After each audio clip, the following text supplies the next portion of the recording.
Welcome to the treasure room.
Ten, 9, 8, 7, 6, 5, 4, 3, 2, 1, 0. Prepare for vault door opening.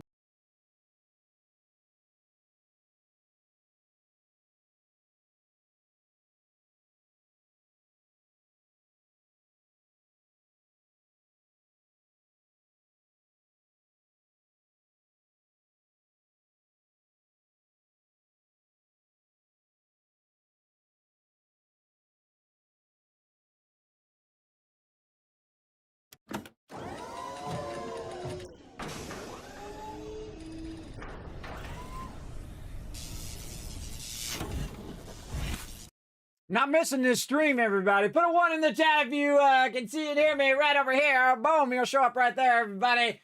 Yeah, wow. I was really pushing myself, but man, I feel good though, everybody. I feel good. I got up and I dusted off my treadmill in my garage. I've been walking outside, but it's too dang cold for me, everybody. I don't know. It is too frosty. It was like 30 degrees. So I said, that's it. I'm going to go in here and dust off this treadmill, which I put in the garage specifically so my daughter, who is cross country, could use. But also I use it as well. And I went in there and everybody, and I got 3.3 miles on that sucker. And like, yeah, but I ran out of time. I was trying to go for 4 miles, but I ran out of time. But that's 7,000 steps. So I got my 7,000 steps in today. Really early this morning, and then, or yesterday morning. Then I had a whole bunch of IRL stuff I was trying to do, and a bunch of stuff here for the stream. I got all that stuff done, and then I went to sleep, and bam, man, I was out. I was a goner. But we're not missing this stream, everybody. I want to get in here and work on our Central Railway, and I'm in the game right now, boom. And there's been an update as well, everybody. A bunch of updates. That I saw come through for Satisfactory, The Outer Worlds, and for Fallout 4. Of course, Fallout 4's Anniversary Edition came through and with their creations bundles and all that other stuff that they brought through. You know, if you've already had Fallout 4, it's just a bunch of skins and things of that nature. I mean, if it's your jam, it's your jam. There you go. I was hoping they would fix a bunch of stuff, but they, 10 years on, they still haven't fixed all that stuff. They're fixing the stuff that they broke last time, though. So the Anniversary Edition fixes, apparently, the stutter issue that they had when they brought out the Next Gen update. But it's going to break mods. It's going to do all of that stuff. And then we'll have to wait for the modders to fix up all their mods and so on and so forth. So we'll see how my playthrough goes, everybody. Hopefully it doesn't kill my playthrough. We'll see. And again, I'm sure modders within a week, everybody, will have a little thing where you can roll back your version. So we'll see how that goes. If you Want to get that? Grab it up. I didn't see what actually is updated on Outer Worlds. Like Satisfactory is just some bug fixes and stuff like that. They also came out for console as well as Satisfactory. For the newer consoles, of course, the latest Xbox and PlayStation. Let's see. Oh my God, this thing is huge. Holy mackerel! Look at this thing, everybody. Look at this. Look how long this. That's the change list right there. Holy moly! Look at this. It just goes on and on. See, that's where Obsidian just crushes everybody else. Everybody, look at that. Holy moly! It's still going. It's still going. Ah, Obsidian, you are the best, bro. You are the best. Look at that. They don't mess around, everybody. That game's only been out like a week, everybody. And there I say, oh, okay, we found it. Thank you for finding all these issues. We're on it. So big love to Obsidian for just dropping the elbow drop on everybody else who takes, a year and a half to make some patches. I'm not pointing out anybody specific, but you know who they are.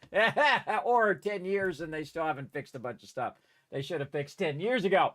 But such is life, everybody. Such is life. Again, everybody has their priorities, what they think is most important. And big love to Obsidian for getting that going on. So very fun. Now, as you can see, everybody, I'm sitting here in the epic level mega build that we've been doing. We made some awesome multi-faceted blueprints that we can go ahead and snap together in a modular way so we can just keep building and building and building. And this is our central railway. That means that it goes from my central base out here to where this oil is. Now, I already have another line that goes to other oil as well. But this is my central line. Now, why is this my central line? Because it's in the center. Duh. I know, huh? It's in the center of this lower area here. Not in the center of the whole thing, but in the center of this lower area. What it does is you can see that up there in the left where this main oil is, and there's way more oil up here in this upper left corner than there is in this bottom right corner, by the way. And so that's typically why I put my base up in that upper left corner, and also because there's a bunch of pure nodes right there. So you can just lickety-split, start right off and kick some butt in the game. And I think it looks like a rabbit, personally, turned to the side. But then again, I am a creative, so, it happens. It happens. Where is it? Right here. Yeah. See, like here's the leg right there. The leg's at the bottom, and then you got the little bushy tail in the back, and it looked like a little rabbit running across there, kind of turned sideways. I don't know. It's like looking at clouds, everybody. How you see like VW bugs and dragons and all sorts of stuff in the clouds. That's what I see. A little animal turned sideways. Uh-oh, I got some train problems. Yeah, it's because I'm working on my trains. That's okay. These trains are not critical trains. So that's what we're going to be working on, fixing those trains and fixing our train line. But as again, you have all these pure nodes, everybody. You got tons of limestone and iron, and then you have sulfur nearby, which is one of the rarest resources in the game. And that's a pure sulfur node too, everybody. And I haven't even fully utilized that yet. And so we're getting that going. Now, the best way, I think, to transport goods, more than just regular vehicles or drones or any of that other stuff. Now, if it's really far away, then the drone is a great use. But if you create a central railway, which my railway goes from up here, then it comes down, and then it goes straight across over here, right? That's why I call it a central railway. So because it's going straight across the center of most of these other things. And then you can just offshoot, create little intersections that can go off and get all the other resources that you might need. But the primary resource we need is power, right? And that's what you need to think about in any game is what is the most important thing? What's the highest value thing? Like in some games, it's getting cash. Like in Fallout, getting your cash allows you to buy your gear, right? And so you can buy the best gear in the game, all the legendaries, all the stuff, and build up your character, and then GG, you won. And usually I can do that by about level 20 now. Usually it's around level 30 or 40 in most Fallout games. But once you've played it once, everybody, usually about level 20, you're super OP. Once you got the general idea of how the game works and what your particular playstyle is and how you like to do your perks and stuff. And then I love to optimize my perks so that, okay, I get this one first and that one second, this one third, and then, man, my character is just super strong.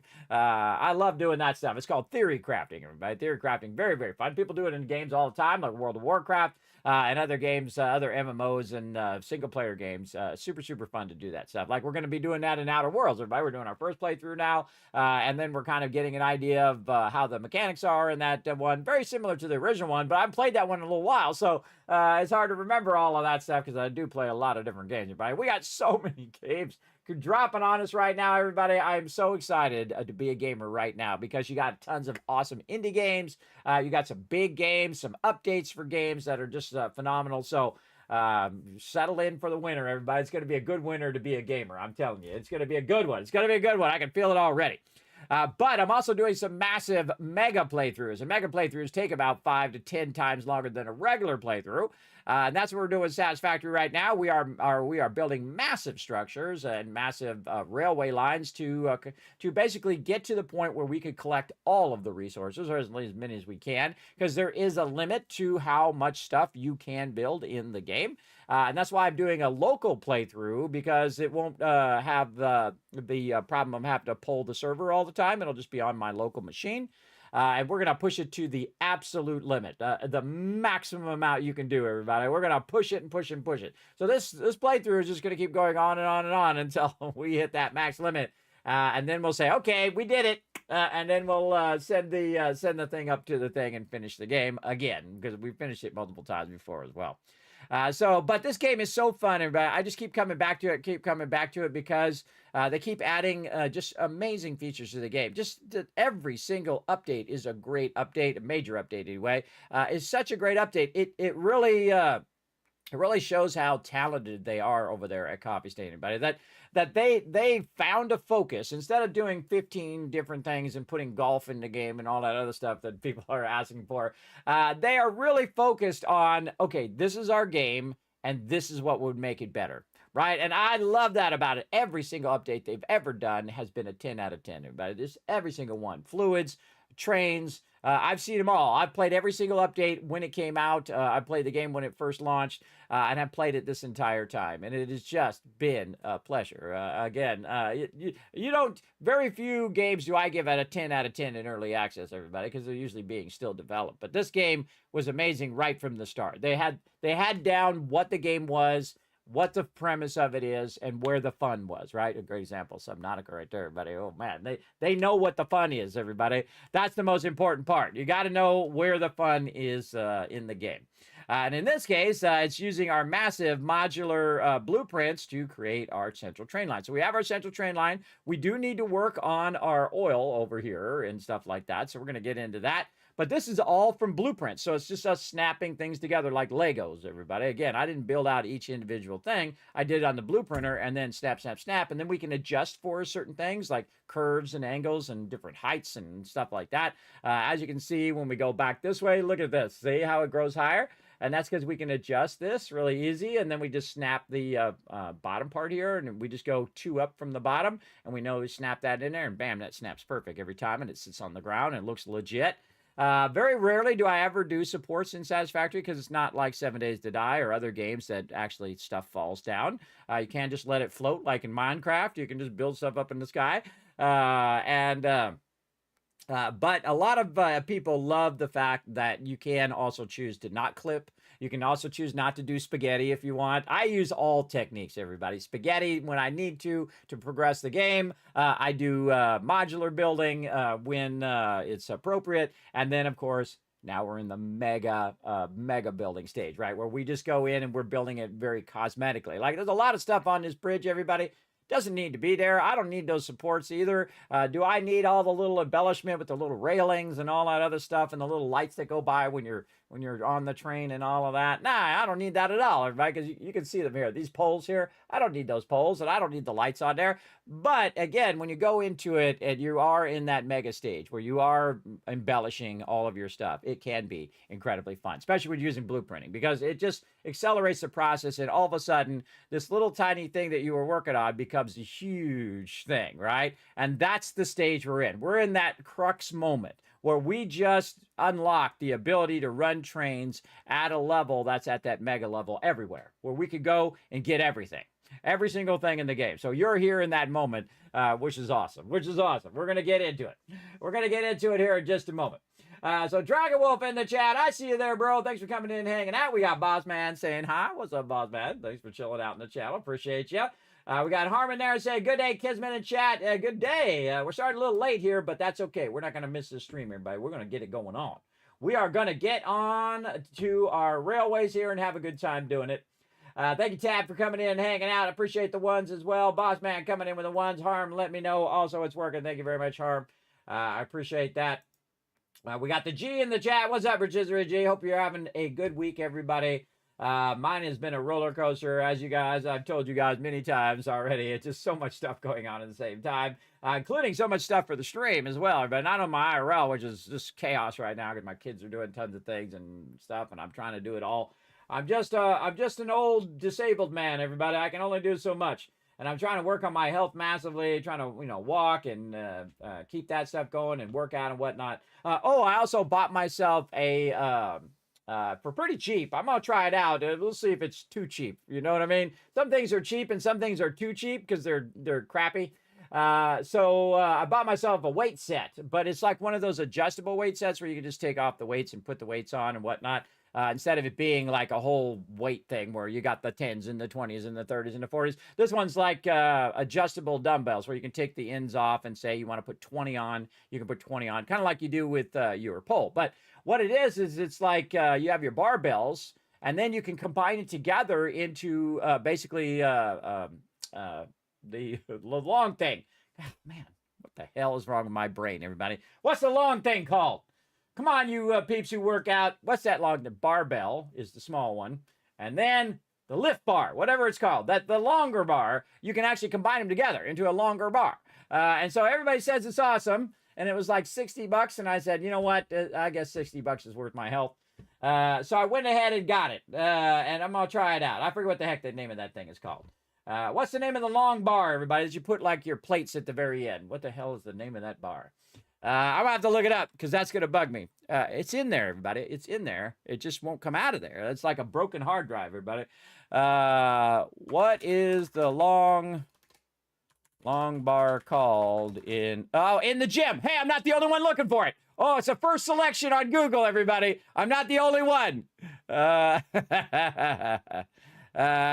you go. Yes. What's it called? The deadlift bar. That's what I usually call it. Yes, the deadlift bar. Yes. I guess it's called a barbell as well. It's just called a long barbell. Right? What's it called? Olympic barbells. There's a name for that post. I don't think that's it. It's called something else. Oh, man, I can't remember. But you get the idea, right? There's the hand ones, right, where the smaller barbells, and then you have the longer one. And this one's like a rector set where you're going to put it together and do them both. So I'm going to work on my strength at home. Now, I actually have some smaller ones that are, like 3, 5s, and 8s that I've been using just to get my strength back up again.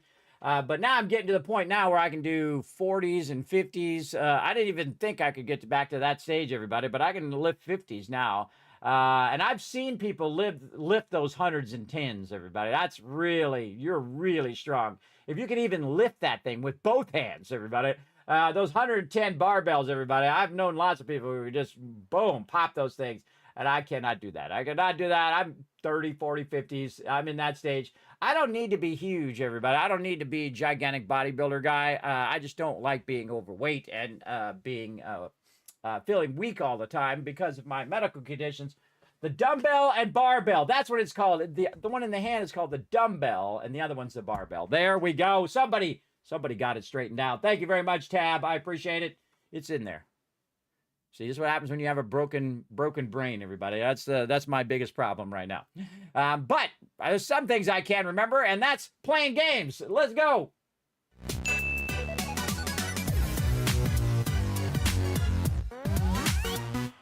Thanks to Teddy as well coming in. I see you there, Teddy. We got Dragon Wolf again with the ones. Thank you very much. And, of course, thanks to Tab for being my memory. Give you guys a bunch of kiss caps.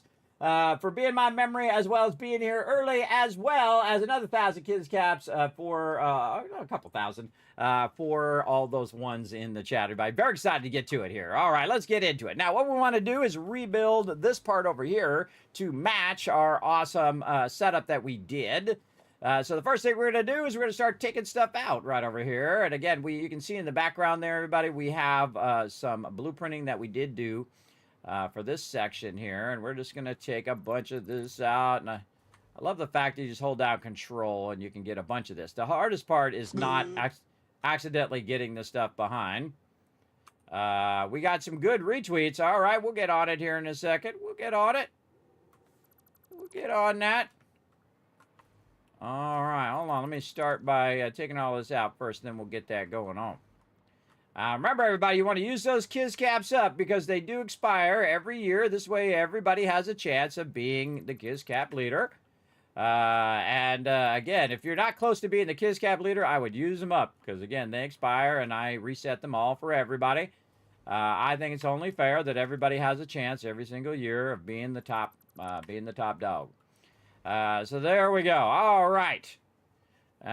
We got that going. Now, I kind of feel like what we want to do is take what we already have here and then just try to extend this out. Oh, this is kind of sitting on there weird. Look at that. Look at how that's trying to align to that. Yeah, it's like a half block in. That's weird. All right. No, let's not do that. Let's not do that. We wanted to snap very nicely into the outside, like so. Line that up. There we go. And then what we'll do is we'll just do a little bit of building outside the blueprinter. And the reason why you want to do that is just to get a sense of what you want to do, everybody. Like in this case, we'll want to use this because that's already a blueprint and that's already looks awesome and I like it. We're going to go ahead and do this, and then we'll go in and we'll find our fluid buffers 3 high right here that we made previously. And then we want to go ahead and try to remember what side is which. Is this the input side? I think that's the input side and this is the output side. Yes, because we're going to the top and then it comes down. See, what you want to do is pump it to the top. You don't want to pump it in the bottom one and then try to push it up because the pumps get like weird. So what you want to do is you want to pump it here up to the top first, just like you would in like a water tower or something like that. And then gravity does the work, right? Gravity pulls the water down. And yes, this game does actually have fluid dynamics and gravity and positive and negative flows.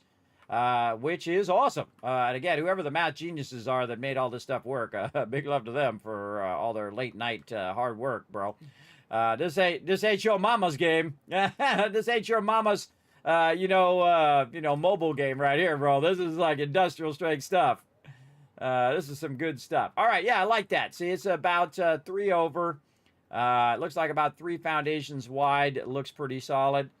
And of course we've matched the look of this one here. I'm trying to see if I can bring this angle out over and keep it like that. I don't know. We'll put it in. We'll take a look. Now again, I suggest that you get a sense of it first before you build them all out. You do the first one, you get an idea of where you're going and what you're doing. And again, there was an update that did fix some bugs and stuff. I guess I could look at it real quick over here. Let's see. Right here. Let's go ahead and just take a quick look. Let's see. So they've been working on the Xbox version, of course, the console version for PS5 and for Xbox, the latest Xbox, not the previous Xbox. They're doing some stuff for the Stream Deck, so you can play on your Stream Deck if you want, everybody. Satisfactory is an incredibly great game, no matter what platform you're playing it on. And then the biggest thing that I saw here is this refractored spline collision. This affects conveyor belts, pipelines, hypertubes, and should lead to RAM usage improvements in big saves, which is mine. And of course, mine actually isn't that big. There are some that are absolutely massive. So the fact that they are optimizing those big ones, they're trying to encourage me to go even bigger. And a whole bunch of bug fixes down here as well, some for the Steam Deck. And of course, there was some problem with render distance in the video settings, but they fixed that as well. So nothing too major yet, but they did say they're working on 1.2. So Can't wait to see what they do on that as well. But a little bit of fixes is nice, especially the large save optimization. Because if you're playing the game for a while, like me, everybody, you really want to get to that point where you can do those big, large saves, like we're doing now. Like we're gonna. This is us just getting started, everybody. 100%. Okay, so what I like to do here, everybody, is I like to go horizontal, vertical like this, but I want to go the other way. So I want to start at the end and go backwards. Now, why do I want to do that? I want to do that, one, oh, it's clipping my thing. Now, we'll fix that. The reason why I want to do that is so that I can create an offshoot that will line up to the other one. I think that in this case, everybody, you should always have double inputs and double outputs on these train stations like that. So it'll flow out of there and then flow double into here. But I see that this is doing this. I wonder how I did that before without having that do that. Maybe I did it here. Like this. And oh, yes, that's how I did it. Yes, like this. And then I brought this one down. That's even better because you're double flowing out of this pipe, which is just both of them are dropping straight down as opposed to having the other one drop down and the other one going straight out. It's just better when it comes to flow. Man, that was really smart of me. That was really smart. That is the perfect way to do that. All right, awesome. Yay me. Yay me yet again. All right. So what we also want to do, everybody, is we want to match all this stuff back here to what we're now doing with the theme of all of this. So we'll go back and we'll kind of fix this up a bit. Now, we've already done some mega building down here where we are using our blueprint extractor that is aligned to the actual extraction versus being aligned to the world grid, which is much harder to do, everybody, but it's not that hard. If you watch me, I'll give you all my gaming secrets and show you how to do that as we go along. And, of course, these are all aligned. You can see some of them in there in the cave that we've run out. But really, we don't have anything else to do here except for kind of fix up the foundations. And then just this is already run. So we just run these down and reset these up again. And boom, we're good, everybody. We're good. We're good, right? And then I kind of feel like we might want to go in and put in some railings here. Oh, this actually is part of the catwalk junction. Oh, that's why that's like that. This is actually part of that. The actual railing. I see. I see. So let's get a railing from over here. One of these. There we go. And then we're just going to run this railing out here. And again, this is just embellishment, everybody. This doesn't really serve that much purpose, but it looks cool, and that's what's important. And we could go in and make a blueprint for this, everybody, and just run this. But here's what I'm going to do. I'm going to use a blueprint that already exists and then just modify that blueprint just to make it go faster. So what we're going to do is go to our foundations here, foundations, and let's see, do we have, I don't think we have foundations that look like this. You know, it's probably easier just to zoop it. Let's just go. Boom. Sometimes you use all the techniques. It doesn't have to be all blueprints or all modular or all mega build or all spaghetti.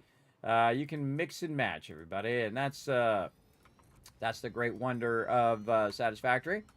Is that you can just run it like that, just embellish a certain point of it manually, like this. Now, we'll probably end up doing more of this kind of side rail stuff, so we'll use this one as a test bed. And if I suddenly decide, oh, yeah, I can just make a blueprint out of that. This has 3 wide with the railing on the side, and then just keep putting that blueprint down, and it'll automatically have the railing, automatically have the texture that I want in there as well. Another thing we want to do is go into these pipes, and I like them to be black like that. You know how hot those things would get in the sun, everybody? They would get very hot. Like, do not touch those, bro. My head. Those would get very, very hot, because I see I'm already using it here on this over here. So we want to kind of match that up. And then, again, we want to go ahead and also match up our run line here. Now, we also want to think about supports under here, so we'll probably put in a support or two along the way, but we want to go ahead and match out our train stations here. Again, trying to do all this embellishment along the way as well and make it look legit. Go right there. Very nice. I like this. Again, these are all my extractors. They let you know this one's extracting 600, this one's extracting 300, etc., etc. And what we want to do is back channel the power as well. Now, I just thought of that. We want to back channel the power from the station and not from these things. This way we can take these things out and we don't need those anymore. You see I've got them up on the edge there. The one way off in the distance is one over here. It's kind of cool, everybody. See those just everywhere. But these are actually obsolete now because we have the train station. The train station brings the power through the actual train tracks themselves. So we no longer need the stuff here. I kind of feel like we could clean up these pipes a little bit here as well.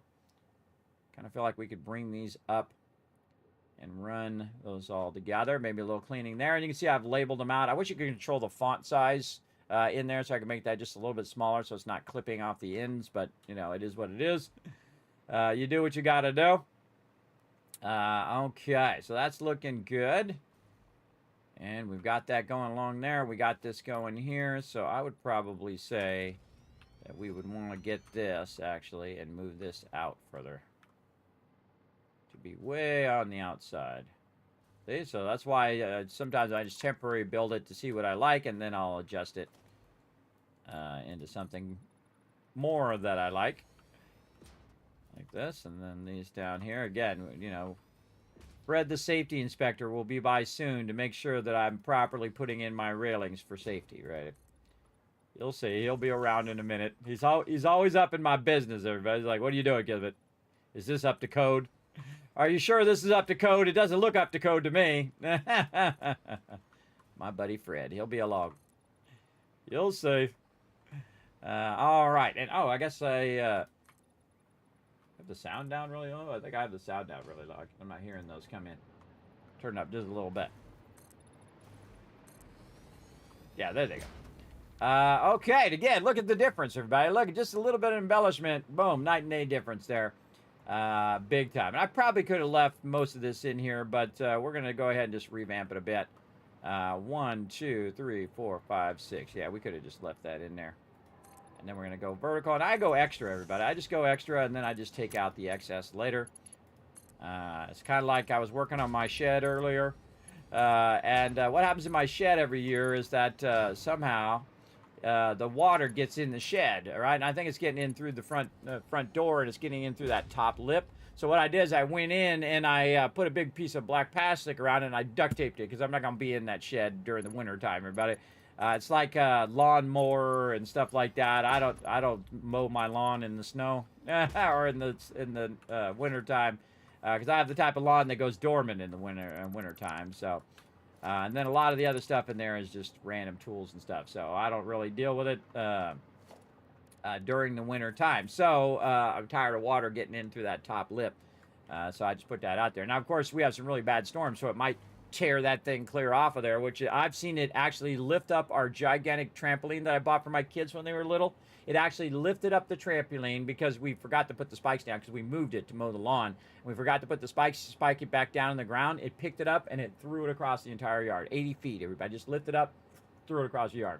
It was crazy. I was like, no way, because I could barely move it. But I had to pull the thing. There's no way I can lift it. I got to pull the thing, and sometimes it takes 2 or 3 of us out there to just move it. And the wind just picked it up like it was nothing. Pretty scary. And that lasted a good 10 years, that trampoline, everybody. And then it got to the point where I saw it start to tear, and I don't want my kids to jump on it and then the whole thing tear. My kids weren't really using it anymore because they're, you know, adults now, or, you know, they're older. And so I just got rid of it. I said, nah, that's it. I don't want anybody to get hurt on it. So out it went. But hey, it lasted 10 years. So very few things last that long. Especially when it gets a lot of use too. 1, 2, 3, 4, 5, and 6 right here. Very nice. And again, all the way up. And then we'll run this. Now here's a great little trick, everybody. Middle mouse button this one, and then what it will do is not only will it make the pipe, but it will also pick up the coloring of the pipe as well. So you don't have to come back and color the pipe each and every time. And then it just does a little extra work for you while you're in the middle of doing this. Another awesome Satisfactory secret for you, everybody. Save you some time. And then again, we just take the top 2 off. Easy, easy. Now, we're going into a transition here where we are going to feed this up into here. So what we'll want to do, of course, is go max distance, as I like to do. 1, 2, 3, 4, 5, and 6 right here. There we go. And we're going to zoop that up. And we're going to middle mouse button that one. There we go. which gives us our Mark II pipes and also the coloring of the pipes at the same time. And again, this is something they added that is just awesome, everybody. It really does make it more enjoyable when it does pick up the texture and the item and the shape itself. They actually pick up what's in the machines now. So if you have a constructor and it's making plates and you middle mouse button it, boom, it tells you, hey, it's making plates, and then you can do that up. You know who had that first before Satisfactory? I mean, many other games, but the one that had that was Dyson Sphere Program, everybody. That one also had the ability, just a middle mouse button something, and then you could do the same thing. It would remember what that first one was doing. It doesn't seem like that much. Oh, and we got a loop in our pipe here. It doesn't seem that much in the moment, everybody, but when you're doing hundreds of them, it does add up pretty quickly. Oh, come on. You're going to do that loop all day long? Okay, well, no problem. I got your number. Here's what you do. You go the opposite direction, everybody. That's how you fix that problem. Sometimes it decides it wants to loop around and connect that other one. All right, and as you can see, everybody, we have 1, 2, 3, 4, 5, and 6 lines.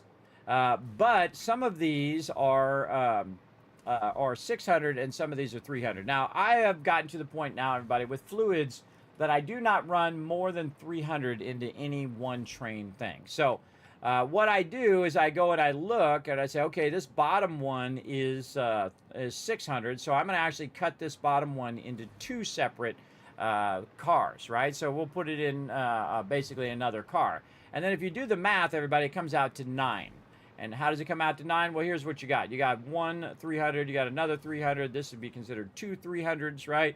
So there's 4, 5, 6, 7, 8, and then you got this 150 left over. That would be number 9. So that's why it has 9 train cars. And that's why we're going to split it into 9 different sections. You get the idea. Okay, let's go over here and see how we do this and we get this going on. Now, I'm going to start from the bottom, and I'm going to line myself up like this, pretty much as close as I can to this thing here.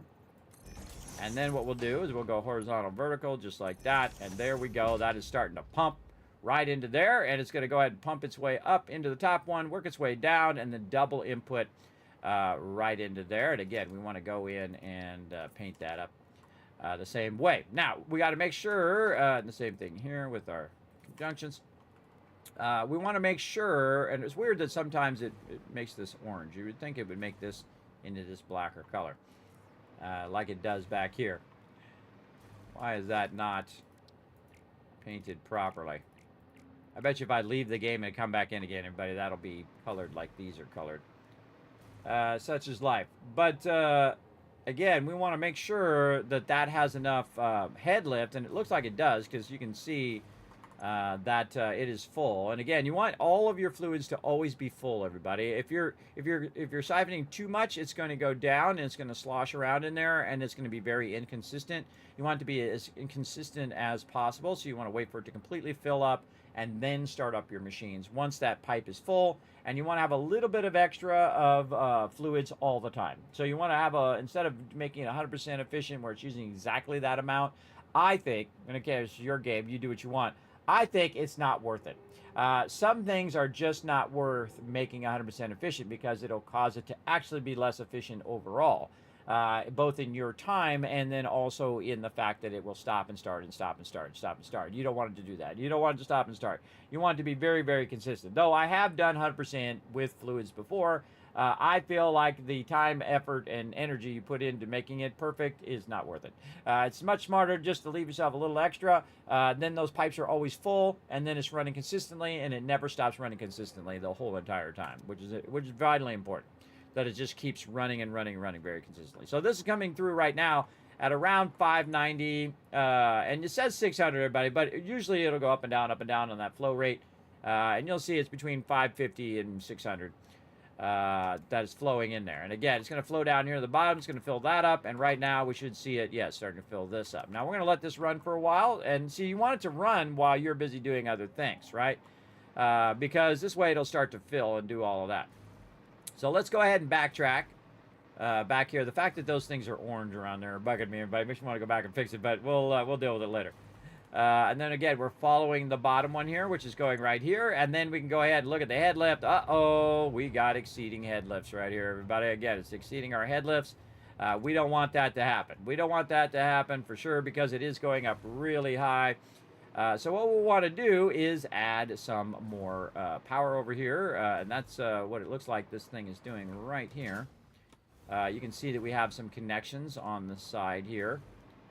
I notice that these connections do not go all the way down. We're going to need to really work on all these cross connections I have going here. But what you want to do is, it's got plenty of head lift to get to this point, everybody. It's that when it gets to here that it's having trouble, right? So I typically put it on what I call the long end, like right here is a perfect spot. And all of these are most likely going to need additional help to get all the way up these things. So we're just going to go ahead and put it on every single line, right next to each other here, like so, before it goes into the transition of going up that heavy pipe there. And then we have some power back there, but I'm going to go ahead and just run this power here. And we are going to upgrade this power. We should probably save. Every time I upgrade these, sometimes it crashes, so big moves. It crashes, so I save before I upgrade those power connectors. And I'm going to do a level 3 power connector. That's going to allow me to put all of these onto this one connector. It's going to be nice and clean on your lines. The lines are all running in tandem there. Okay, very nice. Very nice. It'd be nice if you could chain these together. I don't think I've ever tried it. Let's go ahead and see if I can chain this one down to this one. Nope. We'll probably chain them to each other, but I don't think I can chain them downward. I can chain it to each other, but the second I go and try to take this one and connect it to that one, it doesn't work. So, worth a try. Worth a try. Like that. It'd be nice if those chained all together. What is going on with this connector? Put the connector up too high. All right, let's do it again. We made another connector out of it. Sometimes it happens. And there we go. And then this wants to run across here, because we're going to use this one now as our central power line. And then we'll take this and we're going to run it through this way to kind of hide the line behind here. Again, we're going to take out all this other power here. Try to run it somewhat straight. Stay there. And then we're going to run it forward along this edge. Center there. Then this is going to be directly into our central power. So this is actually coming from our central power base, way over there where you see that little thing in the sky. Way over there, this thing right here, the space elevator. So instead of relying on all of these things, if I take any of these things out, it's not going to cause my train to go off. See, that's the main thing. Now, this is going to be a primary power line. So this is a very vital line that should not go off. It should be on all the time. So we want to make sure that it is part of the central power. And again, we can take this stuff out now that we had used to get it started. Very nice. All right, and then our cross connections here. See, I don't even like to waste even one of these little cross connections and whatnot. I prefer to get all this stuff lined up and ready to rock.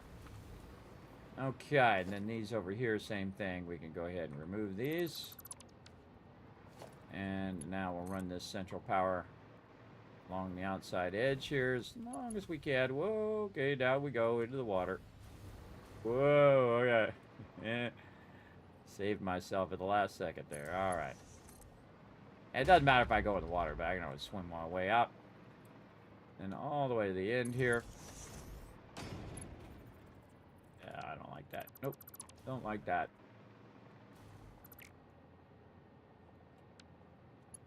Notice it'll pick up the same type of connector than the one that you did before. Then we're going to run around the edge here. Actually, we just flip it to the other side. Even nicer. And there we go. So now what we can do is tie that into all of these. Now, these are going to be connected to each other instead of being connected over there. So we're going to go ahead and grab this one up here, and we're going to run this line. And again, just say that you took out a drill and you drilled out a hole between the two or whatever you want to do, everybody. I don't mind running lines through walls and things. I think it's perfectly legit. You'll see it all the time in real life stuff. They just run a line right through a certain area. There we go. Very nice. Oh, wait, no, I don't want to do that. I don't want to do that. So I have control over turning the power on and off. That's not what I want to do. This is the central power, so the central power needs to go down here to the on-off switch, which is right here. So what we want to do is figure out which one is our A and B. Our A is on the right side. So let's go ahead and take this off, and you'll see that all of a sudden that has no power. See how it has no power? And the reason why it has no power is because this is the thing that actually connects all the rest of these together. So we want to go ahead and run this down in such a way that it'll be nice and clean to run underneath like this. And then now we'll see that power returns. Very nice. And then this one is the one that should chain over here. And again, we're just going to take all this stuff out now. And then this one is our main chain line. All right, and let's see if this one is on. Yes, it is on. So we should be running this from somewhere. Where are we running this one from? This one's coming from that other one over there through there. Let's take that out. And then run this down here. This one should be off now. Let's get rid of all these extra lines. Yes, so this is running under here. Which ends up in this corner over here. Like this. So this is the secondary output, which is the B. So this should go to that, which is then going to move back and then go up to there, which is going to power the thing. There you go. All right. It gets complex real quick, everybody. Real quick. All right. And then this. Let's get rid of this deuterium here. I get rid of these nodes so I stop looking at them. Very much like I've been doing in the Outer Worlds 2, where I just keep melting people. So I stop looking at them like they're loot. Very, very useful. All right, we got a pole over here. Let's get rid of this pole. Let's clean up all of this. Look at this. We got this running up that way. We're going to revamp that for sure. So what we want to do is chain this power over here. And I can see that it's running over here somewhere. Where the heck is that going? Going across. Can't even see it. It's in the ground. Okay, so that is already going over there. Okay, that's good. No, that's what we want. That's good. We leave that. Okay, so that's already going over here. And then this looks like it's chaining back. All right, hey, yeah, I was doing my job here. All right, great. And that's chaining back to this. So we should not need these anymore. So we can just take these out and clean up our power systems a bit. Just take all this out. Just to kind of, you know, you remove all that excess clutter, everybody, and you're just kind of feeding it all by the train line instead of needing all of these excess things. And remember, that also reduces your frame rates, your overhead of how many objects you can make and build, all that kind of stuff. Now, some of these have stopped, but they're not without power. See how it's like a yellow? If it was out without power, it'd be red. And so that's why we kind of look at those things, and then also we can go in and just actually look at the machine itself and see if it's on. You can see all of these are overclocked. Everybody, I overclock everything, absolutely. It's tossing trampolines on Taco Tuesday. Maria does your watch calls Tuesdays that tossing trampolines. All right. All right. Now I actually don't need these pillar supports up here. I just noticed that those have those. Nothing's going to be stacked on top of those. Let's take those out. Already took them out on those over there. Okay, so we got the power systems working there. We've got to get our power systems working back here. I feel like this needs a lot of work here, this pipes here. And again, we can finish that, everybody, but we already know what's going on with that over there, and we got that figured out, and we're just going to do that over and over again. We got that jamming. And we got our pumps in over there. But what we want to do is, again, when you're mega building, you want to, you're trying to build, but you're also trying to reduce, right? You're trying to streamline what you're doing. So that's what I'm doing right now, is figuring out how to streamline all of these lines. So what I need is I need an equivalent to what I've got up there to down here.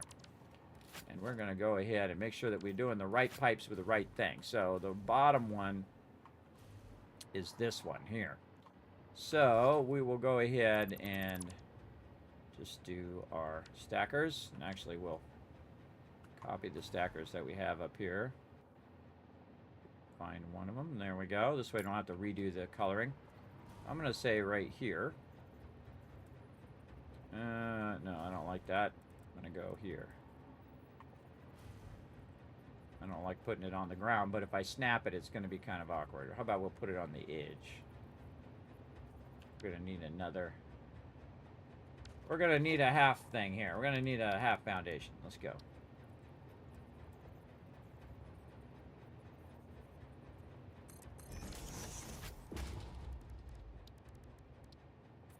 Asphalt that in. A little weird there. Let's take that out. You know what? We'll just do this. Take that out and clean that up a bit. Okay, this one is which one? This one is the third one. Oh, we took the second one completely out. So this is the first one. This is the first one. This was the second one. Okay, okay. Now we know because we have it labeled for a certain amount, so we got to make sure that we're putting it in the same. Otherwise, those labels are going to be wrong, and then we're going to run all the rest of it wrong. So, want to make sure to do this slowly so we don't mess it up too much. All right, and then we'll do this, just extra. Take this out, and then middle mouse button these, and then this is just going to loop around here, but we're going to try to make this a little nicer. And you can see here that it's on a grid, like this. So what I'm going to do is I'm going to bring this out first, and then switch grids. See, it switches grids. This is aligned to the extraction grid, and then this goes to the world grid. Eventually when it gets up to there. So there we go. So we'll go with that. And then the second one is this one. So we're going to go and run that up to here. And we'll just do it as auto mode. And not bad, except for it doesn't have the coloring. And there we go. So that pipe's going to switch back that way. All right, where's number 3? Number 3 is this one here. We'll go ahead and again, I would do this one at a time, everybody, just so you know you got it right one in the right slot, like this. There we go. And then number 4 is this one. Back this up. Put the other stuff in there. Yeah, just color it. All right, number 4 is that one. We're going to have to fix the way that that's working back there, too. We're going to go ahead. Here's what we're going to do. We're going to take this one out. We're going to put another bunch of stackers right here.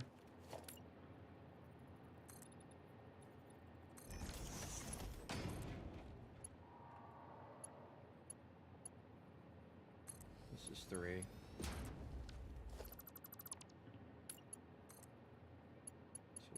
3, and this one is 4. All right, we're wrangling this in. Very nice. And then this is 5, 6. So 5 here. Again, you can very easily screw this up, which I might be doing right now. You never know. I don't want to shoot it. That got away. But that got away. How do I put the gun away? I forgot. G, H, H holster. All right. All right. Just trying to run it without too much craziness going on there. And then this one is here. Take this out. Take this top part off. Run this one to here. And we have massively cleaned that up like that. All right. And again, 1, 2, 3, 4, 5, 6. These two can be colored. Again, middle mouse buttoning that stuff. And you can see that some of these are weird like that, and it really throws me off when it does that, but such is life. Again, I could probably take it out and then pick up this one and see if it fixes it. Nah, it goes orange. That's like a bug or something. Because look at these ones over here. See how they're like colored like that? So maybe if I put in the regular one and then just go in and color it. Oh, if I just roll over it like I was going to color it, it fixes it. Yeah, that's definitely a bug right there. I find all the bugs, everybody. I got a natural talent for it. Okay, this one here, too, can be cleaned up a little bit more as well. I kind of feel like we could go here instead. And then go across like this. And we'll just color it. Okay. Yeah, that's a bit nicer. All right, I like that. It's good. All right, and we need to clean up these ones here as well. So we'll go here. Middle mouse button, our support over there. And we'll just say right here, there's 2. Again, we're just working these all the way back and just making it look nice. Again, they also have where you can do horizontal, vertical, curves, and you can do straight.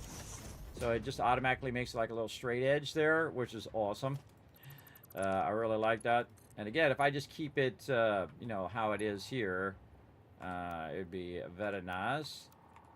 This could be like a nice curve here. See how it curves up into there? Very cool. Yeah, and just, you know, embellish it a little bit just for fun. And then that one's fine. This one comes to here. And then these going to need to go somewhere here in the center. We're going to need some more supports. So again, we're trying to keep it very consistent as to which one is the second one, which one's the first one, etc. We only need 2 there. Then this one is going to go auto. Forgetting to get my line here. Auto.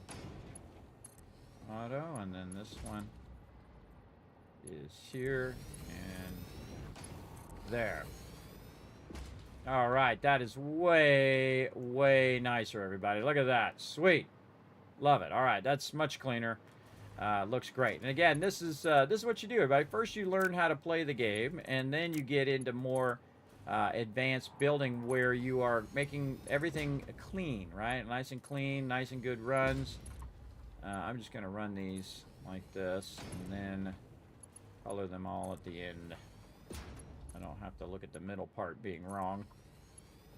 And you can see that these are running very consistently now. Look at that. Look how clean that comes in. It comes in from 2 sources.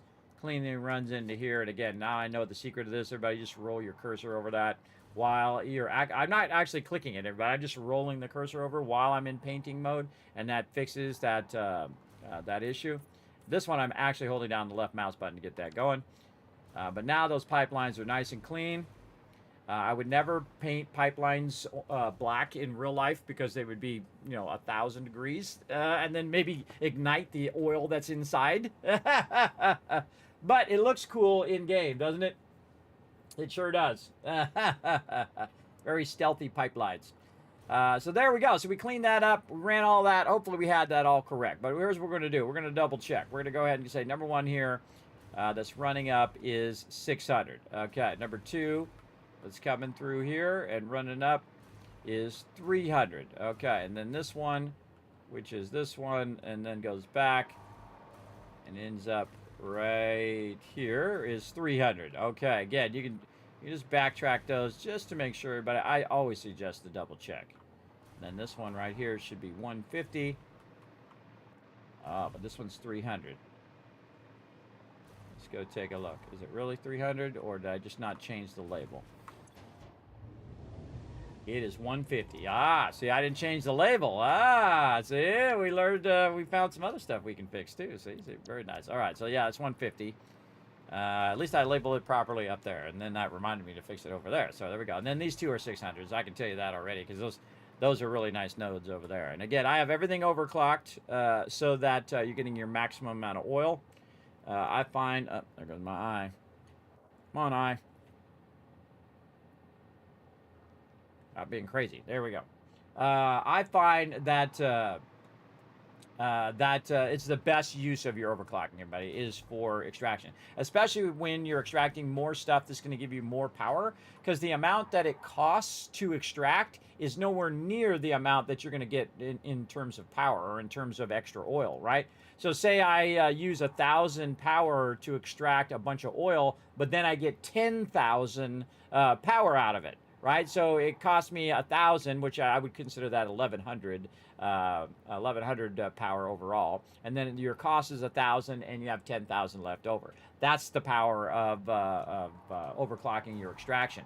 And by the way, it's exponentially at 1,000 times or 10 times the amount, as you get the idea. Okay, we got to run some power back over there. I can see I'm floating down there. Hello there, little barrels. Okay, so now we want to decide how we're going to run this power much nicer than we were running it before and have it all tied into the main system. We can control this whole thing over here, by the way, by a flip of the switch. We can just flip this switch right down here, and we can do it remotely as well.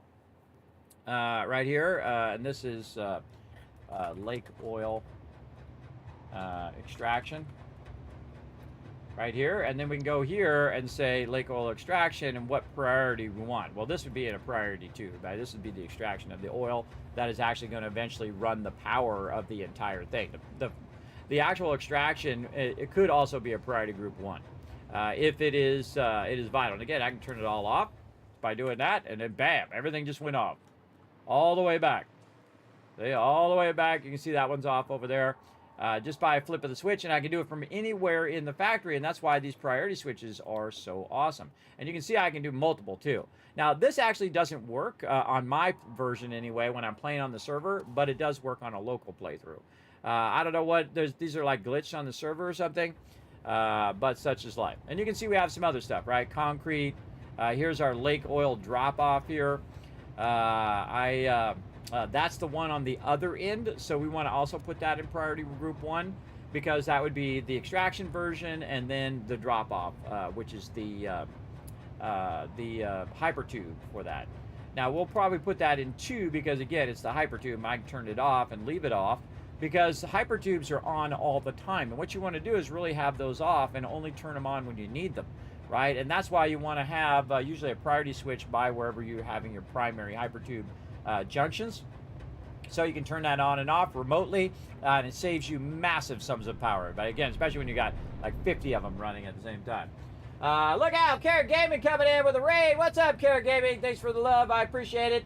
How was your stream tonight? Let's see what you were playing. Were you playing some Satisfactory? I bet you were.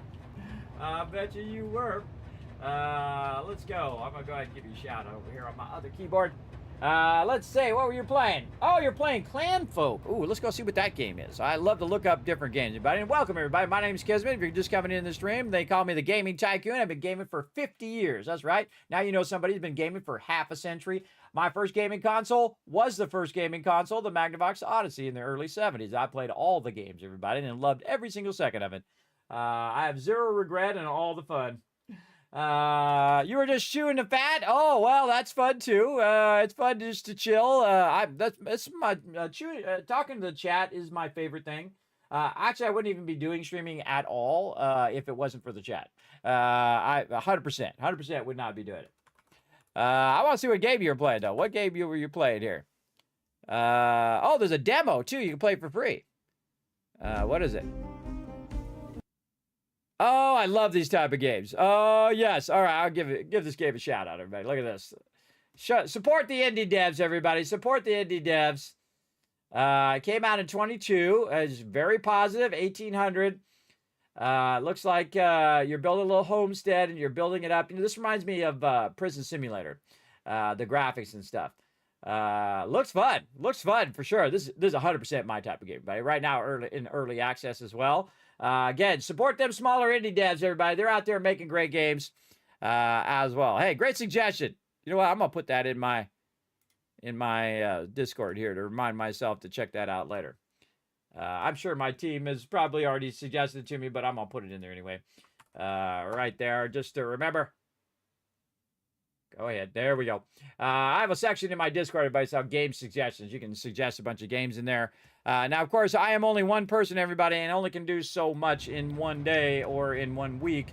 And I can only play so many games, everybody. I only got so much time. So put it in there. Awesome. I put them all in a list, but I can't play them all at the same time, especially when I'm doing mega playthroughs like I'm doing here. But you can see I've massively embellished my stuff here, and we are building a central train line, which this is our center line, everybody. And you're like, oh, wow, that's kind of cool, Kismet. Well, what the really coolest part about it is these are modular blueprints. I did not make these manually. You can just snap them together like Legos, and you can build the whole entire world worth of train tracks. That's right, and you'll see me do it. Just stick around, hit the follow button, and we're going to build out where we can get every bit of every oil and coal all around the map. And that's what we're building out right now, to the extreme degree, everybody. Again, to the mega build degree. Right now, we're working on what I call the lake oil, which is way over here on the far side of where my base is, right? So this is pretty far away from my base. My base is over here, is right here at this spot here. And so we're way over here on the other side of the map, and we've made ourselves a train line that we could very easily kind of, just create side sections. And those side sections or junctions that would go and grab all the other stuff that we want to go. But I started with the oil because there is a nice central line that I ran right down the center like that. Right like this, and then that of course allows me access to everything that's down below just by making little train offshoots, and we can use the same train line and whatnot. And then I'll make another one, of course, up higher for all this coal over here, because there's a massive amount of coal right there. And then we'll just make central train lines across here, and of course more oil right there. We'll go across to there, but we'll also go dip way out here.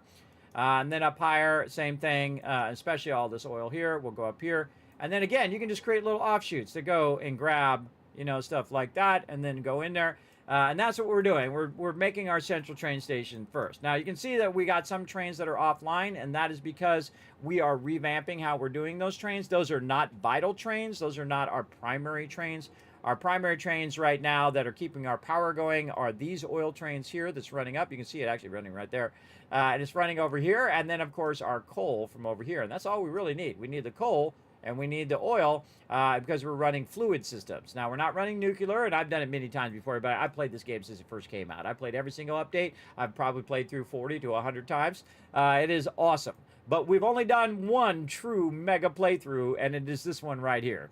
It is time, everybody. Again, I've been waiting for it to go 1.0 first, and now it's 1.1. So we're having lots of fun with all the stuff that they did add. We're cleaning up all of our pipelines. We're really going in all in, everybody. We're really cleaning that stuff up. And making it look great. And we're also, thinking about the small embellishments, the small touches that you do along the way. Like in this case, we've cleaned up our pipelines, and now our pipelines feed nicely in there, and then they run really nicely in a nice stack all the way to the end. And then, of course, we're going to put it all into our trains as well.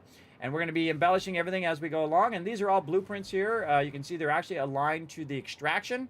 And not the world grid. It is easy just to do world grid, throw it down, but it's much more fun to try to push yourself when you're building. And so we've aligned this to the actual extraction of the node itself, and each node has its own grid. There is no universal node grid, everybody. That's really crazy. But this does transition to the world grid over here. This is all world grid stuff, right? And it snaps to that world grid so that we can align things to it. But it's really fun to try to challenge yourself to go from the extractor grid to the world grid to your own grid and then back again.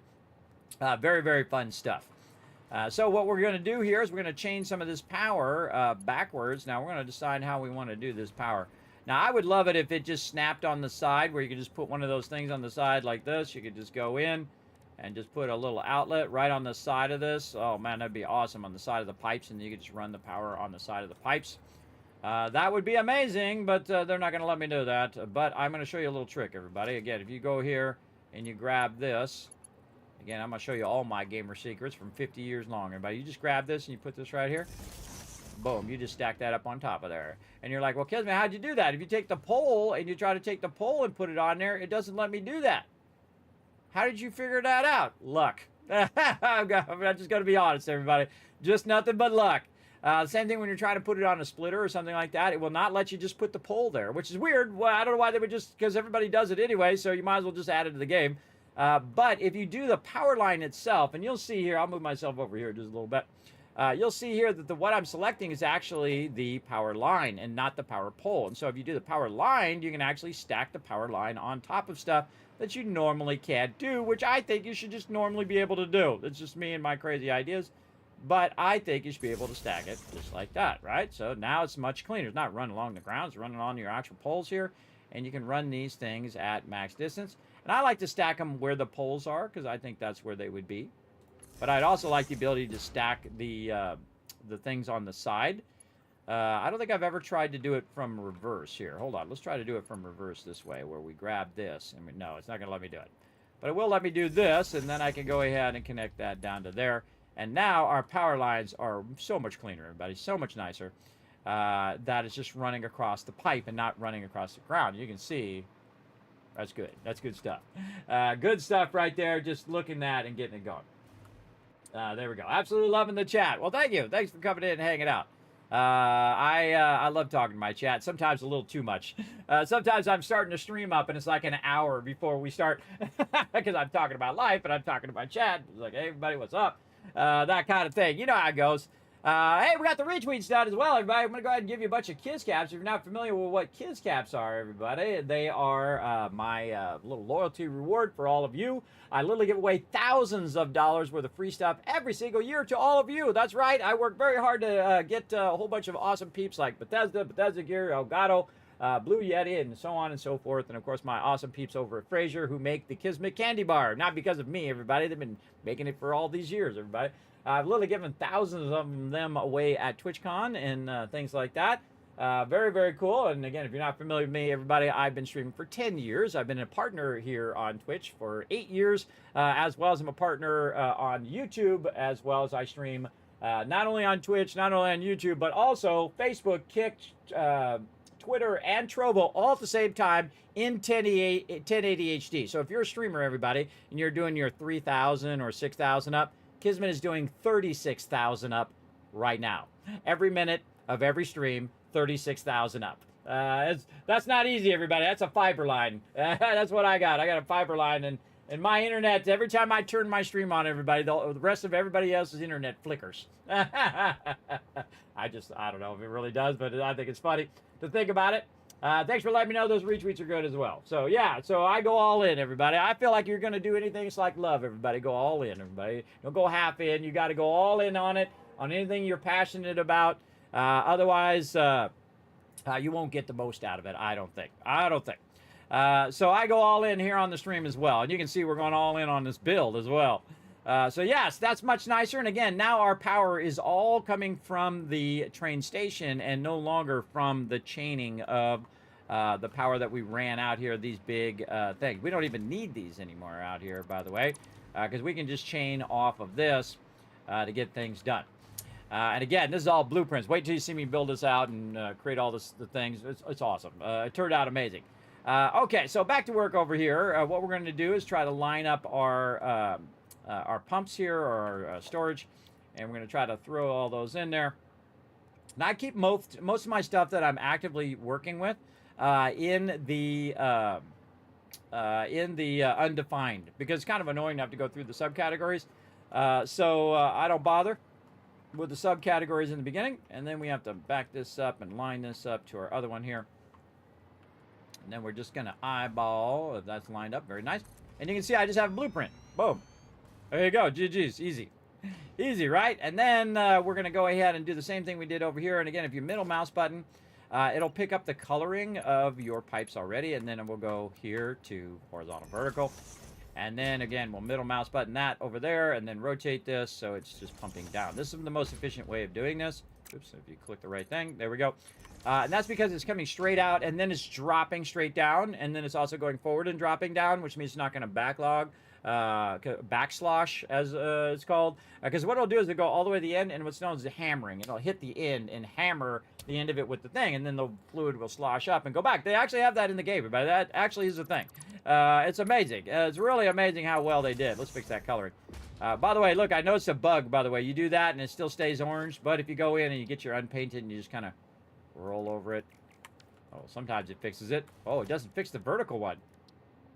Oh, it fixes the horizontal one, but doesn't fix the vertical one. Oh, well, we tried. Over here, let's see if we can fix it over here. Nope. It does not want to fix it. All right, well, let's try this. Let's grab this. Run this down. No? Okay, how about we do it like this? I'm always, like, trying to find ways of fixing stuff in games. There we go. All right, we just run it regular and then color it, and then it's fixed. Again, this kind of stuff bugs me, everybody. It really does. Those little bugs. And then the same thing here, everybody. We just take all these lines out. Run the lines normal.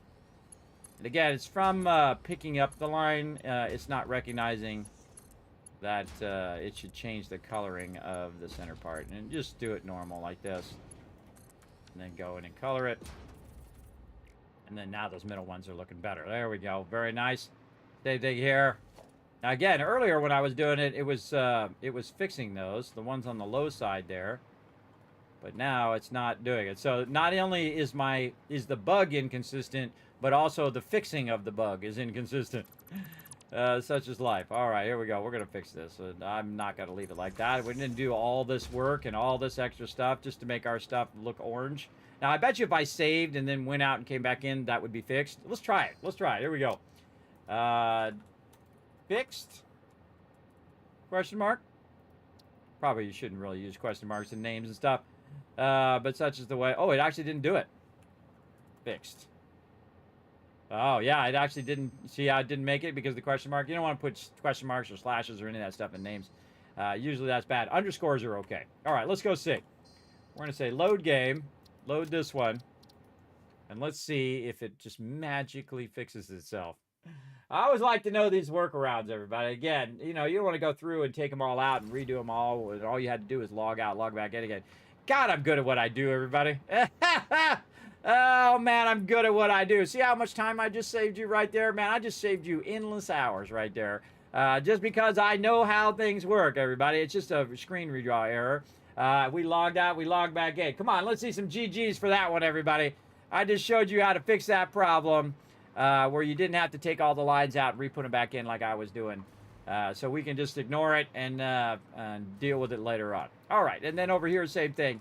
We're going to go ahead and bring these lines up. Right over here. We're going to have to eyeball it because you can't align on multiple levels.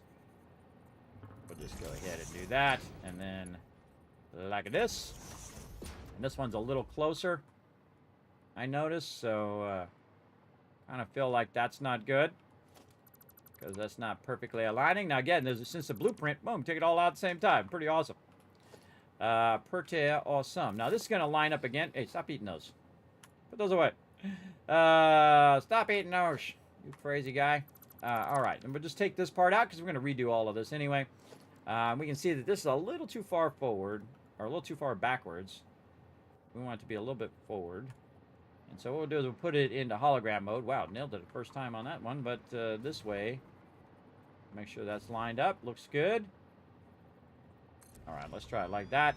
Because that's going to affect the way that the pipe looks when it comes up on the thing there. And this thing again. Look at that one over there. And then this one over here. No! Don't do it! Stop making it look like that! Don't do it! I don't like it! Alright, there we go. See how that's much better? That's a much better horizontal vertical transition than the other one. But now we got a problem again. It's too far that way. It's always something, everybody. It's always something. I find it quite hilarious when that stuff happens. Alright. Again, we can also align the blueprint to another blueprint if we want. We can go into blueprint mode like this, and we can try to snap these two blueprints to each other. That's a little bit better, like so.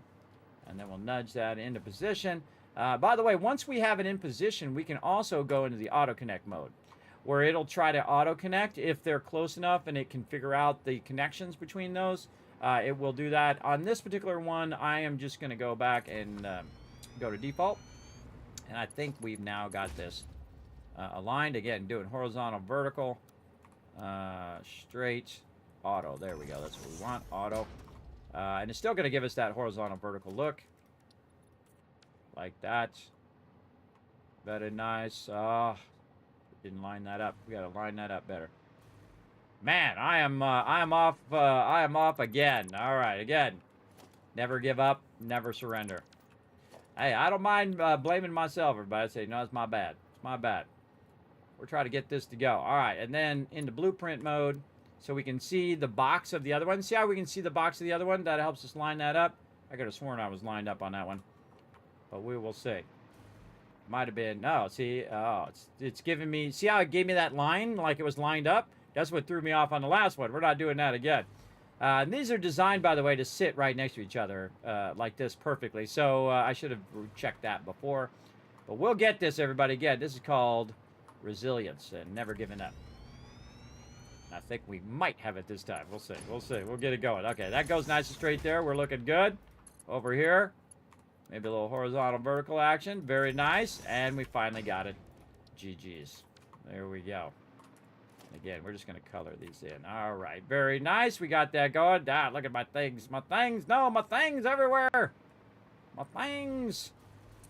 That little stuff like that drives me crazy. All right. Now that we got it down here, everybody, we're back in the groove. We know what to do, right? We're going to go ahead and just align the edges of the two white boxes to each other. And then now this is just a matter of doing this, everybody. You just back up and you just run the rest of these. Oh, I gotta fix my edge here.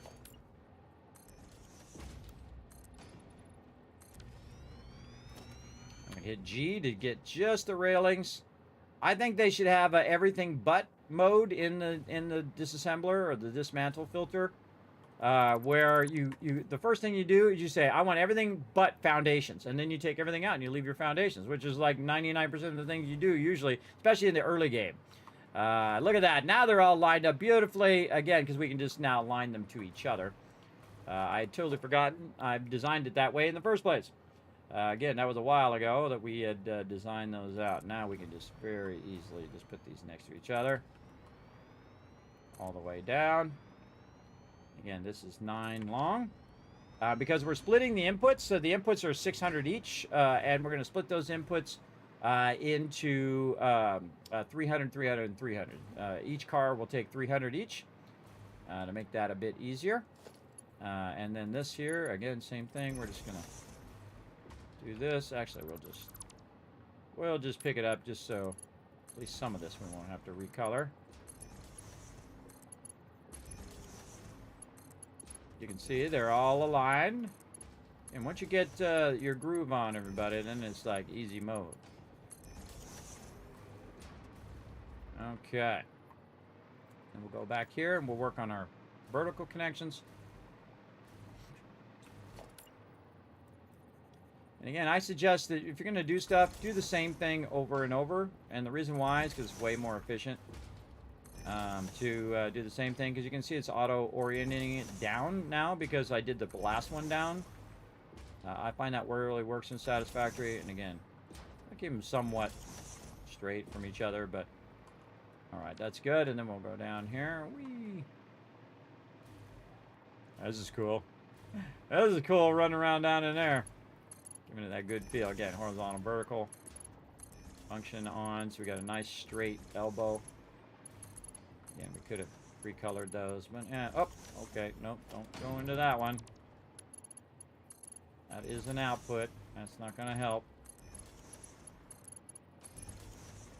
Probably the thing I forget the most is to get these pre-colored. But you can see I just colored them all pretty quickly. So there we go. Very nice.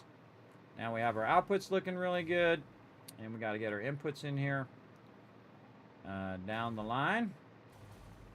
Again, you can see this is a matter of repetition now, everybody. This is pretty easy. So 1, 2, 3, 4. We're rebuilding it back, but better. Better, stronger, better.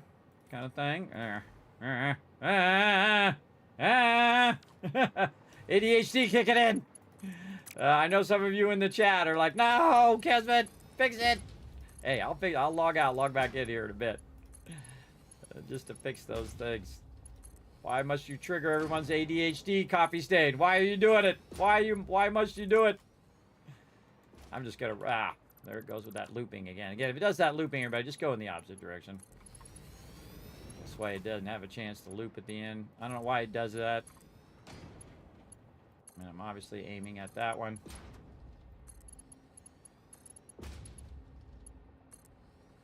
Something wrong with that one. Should not be angling.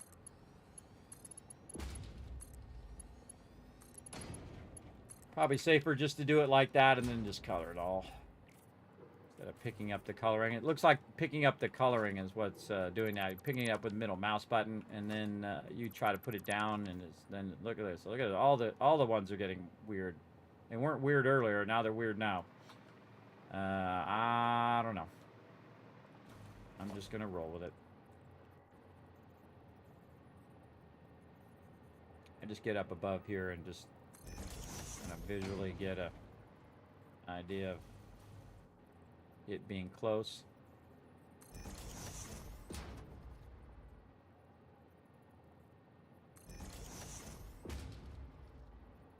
I prefer to have it snap, but I do what I gotta do.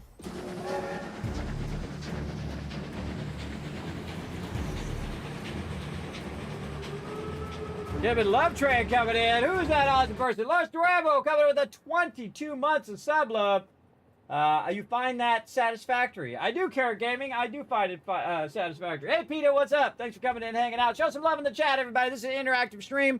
If you see somebody dropping that love on the stream, I want you to put that love in the chat as well. We're going to amplify that love. Whoa, what's going on over here? What's going on over there? It bumped my camera. There we go. Yeah, that's my green screen back there. All right, let's go. See, also you can notice I'm using that line because that line is basically aligning to the input over there. So I'm kind of using that line down below there to line that up like this. There we go. All right, and then this should be able to be just done like this. Again, because of that weird coloring, everybody, I'm just going to stop picking up the coloring with the middle mouse button. Maybe we're just pushing the limits of the game and it's like, I don't understand what's going on. And then this is really easy to color. There we go. All right, now that actually should start flowing straight away, everybody. So all of this should be functioning straight away. Oh, wait. I just realized something pretty funny, everybody. These are all feeding from the same line that I don't want it to feed from. Okay, this is all wrong. Oh boy, got ahead of myself. Okay, hold on. We gotta really fix this. Yes. Wow. Okay. This is all feeding from the wrong line. It's gonna feed from 1 or 2 lines, everybody, and it's not gonna have enough. Okay, let's back up. Let's think about how we're going to feed our lines. All right, the first one is a 600. So the first one is going to feed. I probably could have just left this one. Feed from the first one down below here. So we're going to just do this. And then this one goes 300 into this one, and then 300 into this one. So that's correct. Okay, and then our next one, again, that's why we labeled all of these down there. I should have labeled them down here. In fact, I might still do that. Let's go over here and... look at what we got. 6, 3, 3, and 150. This is 6.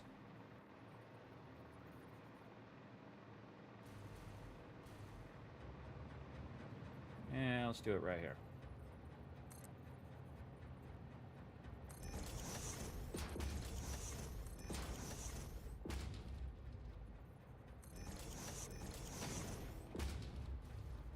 Oh, they're not aligned.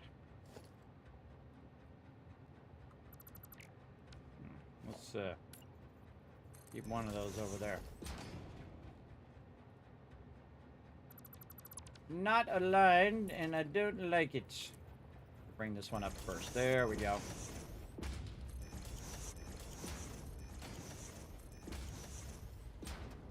Much better, much better. Okay, so we'll take this one out.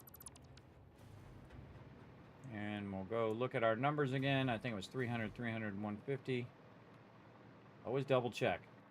300, 300, 150, and the other two are 600.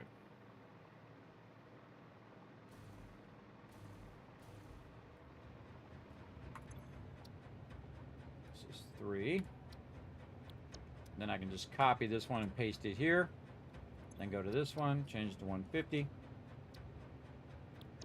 And there we go. Now we got another thing over here. We don't have to run all the way back over there to see what line is what.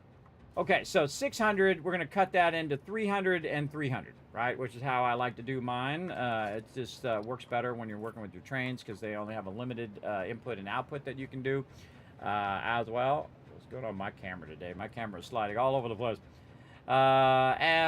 So this next one is 300 and the next one is 300. That means that that's just a single input. So we're going to go to the second one here and I don't align it. My guy would stop moving around so crazy. Not being so crazy, guy. And so second one up, that's just going to go like that. All right, nice. Okay, so we got those two in the first two. This one into this one. And then the next one up here, which is third up. That one just goes straight into there. All right. And then the next one is the 150, I believe. Back here. This one's the 150. So the third one's going to be the 150. And then, no, it's fourth one. Fourth one, 150. That was right. And then the top two. Okay. So the next one is like half the amount that we normally would want to run. But, hey, a little bit is better than none, right? So we'll go ahead and do this. And this is just going to go straight in there like that. Very nice. And again, because of that weirdness that's going on with this, I'm just going to color those in. All right. Now, the top one here, these are both 600. And again, same thing we were doing earlier. We can go ahead and use this to try to visually align these. And we're one down from the top. So, that's the top one down here. And this into there. Yep, come on. In there. There we go. That one into that one. So again, and then we're going to do that one twice to line this up. Like that. Oh, that's not even close. Don't like it.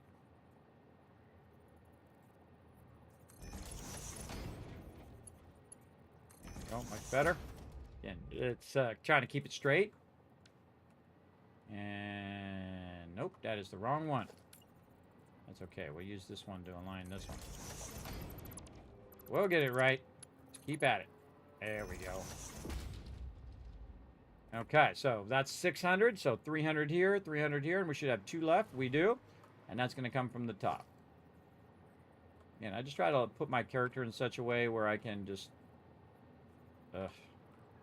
like, it's not as precise when you're floating as it is when you're standing. I'm trying to stand on this thing. Stand on the thing, guy. There we go.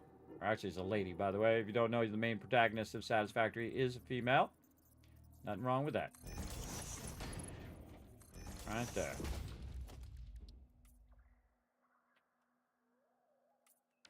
Right there. All right. Awesome.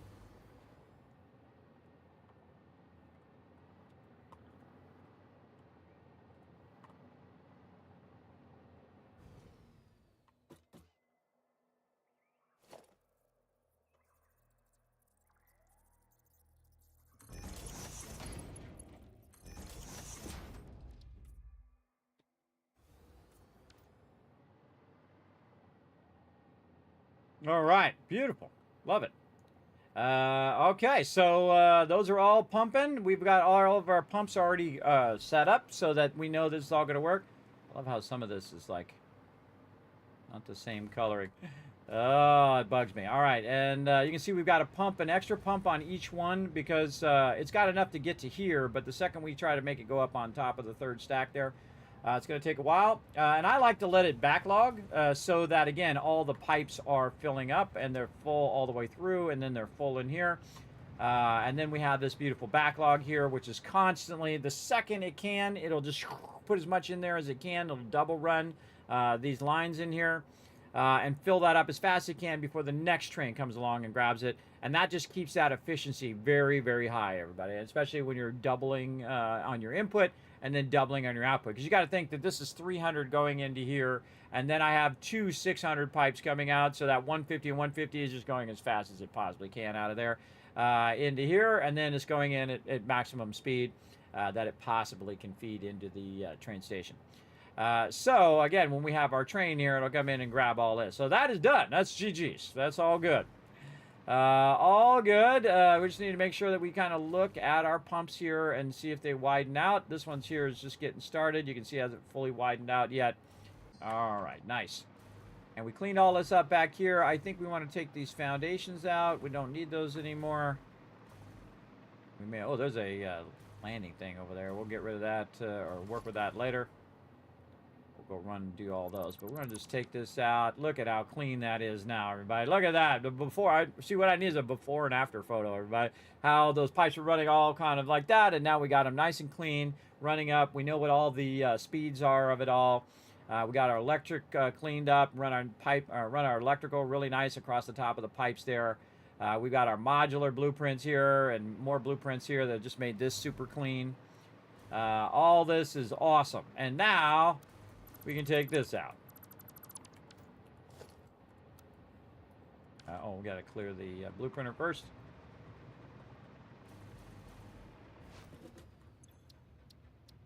All right, man, we're making some good progress today. Sweet, and then go into blueprint mode because these are all foundations or blueprints. The first foundation you should make, the first blueprint you should make, by the way, is those foundations. I need me some ammo.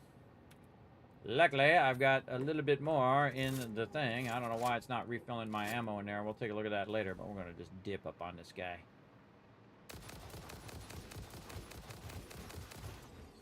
Hello.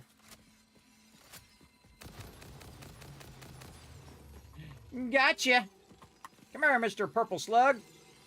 My little buddy. All right, we're dipping. Yeah, just leap of faith there, everybody. Just off that side of there that I wouldn't end up in the water. Just leap of faith off there so I would be close enough to the power, which would then get my hover pad going. Look at this, everybody. Now, this is some beautiful embellishment here. I'm loving it. Really great. I like the black and yellow along with the red. Looks so good. All of our pipelines are clean. No like spaghetti city in there. Clean pipes here. All this is super clean here.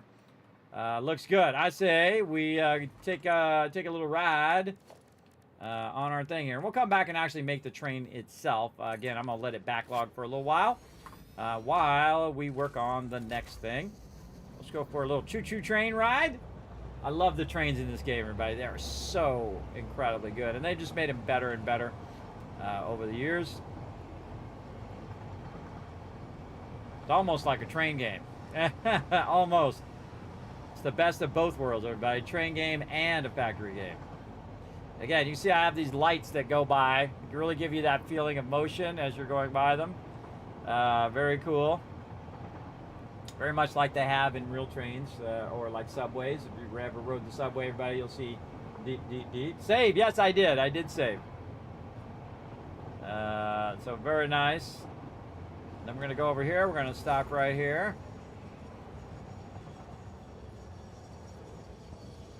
You can see, look, this goes into a curve, everybody. Pretty cool, right? Yeah. I was showing everybody how to make curves and things. If you missed that, remember that all of these are in episodes because I love all of you that much that I would take that much time to put them all in episodes and to upload all of them up onto YouTube. Yes, thousands of videos up there. Actually, over 4,500 videos over the last 10 years on YouTube. You're welcome. So, yeah, enjoy. And you see we were working a bit on the blueprint over here, too, and then we moved it over to that other side. Let's go ahead and clear this blueprint designer. Again, now we're just decommissioning stuff that we were using for construction. And we can just take all of this out wonderfully like this, and then just hit this. Take all these poles out, which was just helping us float around there.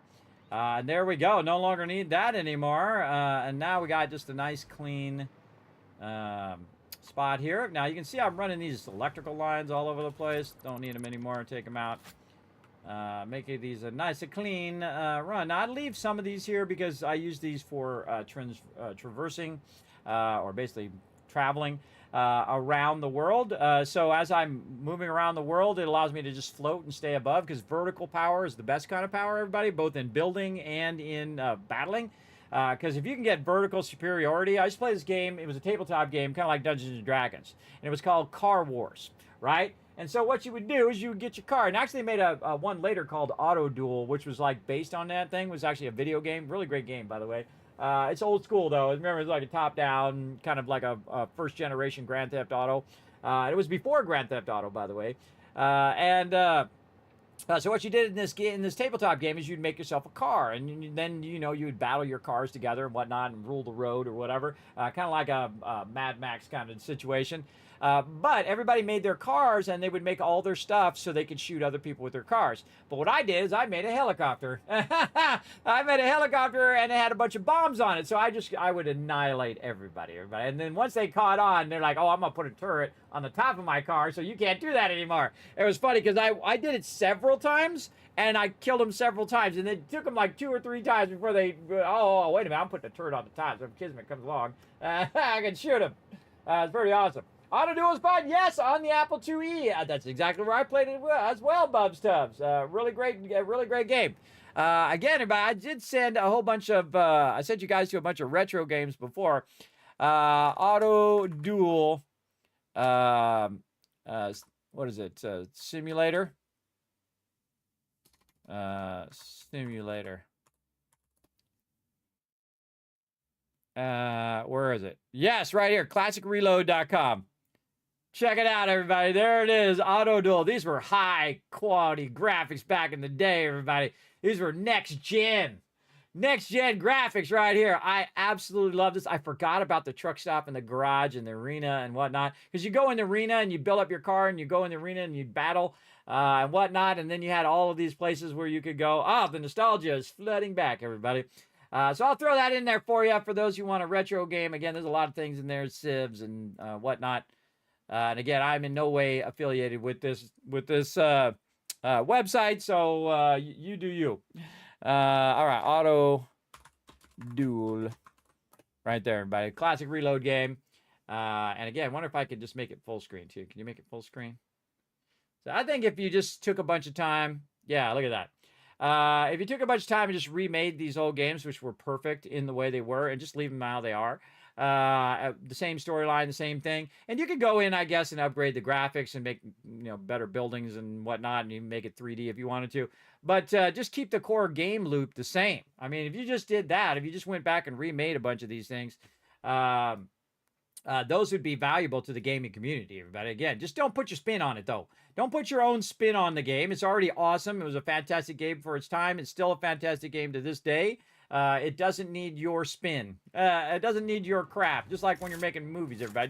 Don't take a beloved movie and put your spin on it. Nobody wants your spin. Nobody cares about your stuff. The reason why it was so beloved in the first place, it was a great movie. It had a great story or whatever. Don't change the story. Don't make it, political or any of that other crap. Just make it a great story that people enjoy, right? That are willing to pay the dollar bills to go see. If you go and you start putting your messaging and crap in there, people will be like, I'm not going to go see that. I don't want to be involved in all of that. It's not my thing. People don't want to do that, everybody. They go to entertainment to escape reality. And that's what a lot of people don't understand, everybody. They're there to be entertained and escape all the other crap that's going on in their life, like the financial pressure, emotional pressure. They got pressure from the boss and from their family, from their girlfriend, from their boyfriend. They got a lot of pressures in life, everybody. And entertainment is all about just sitting and relaxing and enjoying and just kind of escaping all of that for a little bit. Not too long, everybody. We want to make sure you take care of that IRL. But just taking the time and do that. And I understand that here in my stream as well, everybody. You guys are here just to relax and take it easy. So I'm not gonna get all political. I'm not gonna get all of that kind of crap. You're just trying to chill. And I appreciate it because I want to chill too. So there you go. What do you think about a Retro Thursday stream, Kismet? I have done retro streams before. I've gone back and played Fallout 1 and all of that as well. But I don't have enough time for the games I have now, let alone adding another segment. We'll get through these mega playthroughs, though. Oh, we got to do our foundations there, too. I just noticed. In there. And again, look at this awesome train track, everybody. All embellished and whatnot.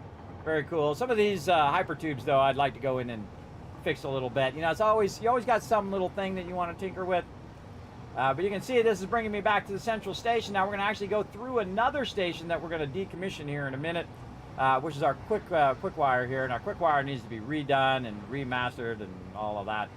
We're going to be bringing our trains up to this level, and you can see we're going to go right in, right over here. Now we're actually going the wrong way on the tracks right now because I can do whatever I want as a player, but actually it's supposed to come in from the other side. As you can see, we're going totally the wrong way.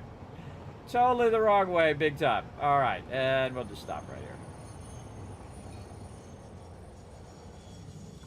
Okie dokie. And this is actually our primary train station now. This is the center of everything that we are doing. And so that's going to bring that oil, and it's going to bring it over here, and we're going to offload the oil over here, and we're going to build a big power station right over here. And we already have a bunch of stuff going over here. As you can see, modular blueprints, everybody. I'm saying massive sums of power. By the way, I can finish the entire game with about 20,000 power. I proved it in this playthrough. You can absolutely do it. 20,000 power, you can finish the entire game. Absolutely, and that's super efficient, everybody, because remember, Fixit, who I am your official Fixit corporate trainer, is efficiency first, everybody. That's what they're all about, and I have found the ultimate efficiency in this game, as you can see. As you can see, that I could literally finish the game with just 20,000 power, roughly. Which is great, because again, you can just let the stuff build up, and then you tear that down and build up the next thing. And I'm gonna go over here and show you right now 21,750, and you can see I'm on phase 5, everybody. I'm at the end, so all I had to do was make those 3 things, and then the game is done. But we are not doing that. We are doing mega building, and we are going to build up every process, and we're going to go every single place in the game. We're tapping every node that we can, because again, remember there's build limits. There's a point in which you can't do anymore. But they are optimizing big builds just with the patch they just came through. So they're helping the big builders like me, the mega builders, build even bigger. So cool.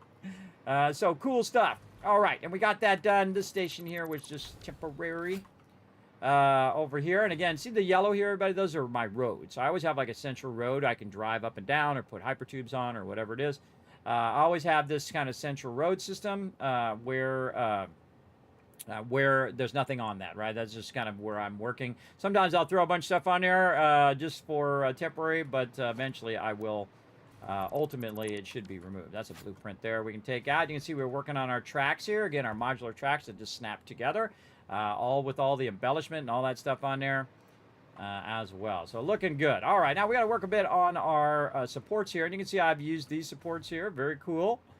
I'm digging them big time. And now we got to decommission all of this as well, because we're ready to go ahead and take all this stuff out here. So wait a minute. I think these are probably blueprints. Anything in here? Blueprints? That one is. Yeah, right down the center there. Very nice. Very nice. But this one is not. This was all zooped. Again, all of this is going to be replaced with this line up above. So we're going to take all this out. And it does disrupt our trains, but again, these are not vital trains. The one I'm putting in now, though, is a vital train, and that one I do not want to be disturbed in the long run. But these are the type that I can go ahead and take out, rebuild this whole thing. And we're going to go ahead and do our quick wire over here. Any more blueprints we can take out? Yeah, right there and right there. That'll just save us some time. And then bye-bye, little quick wire station. Bye-bye. Okay, get that out of there. Get this without getting that blueprinter. Yet, oh, we already cleared the blueprinter. All right, I thought I was going to go over there and clear it. And then, boom, blueprints. Fast. Fast and easy taking those out. Now, we got to take all this out so we can also work on our supports underneath here. Oop, didn't get the train. I feel like just one of my favorite features, everybody, is that you can just do multiple things. You can press control and let go, or you can hold down control and get a whole bunch of this stuff at the same time. And I'm a bit old school, so sometimes you'll see me be less efficient on my taking stuff out. Because the old way you would do it is you do it one thing at a time. Everybody. You would put one foundation down at a time, and you would take it out one at a time. And sometimes that old stuff kicks in. Oh my goodness, we are dropping loot over here. Oh, we're dropping loot. I don't like it. We're going to wipe out some loot here. We got too many plates on us here. Bam. You're like, Kismet, all those plates. I'm making a bunch of plates. Oh, actually, it's over this way. Right over here. Where are you? There it is. Right here. Making tens of thousands of plates right there, everybody. And every time I use plates, it automatically goes into the dimensional depot at 5 times the rate, because I have 5 dimensional depots there, 4 plates and 4 concrete. Because what are you using the most in the entire game, everybody? Plates and concrete. That's what you're using. So you want a thing that's just dedicated to putting that into the dimensional depot as fast as it possibly can. I highly recommend. Now over here, we probably have a bunch of quick wire or whatever was in that station. Yeah, so we can just hold down control, drop it right in there, and bye-bye, little box. I hate them boxes. I hate them boxes with a passion. All right, we're going to take this out here. And now we've got a nice, clean area here. Look how clean that is now. Nice. All right, let's work on these things. Watch how cool this is, everybody. Again, since I have this in a modular style, what I can do is just add the height of this vertically down into the water here. And then I know that the part that snaps at the bottom is 2 blocks high, so I can just go 1, 2 up like this, and there we go. And then if you aim at the bottom of that, notice that it automatically adjusted the rotation, and now down and down. And now you have a thing where you can adjust to the terrain of any height. And then you get the end cap here, which I have a blueprint for that as well, if I can remember what the heck the name of it was. Let's see. I should have made it look like one of those things. Oh, I did right there. Separate under. Oh, no, that's not it. Not it. But yeah, I should change the icon of that. Let's see. So, upper angle support. Should be called lower support, I bet. Yes, lower support here. Again, I can change the name of that in the blueprinter. And pressing all the wrong buttons. You got to get down like this so that you can see the bottom of it, so it'd be a little easier. So lower support, and again, you can see we just align it here. I'm going to rotate it so the green is going along with the tracks. So it just tells me the direction of the actual train tracks are going this way and that way, right? I just added that embellishment in there just for fun. And there we go. And then we just do that over and over. Now, you notice I can just fly around, and I don't have any power poles or anything like that. That's because the train tracks up here are providing me power. And then we're just going to rinse and repeat, everybody. A lot of this stuff, because it is on such a massive scale, we're setting it up so we can just do it over and over. Really easy. And I hope you don't mind. I'm going to speed up. You have any comments or questions, feel free to throw them in the chat. You're like, Kismet, how'd you figure that out? Well, trial and error like everybody else. Like anybody else, everybody just working at it. I think I should put that as number 9, actually, on here. So I'm going to go in here. Actually, I'll put it as 0 so it'll be separated. Lower support, 0. There we go. This way I can just use my quick buttons here. Rotate it, and we're good. Now, I don't need these supports, everybody. You don't have to have them. They just look cool. What we're doing with this stuff, everybody, is just making it look cool. More than actual functionality. And again, normally as someone who likes to have everything super efficient, this is mostly a waste of your time. But again, I've already proven time and time again that efficiency rules, and have crushed it in the ultimate efficiency. So there we go. All right, and then over here, I think this one probably sitting pretty close. Oh, it's just beyond. Oh, cool. Okay. And you can see we've got these going through here. Do I really need these anymore? I don't think so. We're taking that out. Again, you can see we're just running it along the ground, which is not my thing. And then the same thing with all this hypertube stuff here. We're going to take all this out, all these power lines. All this stuff's got to go. We're going to redo all of that. We're going to redo all those power lines. I don't know what those power lines go to anymore. I can't remember. Oh, and this used to be like a little car track that I made, everybody, where we had our little car come along and it would drive through here, drive through there. So I made these things so I know where the path was. Very fun. Another fun thing to do. Where is it? Huh? Where's my thing? Man, I forgot what it is. I think it's this. I don't have any. Okay. One of my new favorite things, there we go, is this thing right here, the explosive rebar. But again, I never bothered to use it in any of my playthroughs except for this one. And it is nothing short of a miracle, everybody. You can clear away debris that you don't like. You're like, get out of here, crazy nature. Fixit does not approve of nature of slowing down your efficiency. That's directly from corporate management, everybody. Right over there. So yeah, right in there, and then 1, 2 up like this. And again, very easy to clear the trees out the way. And then get this going on. Okay, make sure the green side's on there, following the same rhythm. There we go. Very nice. I like it. I like it. And we'll leave these in for now, and we'll come back for them later. any debris gets even anywhere close to my supports, and it's out of there. And all the way down, and then 1, 2, up. Now, the cool thing about this, everybody, is if you are one of my Patreon supporters of any level, by the way, $1 or more, you get these blueprints, and you can use these blueprints in your next build. That's right. You can try them out and even make them even better.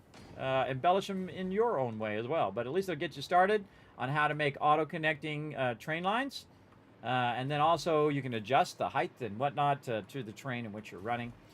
Which is what we're doing right now, coming back and working on our support lines. Now, I only do these toward the end, everybody. You want to get everything down how you like it first before you do your supports, because most often you're going to be taking it out and putting it in, taking it out, putting it in until you get it the way you want it. And that takes time, and you'd have to redo your supports every single time, and that really takes a lot of time. That is so awesome. And doesn't that feel so industrial strength, too? That's what I like about that. Very industrial strength feel to it. I don't need these, everybody, but there's just something inside my brain that I must pick those up. All right, let's get the first one in, up by 2. We got this down now.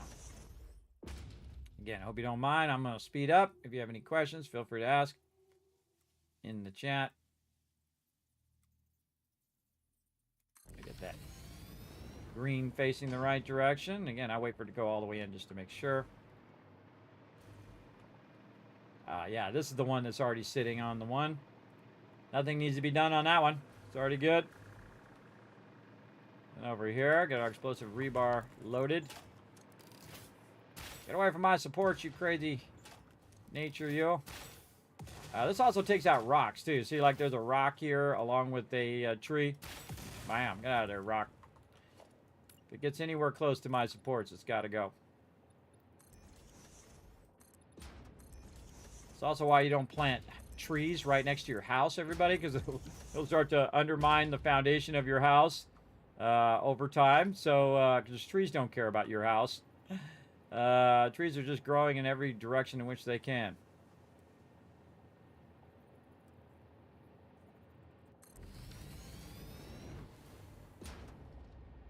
All right, nice. And then we come around here.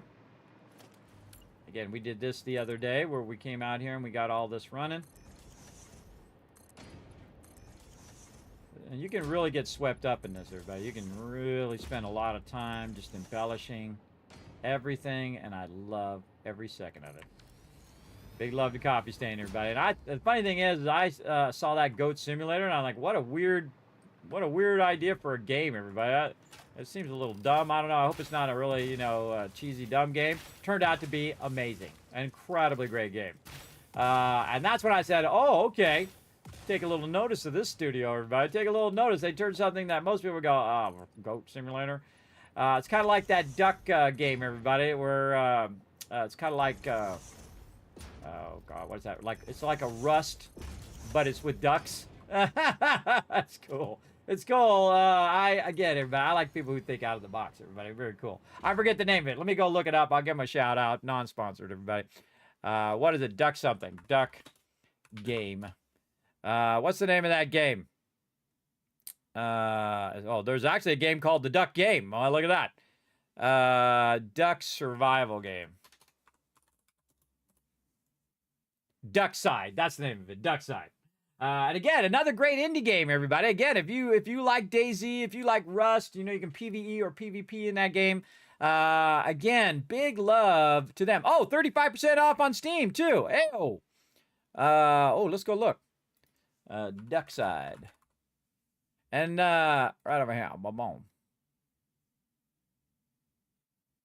It's about ducks, everybody. Again, it's duck survival. Look, and you got a gun. It's ducks. Big love to the indie devs, everybody. They just said, you know what? We're going to make something fun, right?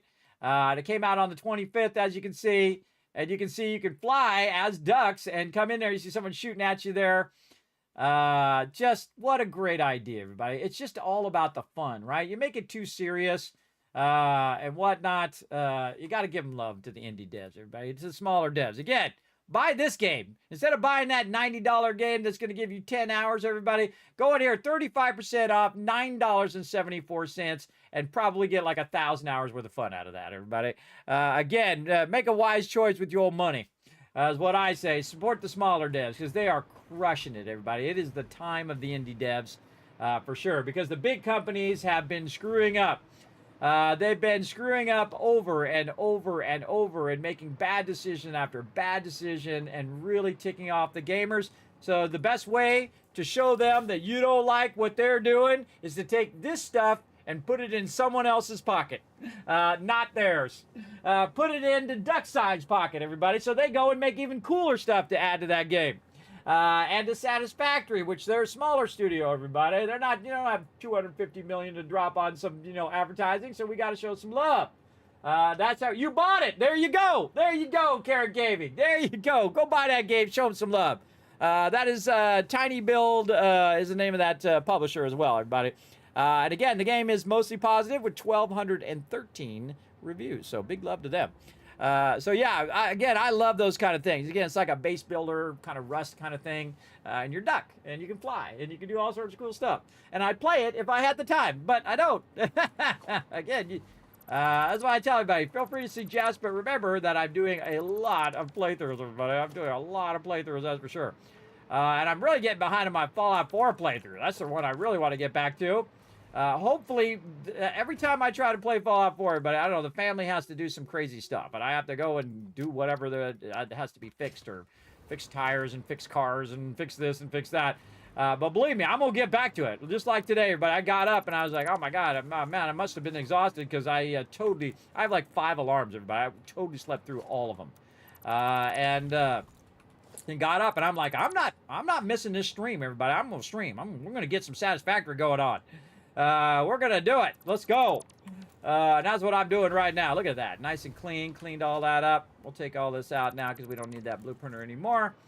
And we don't need this junction over here anymore either.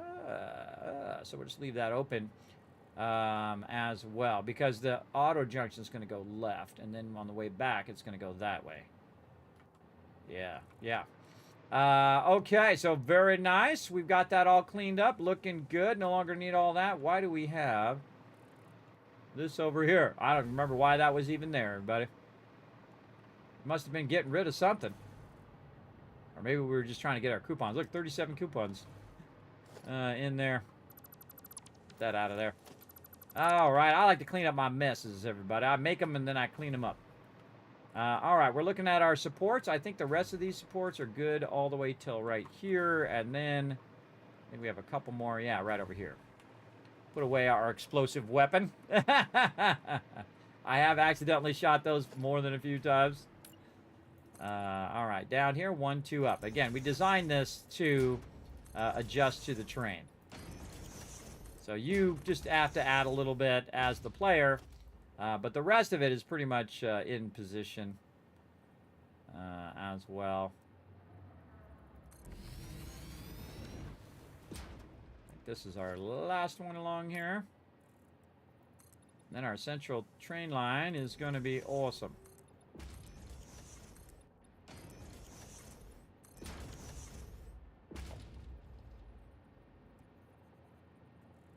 So if you're aiming at the bottom of this, by the way, everybody, it rotates in 90 degrees when you're rotating it. But if you're aiming it at the ground, it goes in much smaller increments. So if you are trying to customize the angle, it's better to put it on the ground and then customize the angle. But if you're trying to snap it to what already exists, you want to aim at the bottom of that. And there we go. Those are some serious industrial strength supports. Look at that and how it curves and then curves again. Very cool. Showing you guys all my secrets. Sometimes you can actually build a curved thing by using your walkways, and then sometimes I build it like this to just kind of give it a cool shape, right?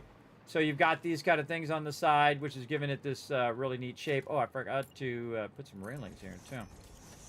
Put these railings in. Oh, okay. It's kind of weird the way it did that. And let's put our zooming on.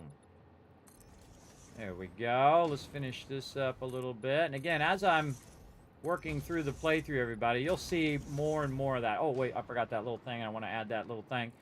Great examples right here, everybody. There is a kind of coil going along the side here. It's an embellishment in the thing here, and I can go ahead and just kind of keep that embellishment going by putting this right here. I'm going to hit H and then page down to page that down into there. So it basically acts like it's like a connector box, or that's where the actual electrical is running. So middle mouse button there. Grab this. Now this is set to default. I'm going to hit R to go diagonal, and then it's going to run right down into that there. Then what I'm going to do is look at the offset here, which is 2 foundations. And then I'm going to go back by 2 foundations right here, and then I'm just going to run this way into there. And then I'm also going to run it this way to the edge. And then I can just keep that embellishment going in this little custom section that I built. A little custom section that's going around. And then this, I would just go ahead and probably put one of these on the corner eventually. But this, I would just have this run directly into there, like it goes into here, and then it's behind here, and you can't really see it. And then it comes out on the other side. See how I think that stuff through? Now, me, I'd put another one of these on the corner here just to keep the thing looking clean. There we go. And then same thing here. You can see that we have some of these that are gapped. So we need to go through and try to get those to line up like that. So those are passing through. And then, you know, if you got to do it on one side. There's Fred. Told you the inspector would be by. That's Inspector Fred. He's doing his job. He's like, Kismet, all right, that's looking good. Make sure you remember to do it on the other side over here. You should have put that all the way back to this corner here. Yeah, like that. There we go. I like it. Make sure to put your little boxes in there so it looks good. Again, there are 2 foundations this way. And then 1 here. And then 1, 2 foundations. Perfect. Right here in the corner. And come on. Sometimes you aim at it, it doesn't actually put it where you want it to go. There we go. A little awkward, but there we go. All right, so now that's going into there, and then it should come out of here and end up back over here. So let's go ahead and grab this and run this down. I'd probably put it to here first, and then flatten. And you want to run this first, everybody, so that when you put in your caps there, that it isn't making this awkward. Because that'll make that super awkward really fast. The way that that's capping there.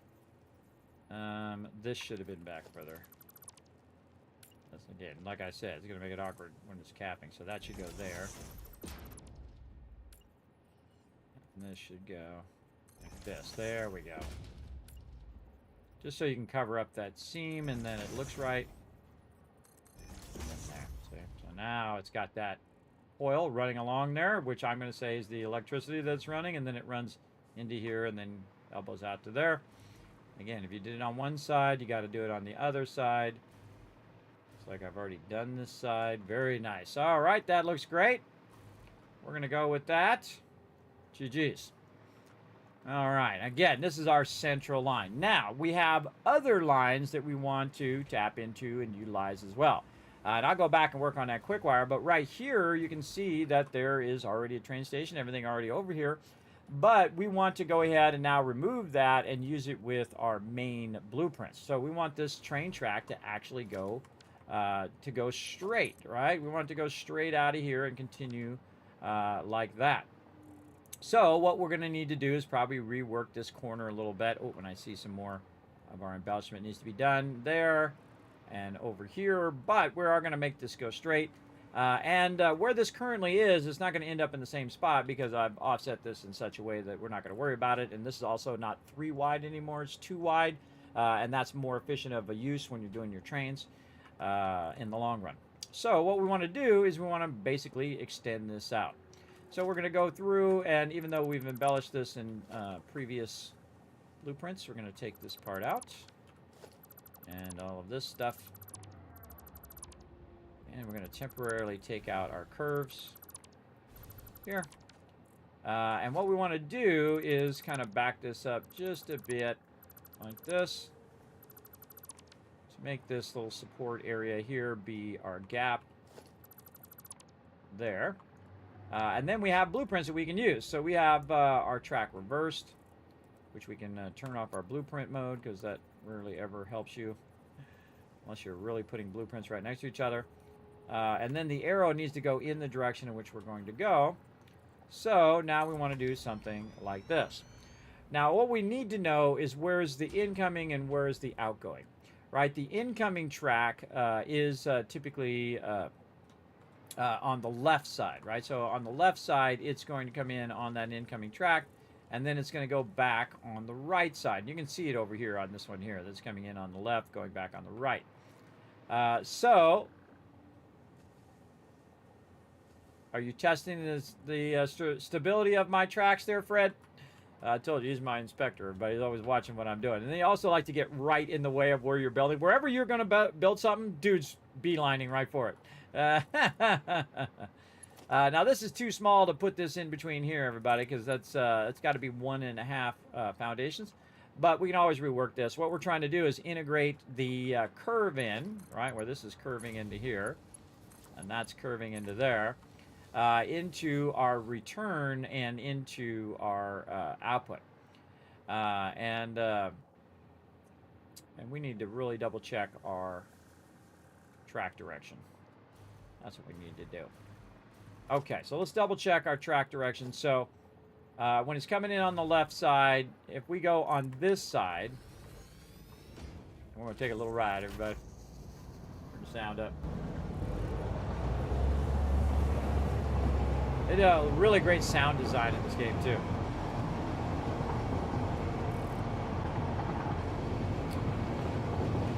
Oh, it looks like a little bit of rail work there, too. Fred!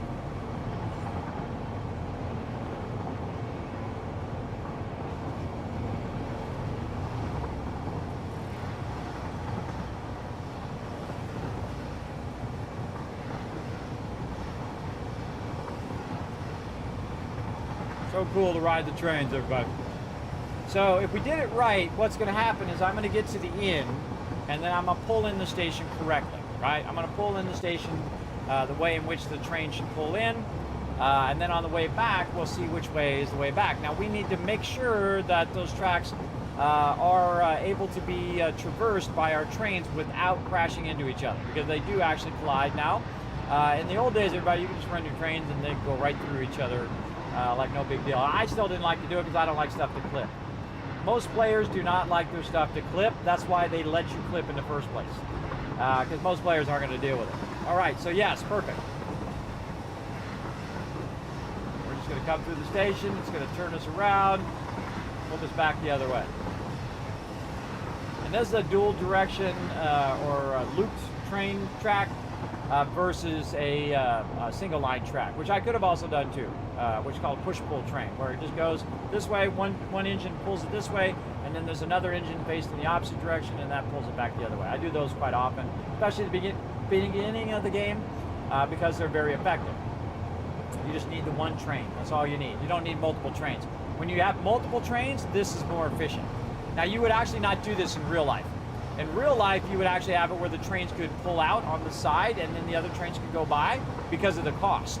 The cost of running these tracks and the cost of running those trains is so tremendous that having dual tracks or 4 tracks or 10 tracks just on a regular thing like this, it'd be much smarter to have a single track and then have them timed in such a way where one would pull out on the side track, the other one would go by, the express train would go by, and then that train would then get back on the track and use that single track wherever it was going. Because that's more cost effective. That's why they do that in real life. They have just the one track. But in the game, you can build all you want. I got 15 tracks wide if I wanted to. For sure.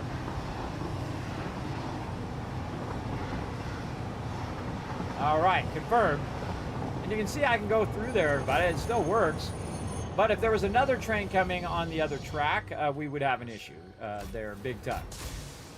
Big time as well. So we're going to leave that on the track just to remind us which direction. In fact, we'll put another train in the opposite direction, just reminding us the train directions. And then, okay, so it's coming this way, and now what we want it to do is to go forward, right? We want it to go forward into there like this. So we're going to take this one out, and because we have it stopped right here, it's going to create a great junction. And then we can just run this through. Remember, you can do all this clipping while you're working on it, but then clean it up so it's not clipped later. Now, okay, so on the On the returning train, though, we have a problem because the returning train is going to cut through these tracks and theoretically run into this stuff. Now, we fixed it earlier by making this one loop down and then loop under, which we might do again, or we can have it go over and then come down into the track as well.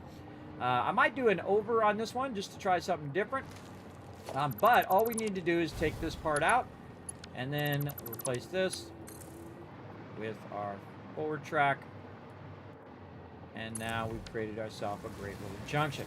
Now I can also create a junction here and have this figure out how to get to the other track, but that's a lot more complex. I suggest not to do that. It's a waste of your time. But if it's your thing, you do your thing. Let's fix this embellishment here too while we're thinking of it. And then over here we have that running in there, and then we have it running out of there. Very nice. All right. So again, now we've split this, and we've now made this the precedent of how this is going to go. Now this train's going to come in and immediately start going down. Right, it's going to start going down to that lower level because we're trying to build it along the terrain. And again, I can keep it all up in the air. Normally, I build mine like that high, everybody. I build my trains way up there because they can just go right over the top of everything. I can bring the resources up to it, and that's the most efficient. It's the most efficient because your trains never go up or down. They're just flat, and they're going at 100% speed the whole entire time. But in this particular playthrough, we are embellishing the fact that we are running along the terrain and all of that. So we're going to bring this down. Now, if you bring it down too far, of course, anything that was going this way, like this over here, if I had a car coming through here, that wouldn't be good because the car would just clank into the side of that thing and run into it. Now, in reality, the car usually, you could work it so it would go around, but into the deeper area over here. But I would say we want to clean that up big time. And this is our coal over here. So we want oil and coal. Oil and coal, oil and coal. That's what you're going to see throughout all of this. Now, we also have some SAM ore over here that we can extract and utilize. And since it's in this particular same train, I will rework all of that so that works as well. But right now, again, notice also that we have a hypertube here that is going in both directions. So obviously, we would want to put our brand new, brand spanking new in 1.2, everybody, hypertube junction. So pretty sweet here. And then I would take out this little part here and just make that nice and clean over there. And then this, we'll go ahead and do this for now. Oh boy. Yeah, it's not gonna like that. We're gonna need to fix that for sure. Yeah, I don't like how that's going. Okay, and I don't like how this track is crooked. Why is that track crooked? Why is the rum gone? Both valid questions.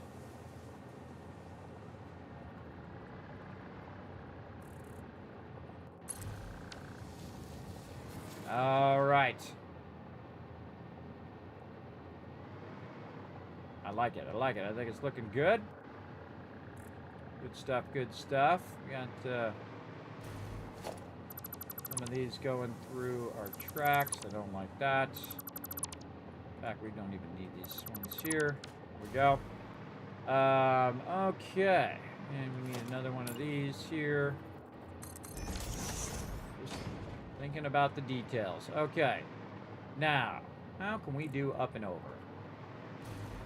I say we do something along the same lines as kind of like a little mini support here. Let's use this mini support that we're using. Oh yeah, this is another support that we're using for the train stations. Do I want those or I want these? I think I want these because these look like they're running electricity up.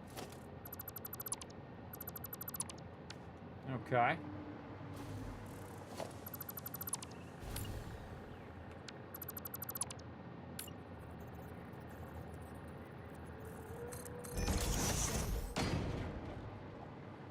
See how I just magically did that like in 2 seconds, everybody? That's called experience right there. Let's put our cap back on the top there so it looks like it's holding it in the center. Nice. All right, now we got to get a train track from up there to up here to do this. Now, I can just put the track there, everybody, but obviously we want to make it so it looks cool. But let's just do that. Okay, I do not like steep like that. I like it to be very consistent in its climbing because it loses the least amount of speed. So what we want is we want our angled stuff over here, and we're just going to build this out ourselves since it's just a small section. No real reason to build out a whole blueprint for it. So we're going to back this way up over here.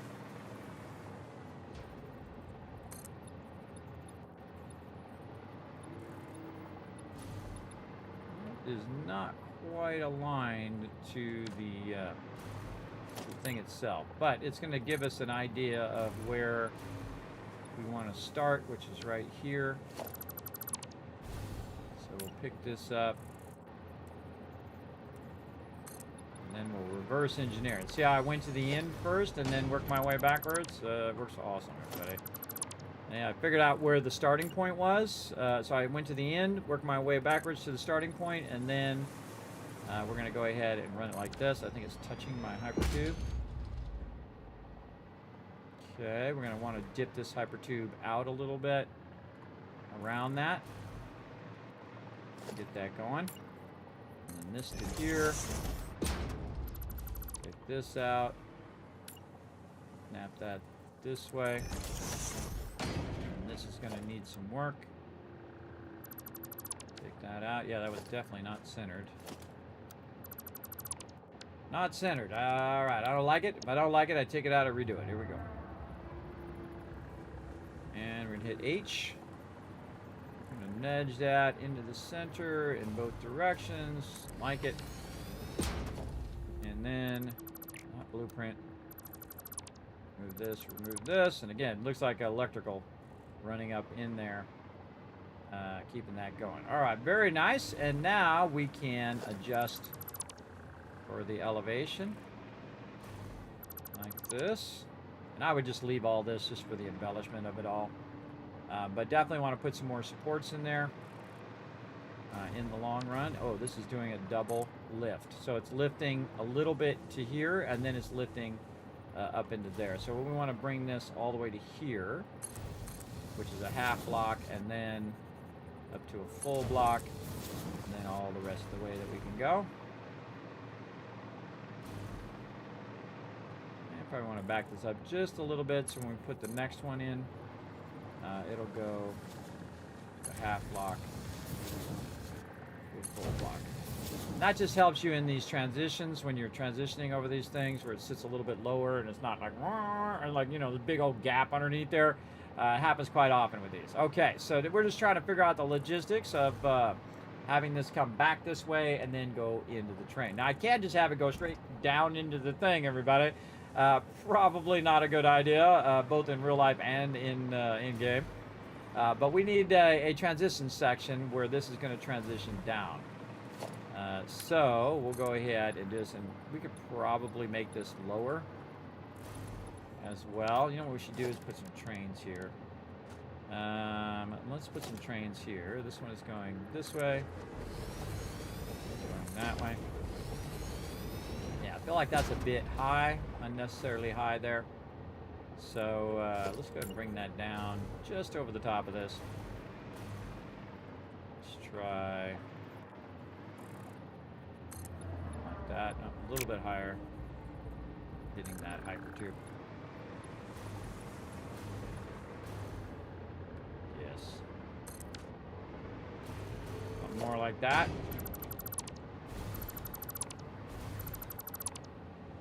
Again, work it and then rework it and then rework it again. Fix that support here in a bit. Yeah, much nicer. It's going right over the top of that train, over the top of the hypertube.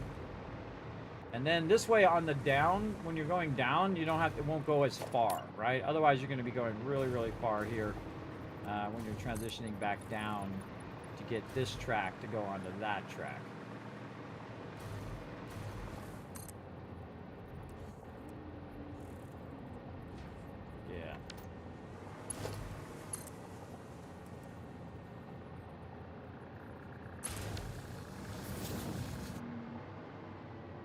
Definitely have to work that a bit.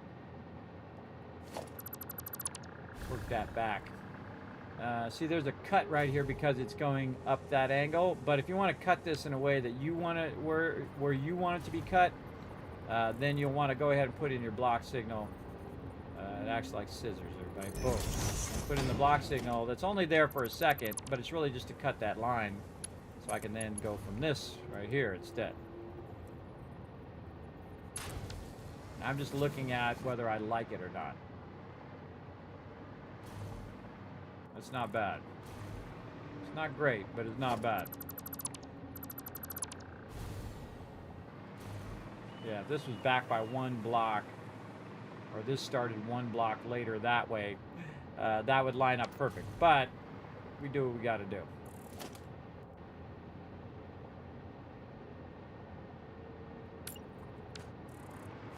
Get this one underneath here.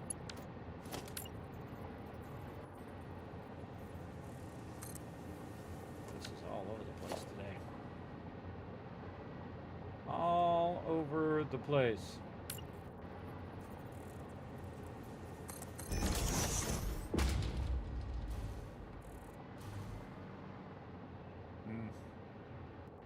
Yeah, it's off by one. Off by one. It makes me want to push this whole thing over by one so that when I'm coming down to line up, it'll line up in that flat side. This.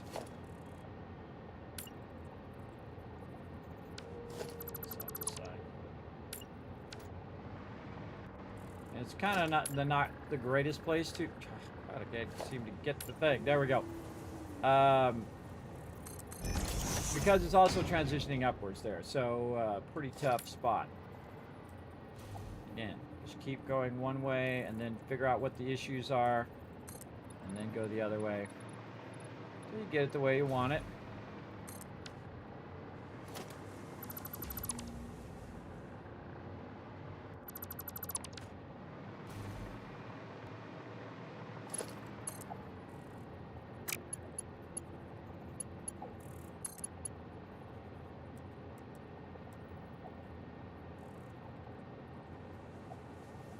Yeah, it's gonna be rough. But it looks much better. Okay.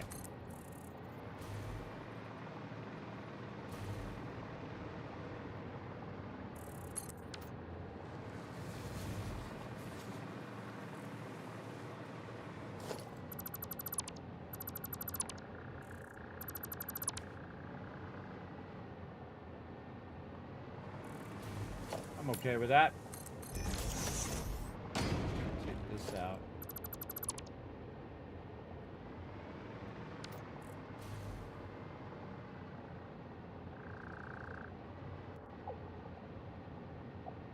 Maybe back just a little bit more.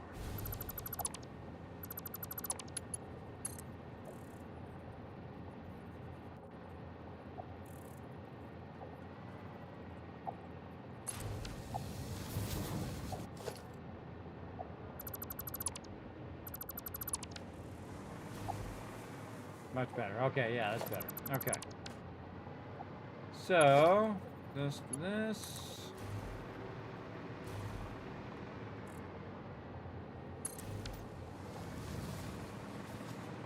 So you gotta like what you're doing. So if you don't like it, don't do it, everybody. Just keep working it until you get it the way you like it. Why is it not picking up that railing? Yeah, break time. You're not wrong. You're not wrong, Unforgiven. You're not wrong. How long has it been? 2.5 hours. We'll get into it. I'm trying to figure this out first, though. Then we're going to get into that.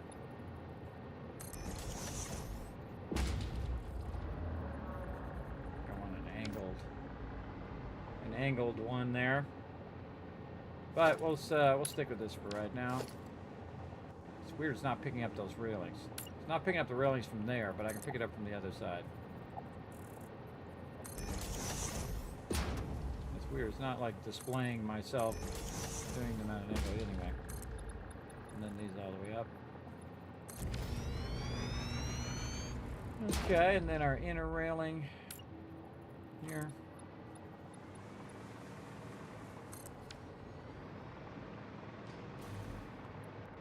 Okay, so this is going to go here. I'm going to move this over. Oh. Come on. That was 2. Offset by 2. And again, we'll put in all the supports later. So this is going to be a fun little ride. This is going to go this way and then curve over there. Okay, so bring this up.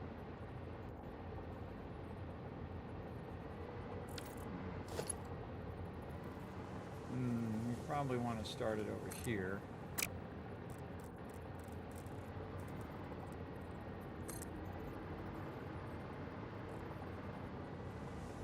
Yeah, we're gonna have a corner problem there. Too steep of a corner. And I don't like it. If I don't like it, I don't do it. Simple as that. So yeah, that's looking better. Okay, I'm just looking at the angle of the thing. You got to be 2 back, by the way. When you go into a curve, you want to be 2 back, and then this would be considered the 3rd one. So those are 2. This would be considered the 3rd one or the central one, and then when you turn this way, you'll get yourself a really nice curve there. And again, it goes a little bit in the foundation there, but I think that looks pretty good. We'll take this out and simply just connect that side to that side, and GG's. Very nice. Okay. That's going to come around there, and then we're going to want to reverse this the other way.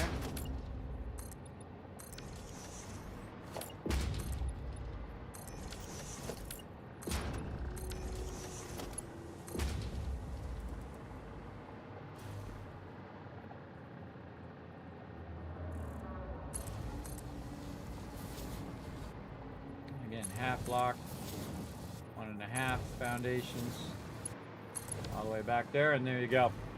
There you go. By the way, it's also coming from this direction, by the way, and then going down that way. But that's going to be a fun ride right there. 100% fun. Right. Now, we don't need these foundations here. We can take those out. We need to rework our thing here. So we're going to take our H-beam out. We're going to get a new H-beam.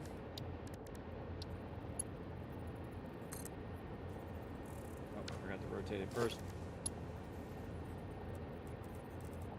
Alright. Why will you not rotate? I don't want you to go that way. I want you to go the other way. Fine. Fine, we'll go that way. That's what we got. That's what we got. It won't let me do it in that order. That's right. I gotta take this out first. Alright. Yeah, see, it's weirdly building it the opposite direction the way it built before.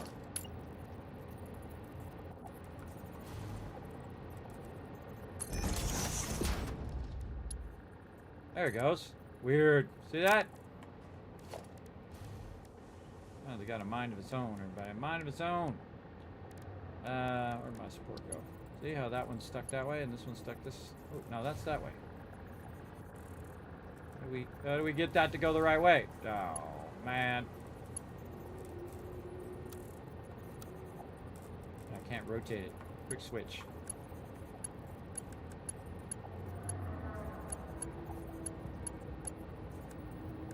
That's weird.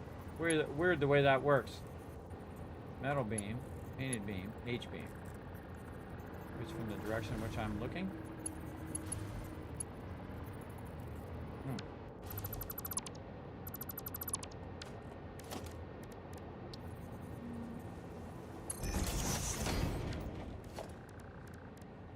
Something funky going on there. See, yeah, look, now it works. It works the first time you do it, but the second you try to do it a second time, it doesn't work. It goes the opposite direction. That's weird. That's double weird. All right, let's put this over here so we can use it as a template. Okay, and we're gonna grab this, our cable cluster. Oh. Why will it not let us build it? Let's do it here. Man, I can't forget which one we built first and which one we built second. And you can't just cut this down because of the length of it.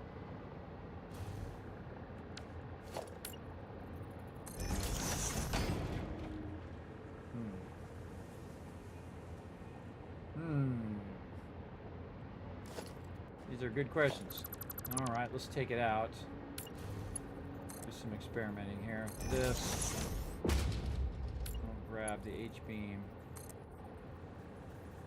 Not let us put it in there. I can't remember how I did that. How did I get that to go inside the thing?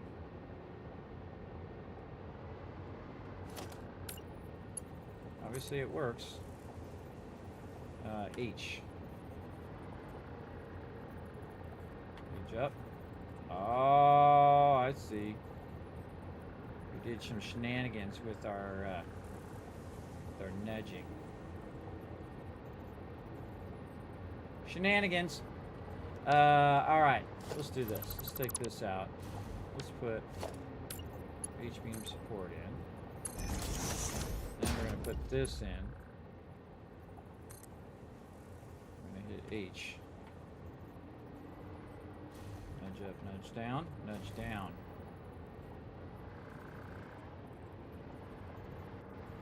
Well, it was up off the ground too.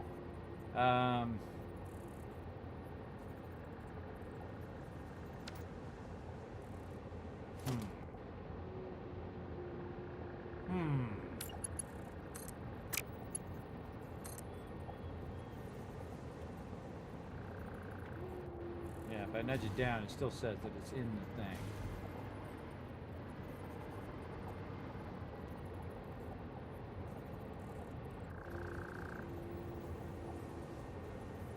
Oh, control nudge. Control page up and page down, so it nudges it just a little bit and it doesn't come out of the bottom. That's how I did that. Obviously, I've done it before, everybody. I know it's possible. And see, once you know it's possible, everybody, your abilities are unlimited. I know it's possible. Obviously, I did it before, but remembering what I did can't be the tough part. All right. Oh, I colored that red is what I did. Color this thing the same as I did before. And then blueprint here. Again, I like to stay in the zone, everybody. When you're in the zone, you want to stay in that moment. Otherwise, it's hard to get back into it sometimes. This one I'm going to take out this here. We're going to reroute this one like this. Again, you're going to be customizing a lot of stuff along the way, which I find very fun. Bring this out here, and we'll put it as a curve, because that's going to be fun. Then we'll curve it into there, just to make the hypertube ride a little bit more fun. Oh, we can take out these other small segments. And one complete segment is, I find, is usually better than a bunch of small segments, everybody, just in the cleanness of what you're doing as well. So yeah, that's good. So we diverted it around that way to accommodate that track. And looks good. And take this out. I feel like we could probably do the same thing here. Move that support over.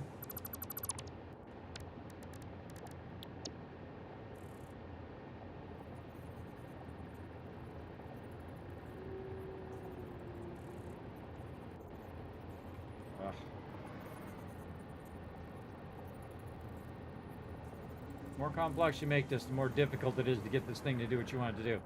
All right, here's what I'm gonna do. I'm gonna hit H over there, and I'm gonna nudge it into position. Sometimes, everybody. Sometimes it's not easy. All right, there we go. And then obviously we're gonna take this out, but we don't want to take out all of this stuff in between.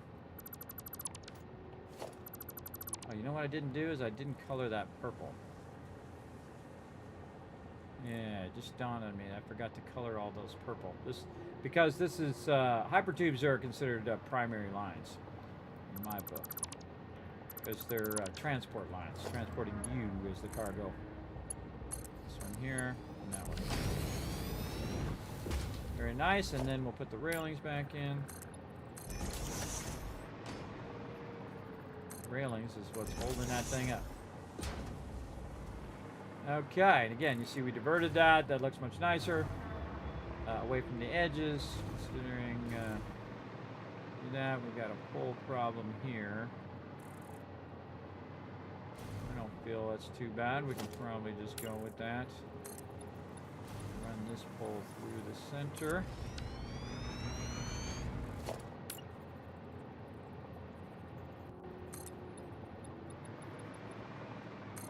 I might remove this bottom part. Unnecessary.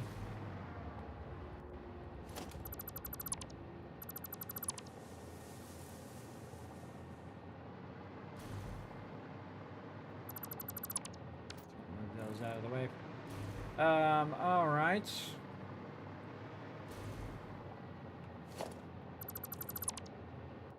all in the little details, everybody. The little details. Right. Yeah, I totally feel like I'm going to take all these ones out, and then I got to rerun this line so that line is along that edge. And then bring more supports back. Maybe just one right here that's holding that whole thing up.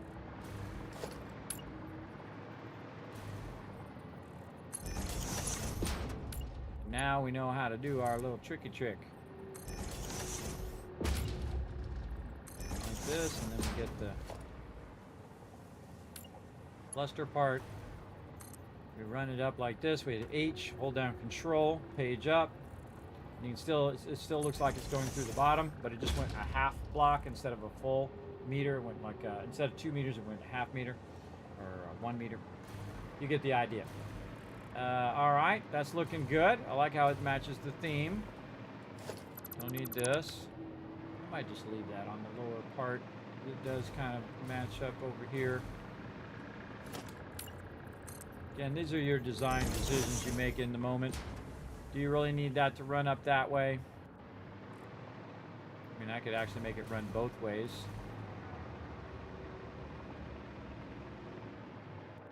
And you don't need a railing if there's no track. That's why I'm looking at that like that. I could move this forward. And this.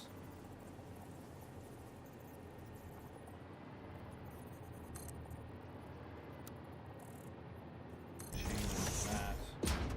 Nope. I know the second I don't like it. I know that very second, everybody.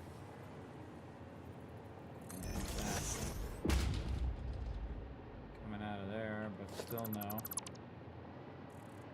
I would take this out first. Do this. Then angle that up. Much better. See how it matches the angle of the rise better? Much better. I go with that.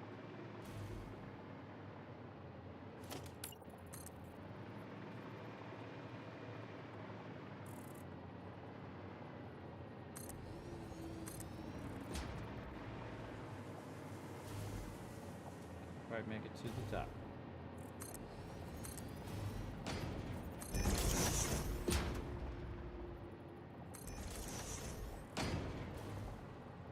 Now you don't want to do too much of this embellishment until you're absolutely sure that's what you want.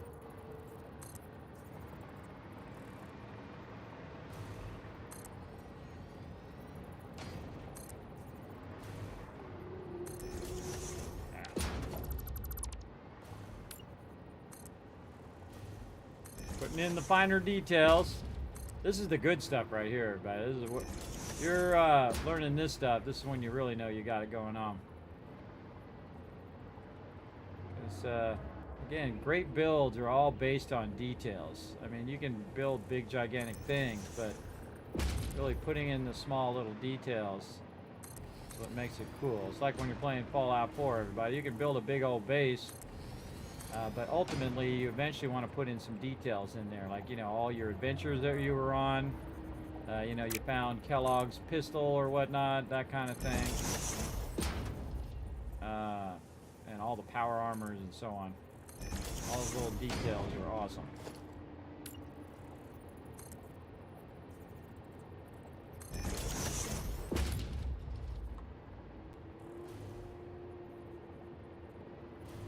Like that was crooked for a second. And then here, corner, that one.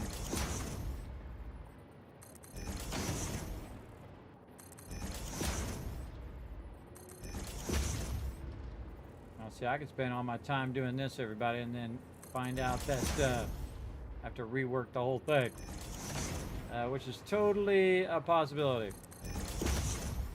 Again, I'm doing every second foundation. Oop, this one here is not right.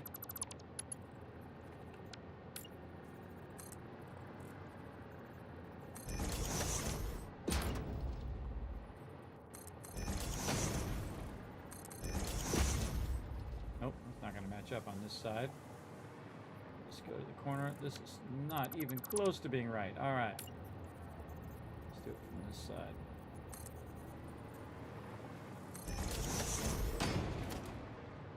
Again, I'm just going to skip to the third one because it's going to look better in the long run. Come on, not that. There we go. This cap in the corner looks better. And then the inside corner. And then 1, 2 here.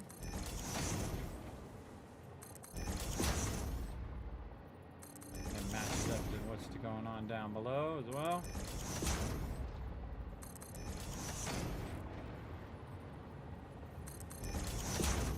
All right, very nice. Okay, so we embellished all of that. Now the real question is, does it work? Normally I go under because under is way easier, but I just under the thing and then you come around. But I thought I'd do over. Over requires you a bit more of a swing out. If I did under, I could go under and then come up to that level, but it'd be the same distance based on how far I go under or how far I go over, right? So if I go over, I have to be, you know, this many foundations up. But if I go under, all I have to do is be the height of the train, which would be a lot less. So it would actually require less. It would require less of a rise. But there is a rock right there. So I could come around and then be hitting the rock. So I'd have to go out further like I did earlier and then go up and then cut over, which would end up being a lot more of work or the same amount of work as I just did.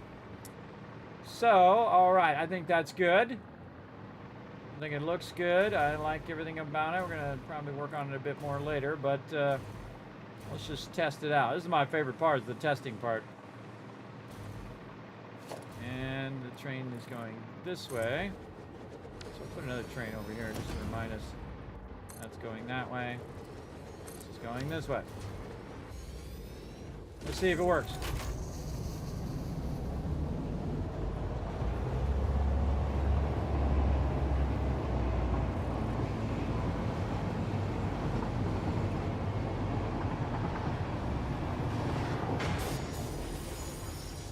Yes, I did that on purpose because it's fun. All right, but you can always just re-rail your trains, everybody. No big deal. All right, that's fun. Now, what we could have done is we could have done the reverse too, everybody. We could have done it where this one, when it's coming back, came straight up and ended up over here as well. But I did this more as an embellishment to make it cool on the way back than to make it easy. The easier of the two would have been to take this one and just run it up into here on the way back and just kind of divert it out instead of diverting this one out, right? So you have both of these going.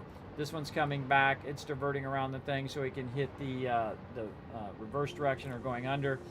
That's the easy way of doing it, but I'm doing it the more advanced way because it's fun. Just adding a bit more fun to it. Okay. Well, that looks good, and then we want to go down here and work with all of that. We got to put some more railings in here. Again, I'm in the zone right now, everybody. I'm in the zone, so we'll take that break here in a minute. First, we want to stay in the zone.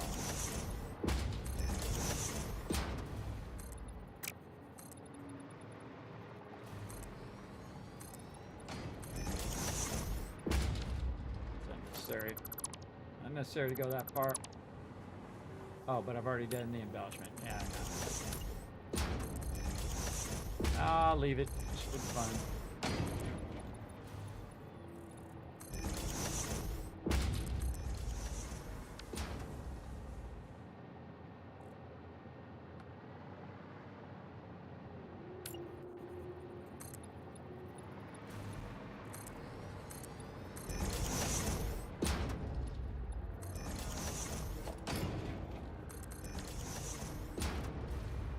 Okie dokie.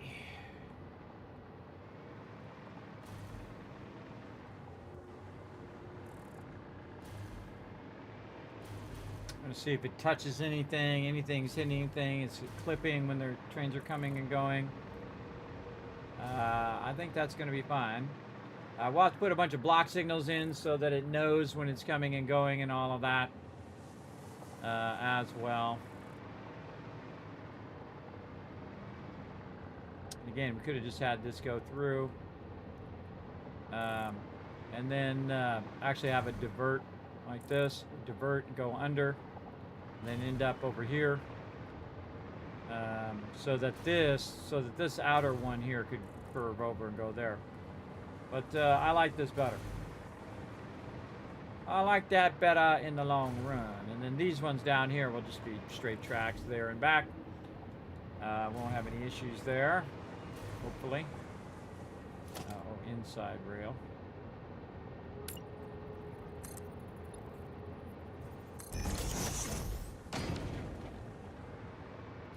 That inside rail in there. Okay. That's looking good. A lot of stuff going on right there, but basically one train is going the other way, the other one's going that way, this one's elevated, the other one's not elevated. Just to be able to switch tracks, and really there's just a single return here. So the only train that's going to be coming back this way on this track is our oil train. And any other trains that we decide to pick a bunch of resources over there, or iron or sulfur or whatever. We can use the same return as well. And then also the coal will use this as a return too. We're going to have a bunch of trains running on the same tracks, which is awesome, that are doing different things. So very cool, very efficient that way. All right, we're going to do one more thing, then we're going to take a break here. Let's get our upper angled support.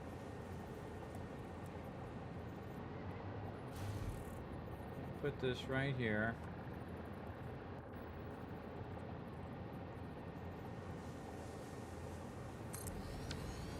Start us going down at an angle to match up to this. I'll probably raise it up a little bit more just so you have the ability to go under there. And again, usually they'll do that in real life. Everybody, they'll either put it on the ground for the tracks because it's cheaper to put it on the ground, or they'll elevate it if there's going to be any cross traffic or whatnot, or they'll just make it on the ground. I'm gonna sneeze. Nope. Okay. They're gonna put it on the ground, and then that's why they have the little things that come down. You know, so you don't, the train doesn't run you over, because the train's going 200 miles an hour, everybody. So if you're on that track, bro, he can't stop. So don't be on the train tracks, everybody. That's just straight dumb.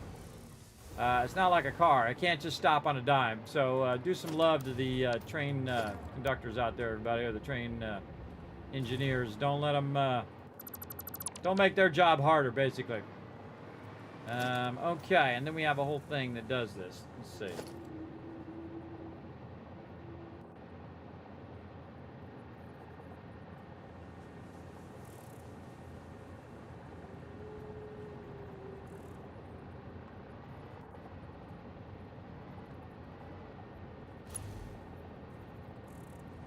It's not auto-connecting, which means I have it the wrong way. Turn it this way? No. This one first? Huh. Why is that not working that way? Oh, because I brought that other one to the end. That's why. Oh, so that is right. I just got to readjust that other one. Yeah, this one right here, I remade these tracks to accommodate this. So these I gotta fix.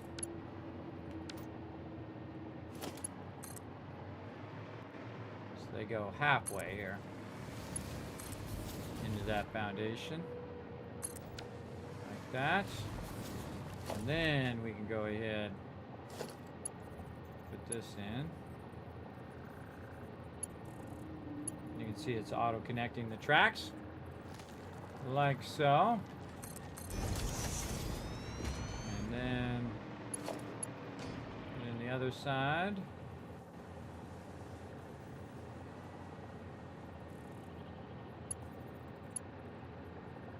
Those will auto connect as well. So we just got those as modular. Just snap, snap, snap, snap, snap. Works great, everybody. Works really good. You might have to come back and revamp a little bit of stuff, but again, we're going to keep this up a little bit higher. So this next one is just going to flatten out like this.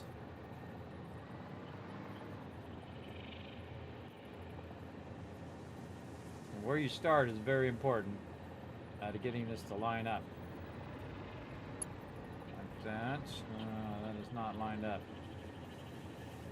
Nope.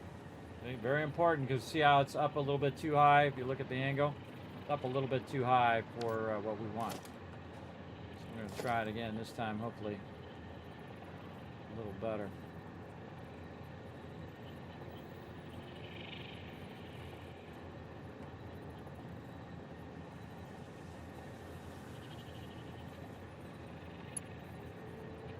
Huh, same thing. Same thing. All right, I gotta take these tracks out underneath here. They're affecting my my angle. All right, 4.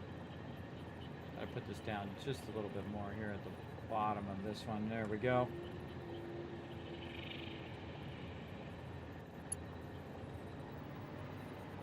Really? I held down Control and just nudge it down just a little bit to see if I can control it. A little less nudging there. No, that is still not right. I will do it until it's right. It's not the bottom edge. It's not that edge. Got to be that very top edge.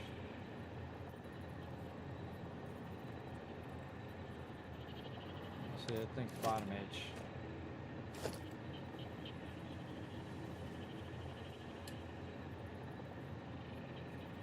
There we go. Looks good enough. All right, there we go. I think I had it before anyway, but it just looked like it was off. Okay, so that's going down into there. And let's see. Yeah, see, this is going to be much higher, and then we'll put our supports underneath there, just to keep it up off that, so we can do cross traffic if we want to. We can actually put in that bottom part right now while we're at it.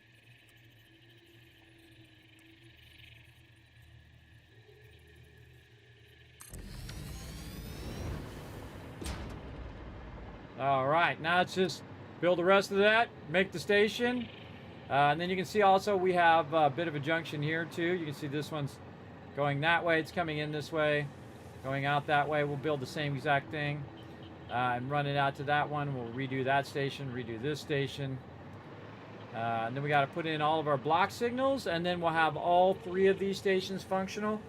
We'll have to rebuild the stations on the other side so that all of this works with each other, and then we'll have to redo all of our train schedules and so on and so forth, and remake our trains and recolor our trains and do all of those things. Again, when you get into this, everybody, when you make one embellishment, it leads to another one and another one and another one, and then it compounds very quickly on how much work that you have to do to make it all look the same, right? To make it a unified look across all of your builds.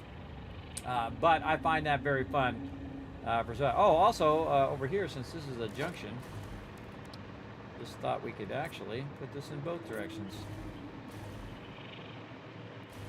On this one right here. And again, you can always go through and modify the one. See? It travels both directions. This way and that way, and this way and that way. But this one over here is just going in this direction. I don't know, just kind of a visual symbol for me to remember which way my trains are running.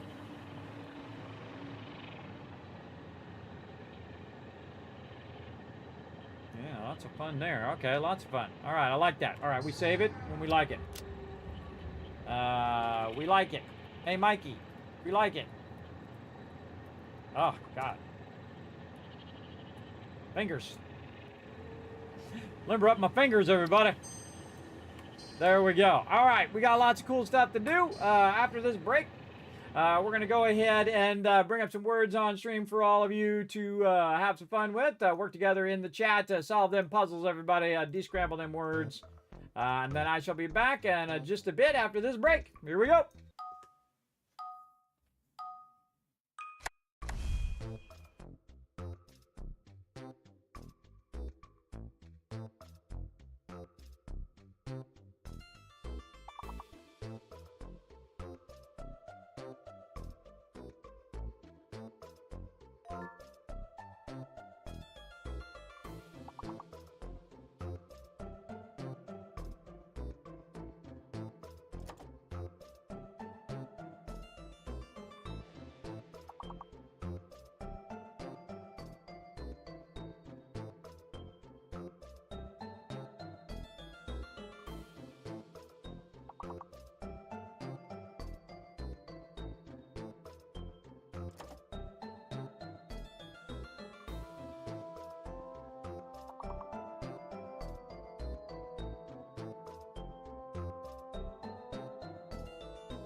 You guys go. Holy mackerel. I don't think I'm having enough time to get a word in there, but I'm gonna try.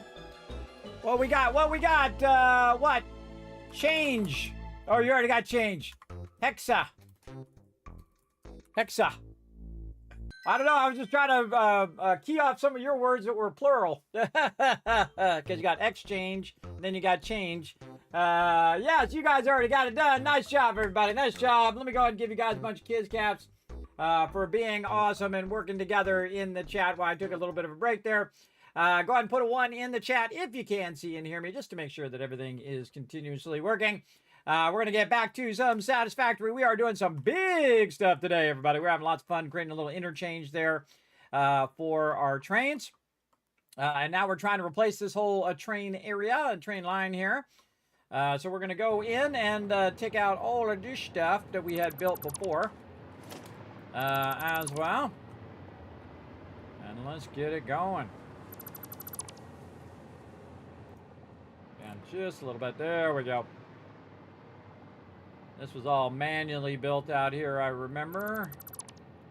Some of this might be a blueprint, some of these lines. Yeah, well, a little bit of it was. Again, we'll work with all that in a bit.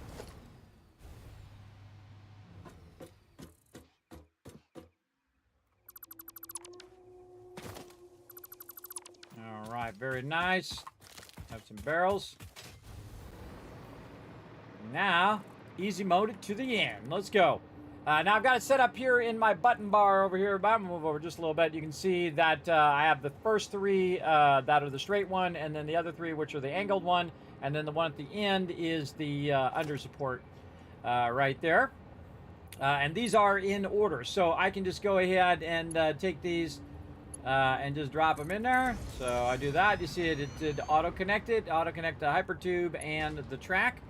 Then I go to number 3 here, which is our next segment, which is I call reverse segment. Actually, the reverse segment was first, because one side has to have a gap and the other side you can put face to face. When you're doing this kind of stuff, you'll see why, because we're also going to have a support one that we're going to put in like so. And again, we're using our horizontal and vertical nudging. And then we just repeat that process, hopefully without all this stuff in our way. Now, when we do take out this train and the storages and whatnot, everybody, remember that all this resources are going to be lost, but it doesn't really matter because the resources are infinite. You can keep extracting them until the end of time. You know, if you put them on a server, everybody, even more crazy, because you could just make 57 boxes and let it run for a week and come back and bam, you got 57 boxes full of raw resources. I know, I've done it.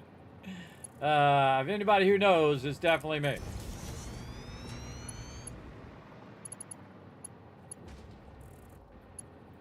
And right like that. Again, I love how it just auto-connects, right? Just auto-connecting, really easy and quick. Again, even with all the embellishments and all the stuff that we've done, very quick and easy. It's also bringing the power, so it helps me float around up here and take all this other stuff out. See if any of this is blueprints, just to make this a little faster. Yeah, we got some of this. We got some of that blueprinting. Gotta be a little careful in this section because I can fall to my doom. That's a bottomless pit, baby, right over there. All right, now we are doing, how much extraction are we doing over here? Let's go this way in case I start to drop. Like this. Oh, put that space bar. Space bar. There we go. When he brings his hand up, that's me pressing the space bar. Space bar.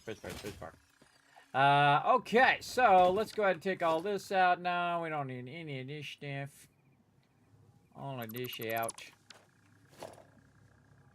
We're just going to go over here and see what we got going on. We've already upgraded this. That's nice. Upgraded that. We need to actually...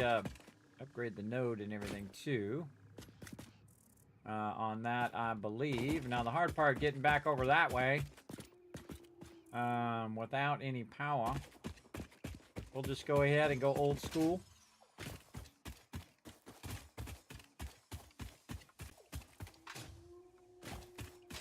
And climb our way up. Yeah, all this got to come out too. Look at this. All this leftover stuff from the beginning of the game. Take a bunch of that out while we're at it. Looks good.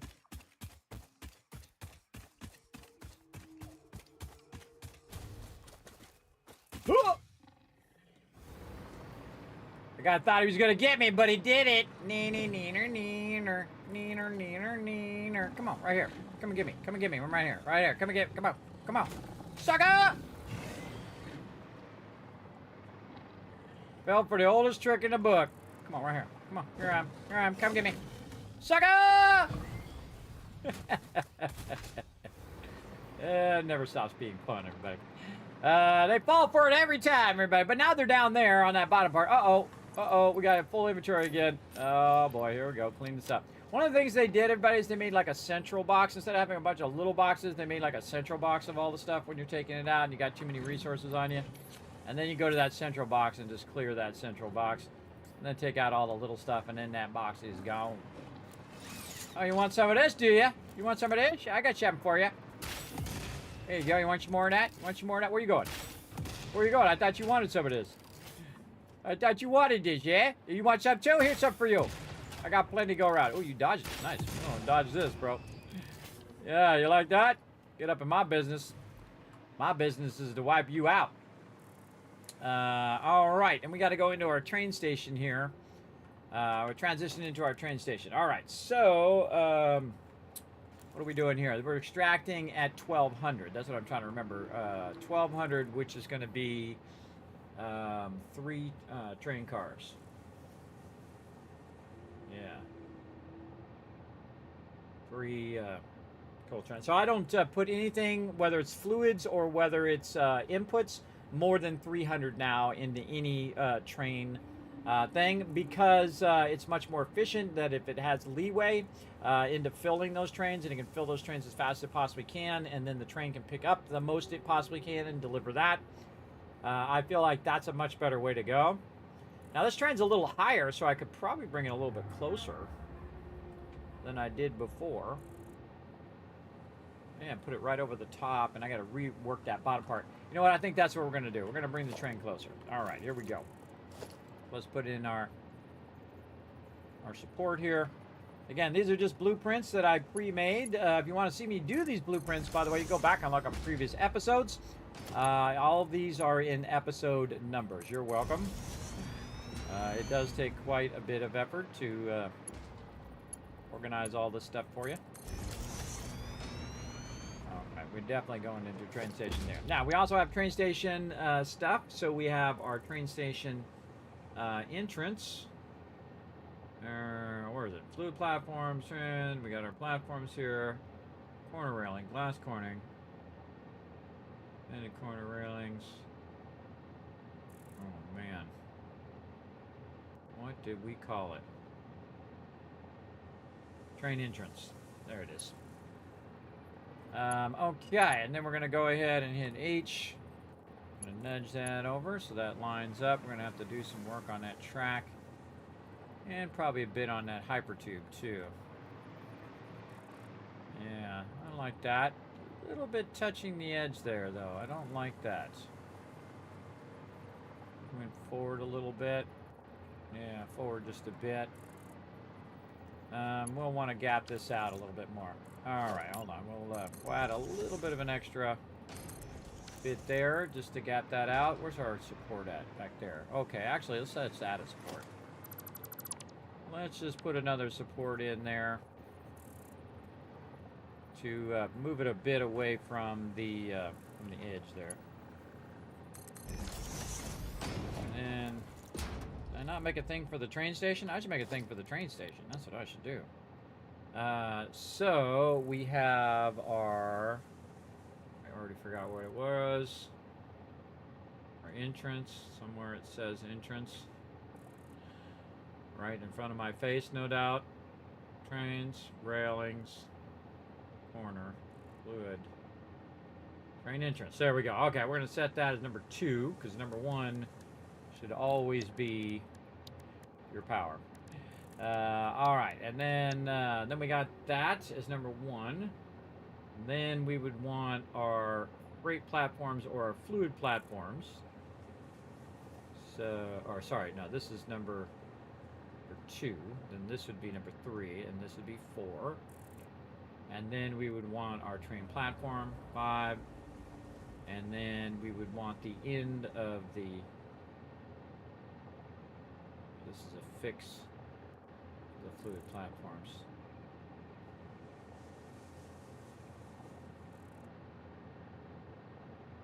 Or do we have a fix and also the ones here?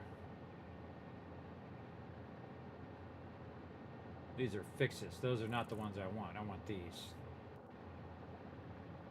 This is the train platform. This is a fluid platform.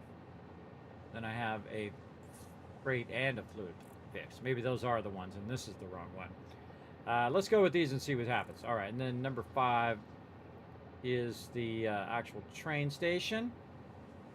And then where's the end of the train station? Train curve. Train turnaround right there, number 6. Okay, let's see if this works. Number 2 is the entrance.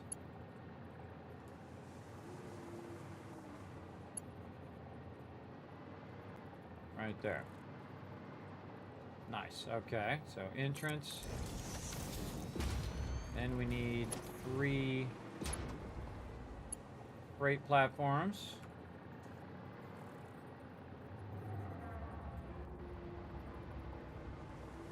That looks good. It's auto joining all of that. All right, 3 freight platforms. They're going to be on the left side. And then we're going to skip over the fluid ones because we don't need the fluids. And then this is the actual platform itself. Like this. And hit H so I can line all this up. There we go.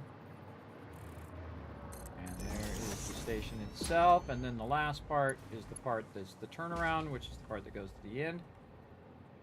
And then we line that up, and that automatically connects all those hypertubes. And look at that, everybody. Look how nice that is, everybody. Again, just modularly built. Boom, boom, boom, boom. Easy.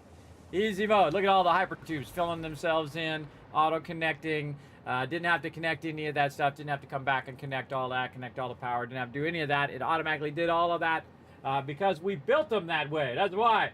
Thank you, Harm, for letting me know everything's working as well. There's 1,000 more Kiscats for everybody in the chat because we work together in the chat.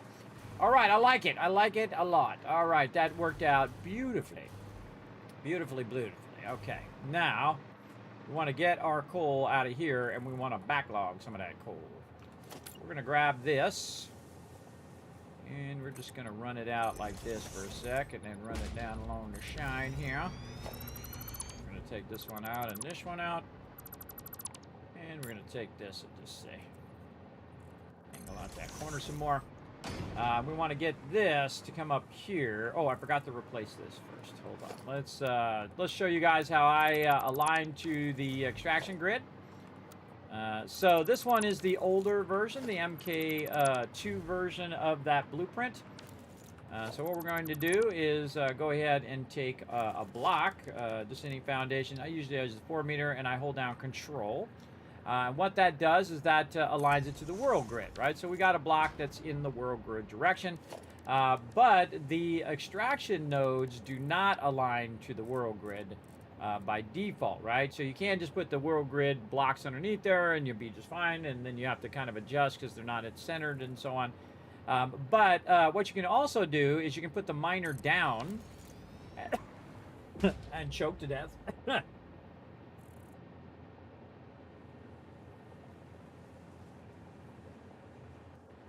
My God, just start choking out of nowhere. Yeah, so there we go. So you put the miner down, and then what you want to do is get the metal beam, and you aim it here at the bottom. I'm about to show you a gamer secret right now for Satisfactory, and then you rotate this back with your mouse wheel, and then click, and then you want it to be on the inside like this, everybody. You want it on default mode. See how it turns yellow? If I move it one more, it's blue, right? So it means it's not clipping. See, this is clipping, not clipping. So you go 1, 2, 3, 4, which is basically 4 meters from the front of this object. And it just so happens that the foundations happen to be 4 meters long. And if you go ahead and snap that in there like that, everybody, now that is perfectly aligned to the actual extractor itself and the extraction node. So if you run these back like this, you can see not only does it align, everybody, but it aligns absolutely perfect. There's nobody else who does it like that. I'm the one who did it first. If you see it anywhere else, you can credit me. Thank you. I'm the one that figured that out. And it took me a while, too, everybody. It took me a lot of playthroughs to figure that as the ultimate alignment, because this way you can do all sorts of great stuff with your blueprints and whatnot. And once you have it aligned, by the way, all you need is to keep at least a foundation on that same grid. So what I'm going to do is bring this up just a little bit, because I don't like that stuff flipping through the bottom of my stuff. So we're going to go ahead and run this back just a little bit, and we're going to go ahead and snap our extractor back in there again. Now, why are we going to snap our extractor back in again? That's because it didn't used to, but I've noticed it does lately. But it didn't used to let you put the blueprints around this, because it would say, hey, it was clipping through that thing. But it doesn't do that anymore. So you can put that down second if you want. But me, I am of the old school way, so I just make sure that it works and whatnot. Now again, I like it to be elevated here, and it will snap if you aim at the node down here, and it's already on the same grid, so you can see it lines up perfectly right over there. And then we're just going to take out the foundations and leave the extractor like this, and then we go in and we look for our Mark III extractor. Let's see, it might be in extractors here. Yes, there we go, or what's known as my mega extractor. And this actually is labeled incorrectly. Mark III. There we go. All right. And then this is oil extractor and the actual resource extractor. And you're going to see I'm going to go ahead and take this and snap it to the back here. And that's why I put those foundations there. And if it looks right, it looks like it fits in there. And again, you want it to be aligned. Oh, it's up a little too high there. Yeah, it did not align properly. So I'm going to take it out again. I'm going to try it again. Make sure that your alignment is elevated properly. I could try to vertical nudge it, but it's just faster. Take it out, put it back in, and then hit H. Okay, or not. H. There we go. I had already hit H, so it took it back off again. By the way, if you didn't know you could do that, you can put in hologram mode and take it back out of hologram mode. A great little side thing there. But if I've done this right, everybody, when I press this button, it should build that right around that sucker beautifully, like that. Perfectedly, by the way, everybody. Perfected by me, Kismet. Look at that. Perfected. Blueprinting off-grid to the actual extractor grid. Perfected by the one, the only. All right. And then, of course, we want this to have its own priority switch. And we want to bring some power down here. Now, the power that's going to go to this is actually going to come from our train station. So let's go over here and check our power here. And we've left this open just so we can manage our power. And we can run it straight across like this. And line it up somewhat to down there. I would probably line it up off of the middle of this one. Stay right there. Straight down, and then feed to the entrance side, or the what's known as the A side of this.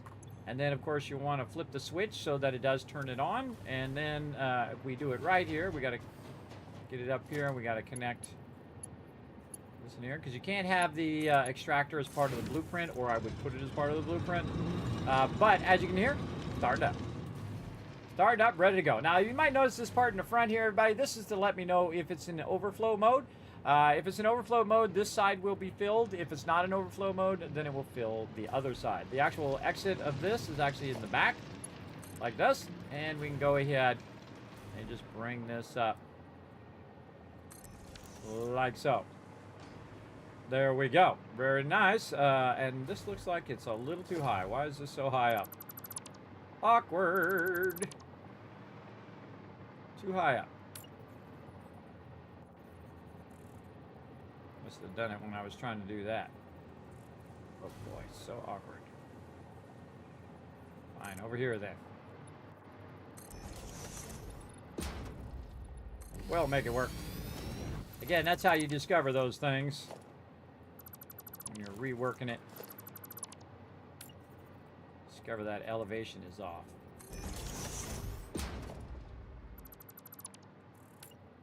Should have noticed it by the fence line there.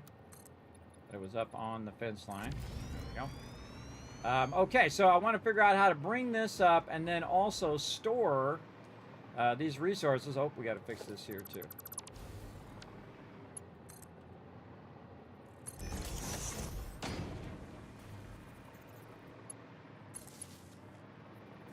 How to store all the resources from here and let it backlog while it is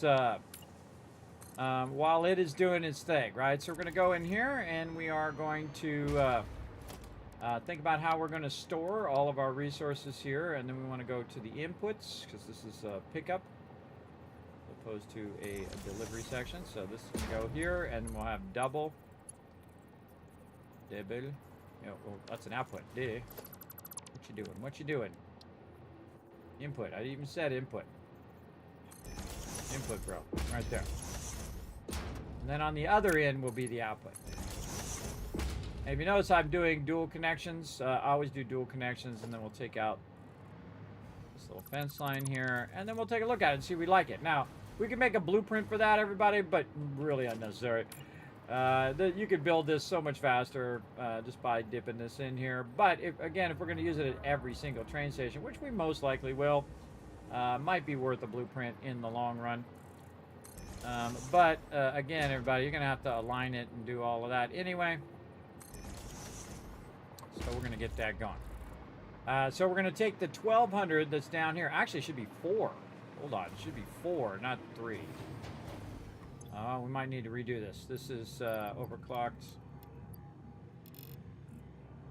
Yeah, because 300 and 300 would be 600, and then another 300 and 300 would be another 600, which would equal 1200. Yeah, that's the wrong way. Oh, also we got to do our connection in here. I forget that as well. Right here, we got to connect this into there so it runs that out. You'll see it start to fill up. Very nice. Yeah, I did this wrong. Wrong. My bad. But here's the cool thing. Watch this. Blueprint gone. Blueprint gone. Then we go ahead and use our thing that we made here for 6 to put more of these in. Get it to line up. Actually, this would be a good time to use the blueprint mode. Blueprint, and try to get it to snap to this blueprint. There we go. Rotate it. Hit H, get me out of the way. And then snap that in. Like so. And then we'll go in and modify it because we only need one more platform. So we'll take these platforms out. And we'll have to do a little bit of work on it, but that's okay. We'll get it done. We'll get it going. Take all this out. And all of these, yeah, and these things, and that. This embellishment everywhere.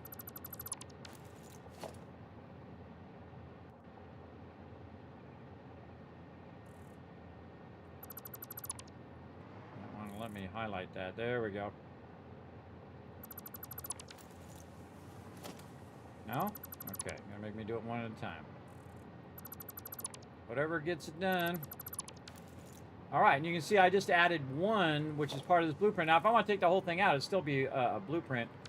But I just added 1 more because, again, I'm going to split it into 300, 300, and 300. And I realized that when I was putting the boxes down that I need 1 more box, and there's not a station to put that box into. So we are definitely going to fix that. And then this here and this here.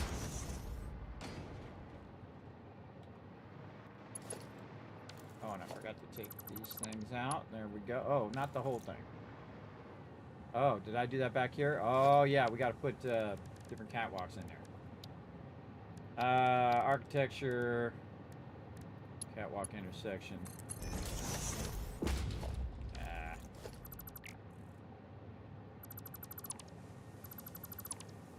zooping on. No worries, we'll get this. Turn the zooping off. There we go. Now we can just pick this one up. Put it over here. Alright, nice.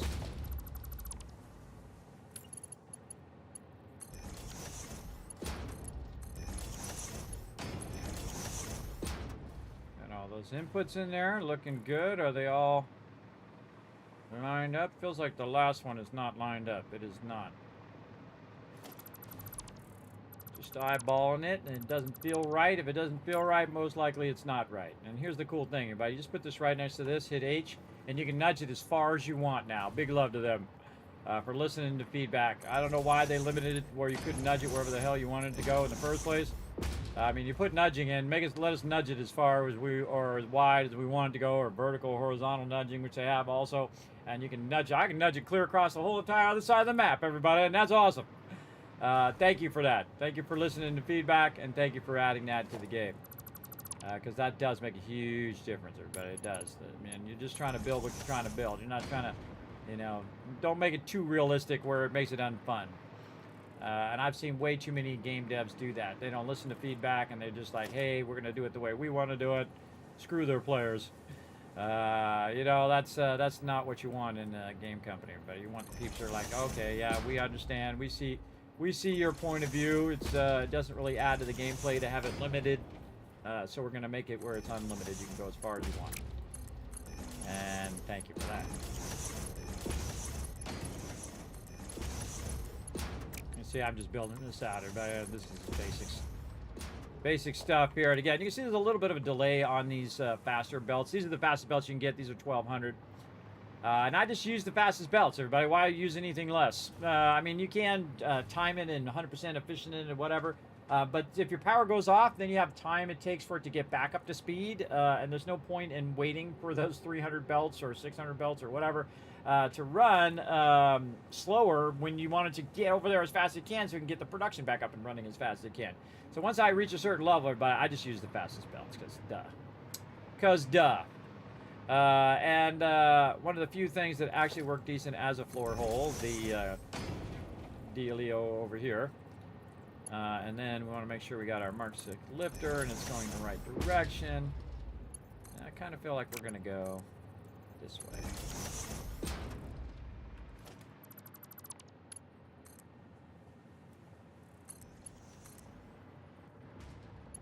And we're going to have some fun with this. We're going to put it on a curve. Cool. All right, now it's going up into there, up into here, starting to backlog into the actual train station itself, and then also backlogging into the boxes. Now, you notice it's not in the freight platform yet, and that's because it doesn't have any power yet, because we got to put the front of it on. So let's go ahead and go back to our deal here, which is part of our blueprints. And we're going to put our train station back on here. We're going to turn out and get out of blueprint mode. This is always so awkward. So awkward trying to get this to work. And I went all the way out into default mode. So I can then try to align this. Again, thank goodness for holographic mode, everybody. Thank goodness. And then once you have it aligned, you can then hit R to switch to auto connect mode. And you can see it's going to auto connect all of this. My hypertube's going to have an issue, but the train tracks and everything will auto connect. And the rest of these hypertubes that are over here will connect to each other and loop backwards. Like that. Very nice. And then we'll put the end of it on.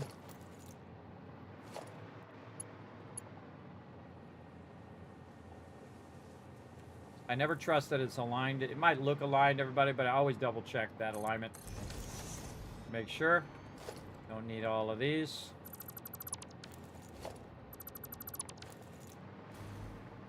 Very nice. Feel like these railings should go.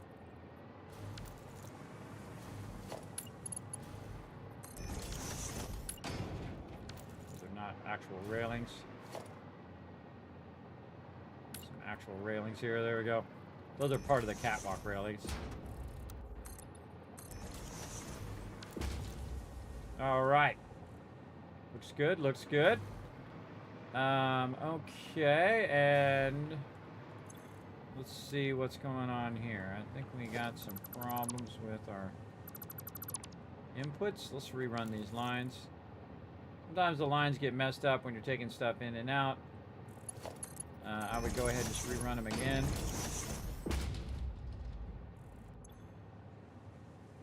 No? Power issue.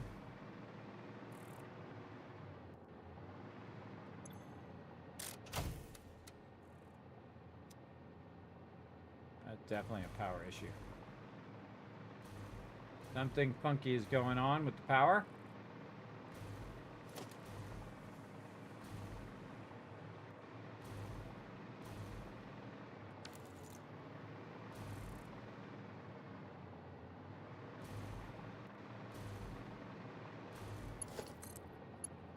No, it's working. Okay, it's working. I forgot I got to make that one little connection. I've got to go back to the other train station and check and make sure I did that connection. Then we got to make sure that this power is working down here. The power is on. Why is our extractor not extracting? No power. This to here. This to here. That's on, but the grid is not connected.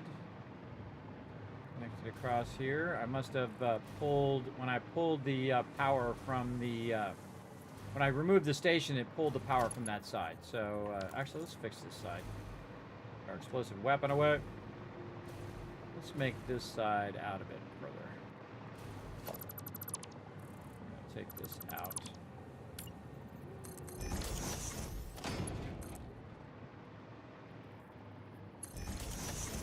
That just makes it easier for us to manage this. So I don't have to keep taking that in and out. And then again, when we took out the train station, we took out the connector, which is what's running the power back to our extractor. And that's why it's not extracting. Why it's not going in the train station is another issue, but right now, why it's not extracting is because it didn't have any power. Okay, now, why is this not filling? Why is it not going in here? This is a freight platform. This is freight coming in. These are good questions. Good questions with even worse answers. Okay, so this is output. This is input. Problem solving is always fun. All right, let's take this out. And we'll just run a single line in there.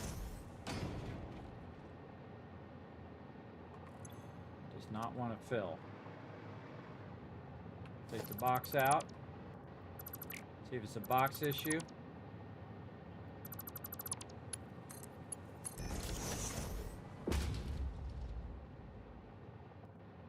Don't tell me. I'll get it figured out. Huh.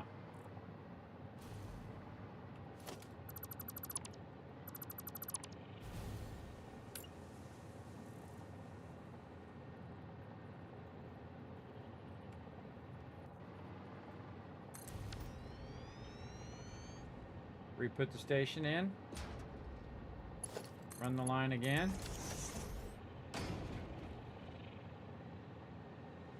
Now it's working. Something to do with the blueprint. Oh, whoa, that was working now. Okay. Something wasn't working. It with that one that we put in the center, that we took all the stuff out and put back in again. So this one was causing the rest of these not to be connected to the front of the thing. So we figured that out. Okay, it was just that one right there. Okay, now we want to put our storage back in, because remember, when the trains are running, everybody, when they're over here collecting stuff, they stop the input and output of these train stations. So you want to have some way of keeping the inputs and outputs constantly running.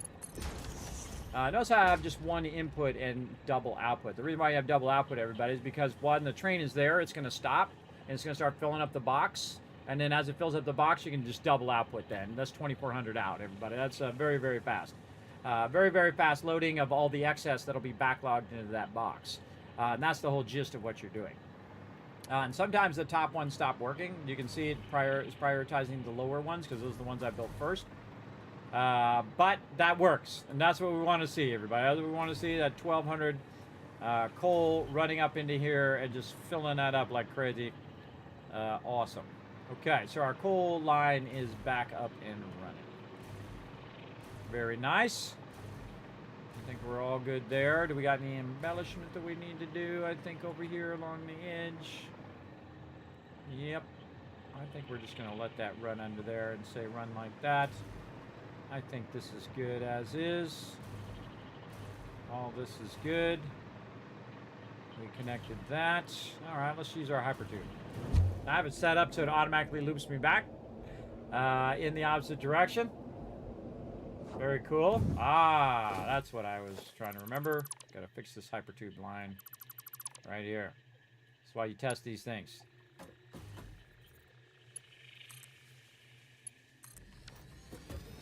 All right.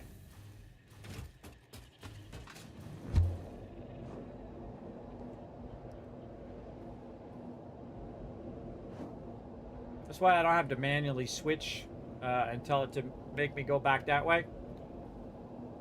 Also, here's a great little trick, everybody. If you come out here and you're like, okay, I just want to check in on my train and see what my train is doing. I also have it where when you're going in this direction, you don't automatically get off. You can just go ahead and switch it so you can you can switch it so it doesn't automatically, I have it where it automatically gets me out, but I can switch it where it doesn't. So I can just look, say, okay, yeah, everything looks fine, and then I can just keep going. And I don't have to actually stop if I don't want to. So I have a default it'll stop so I can AFK and just let it go AFK, come back, and I'll be at the station when I come back. But if I don't want to and I'm actively watching the thing and I'm like, okay, is my train working? Okay, yeah, train's working. Boom, I just want to loop back and go back the way I came from. I could also add a hypertube cannon. Oh, and there's a spot right there. We have a gap. Ah, where we had custom modified it. Let's fix that as well. Down there. You know, always good to check these things. Yeah, a little segment there, a little segment there. Let's fix this.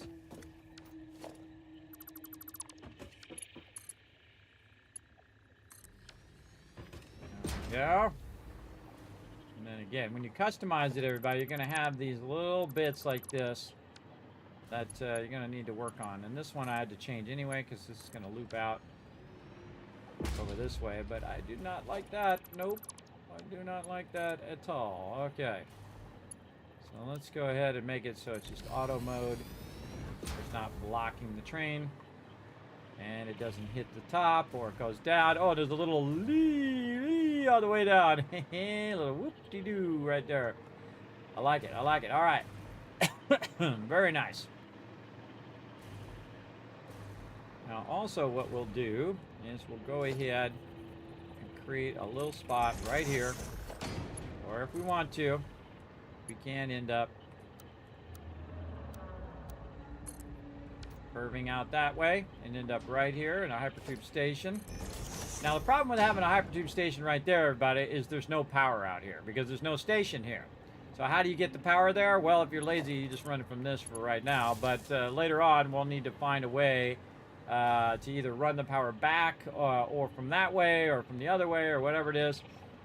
But I can also just connect the power from there to one of these and then backchain that power over here where this hypertube is. But it's probably more efficient to run it along the underside of it and just little snapping underneath, and then you would never see the power. It would just be hidden underneath there, so you can utilize the hypertube.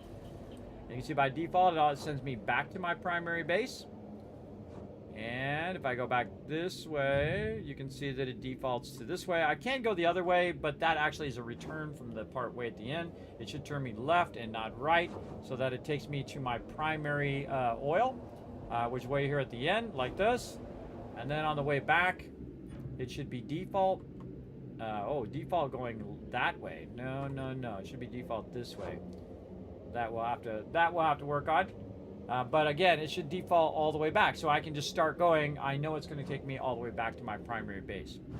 So we got some things to do right here with this this junction over here. By default, it's going to send me that way, but I can switch it if I want. Let's just switch it and see. See if we have any gaps or anything like that. It'll drop us out of the hypertube if we're missing any segments, like you saw I do earlier. And by default, by the way, I shouldn't have to hold anything, and it should just drop me in my station, which is how I designed it that way. Perfect. Just like that. Again, thinking those logistics through is super fun. All right, back the other way. And then again, automatically puts me back in the loop where I want to go. Plus, it's also fun to put in little loops and things like that, you know, just for the ride alone. Just for the fun of the ride. And you can see that we've not only ran our trains, but we also ran our hypertubes. Now, trains are great, and you can get on the trains, but trains don't stop. They go there, and then they come back, and they go there, and they come back, right? Where hypertubes, you can go and stop. And this way, again, you make yourself a sandwich while you're waiting for your hypertubes. Or you can make yourself a hypertube cannon and go and break the universe if you need to. Now, right here is where I'll have to manually choose. Because it's going to try to... oh, no, it's on this way. It'll try to put me the wrong direction. This will take me all the way back to my base.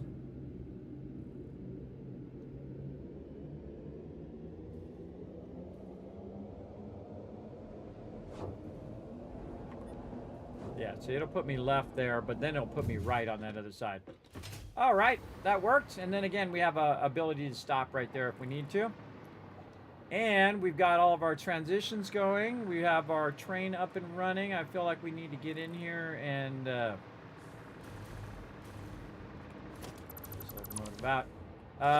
To get in here and test it out. So train's going to be coming this way, and then we've already tested that other track, so we're going to go, we're going to get out of the train. I'm going to hit D. I hit E instead of D. Well, really, I hit E and D at the same time. It registered E. All right. And then our goal is to see if we can go all the way there without falling off the edge of the world and dying. Let's see. Let's see if our tracks are connected to each other, or we're going to slide off the tracks and die. Never know until you try it, everybody. It gives you a little bit of that feeling in your stomach, too. Did it work? Did it work? Oh, yeah, it worked. All right. And then back this way.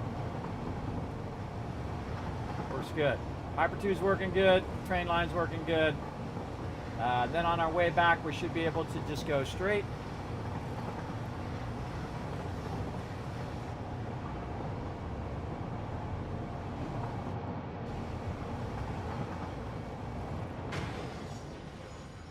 Fun just to do that every time. They didn't used to have that in the game, everybody. You just re-rail your trains, no big deal. If you do have this set up for automatic, though, and you have it automatically going between stations and you crash the train, know that you will have to turn on the automatic driving again because you broke it.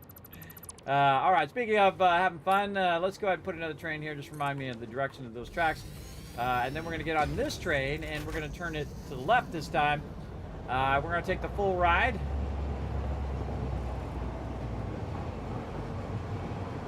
Down this way. Ram it into those trains. Too fun. All right, and then take this one out. And then let's try it this way. Test all your stuff before you get your trains running, everybody. Otherwise, you're going to have trouble.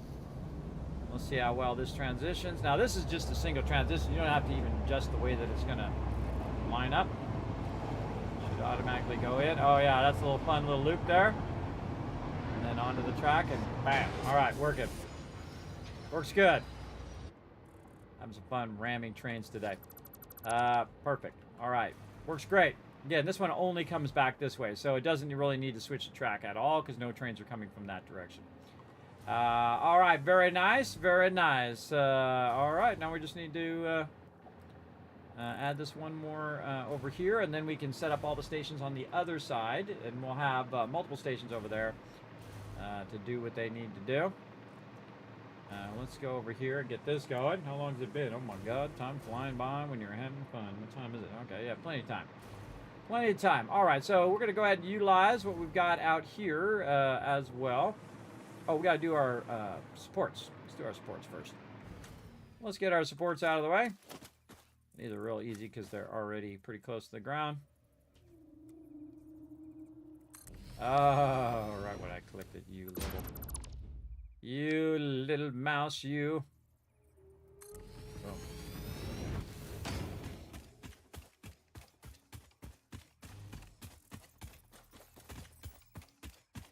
Oh, this one needs a little bit.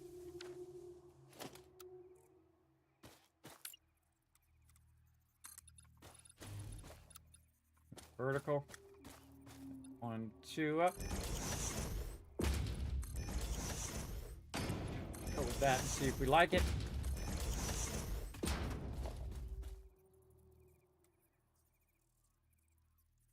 Rotate it so the green is aiming in the right direction. Oh, it's not. It is too much.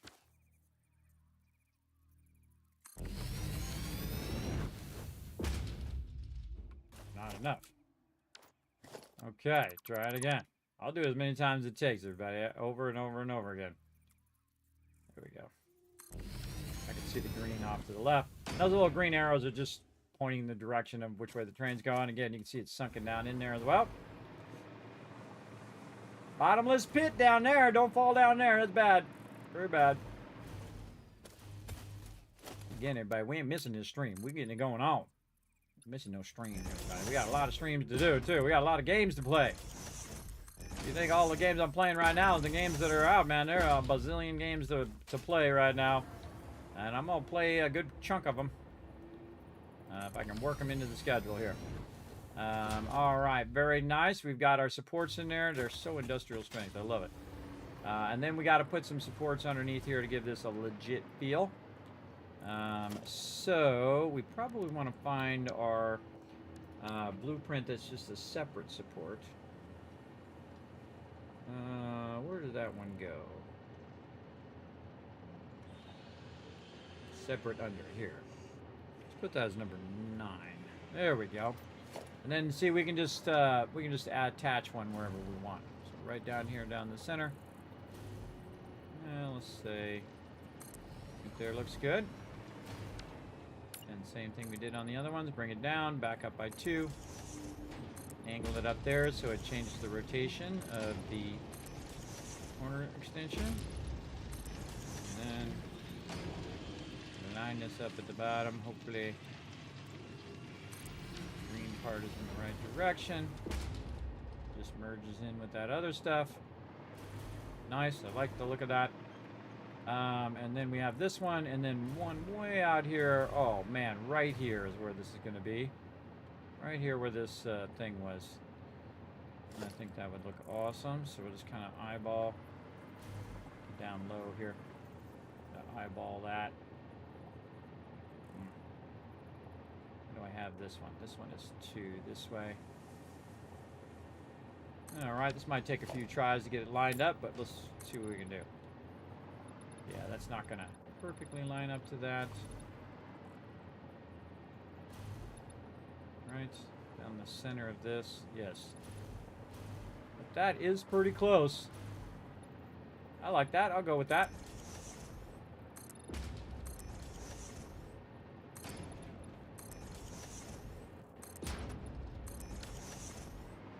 I could make it line up, but then this support would not line up to that support, so I think better that the supports line up than the lines up to the terrain. That's still going to look cool there on the end of that thing, though. It's just like on the edge of the abyss there. I love it. All right, I love it. Oh, a little bit of lag there scared me for a sec. Thought I was going off. I thought I was going off the side. All right. Why do we have this here? Oh, that was from before. Right, take that out. Put this back. Okay, or we can put a whole bunch of them in there if you feel like it. Crazy game. I just really just wanted the one, but sure. All right, we'll leave our power open and all that stuff. Those are like real finishing touches at the end. Oh, we got some extra foundations down here that we need to eliminate. Okay.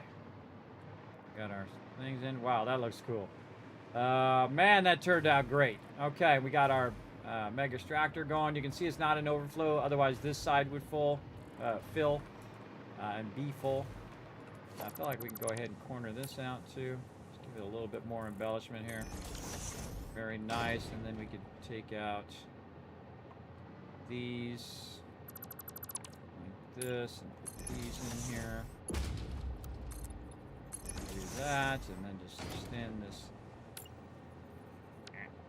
outer ring edge here. Oh. What the? Oh, I forgot. Oh, yeah. Those are custom done where I nudged those. Ah, I remember now. I nudged those over so that they would work, because it doesn't work on an angled piece. So you want to do this, and then we nudge it. We had H for hologram. We nudge it over, page down, page up. And then we're kind of custom overlapping those so they extend the length of that.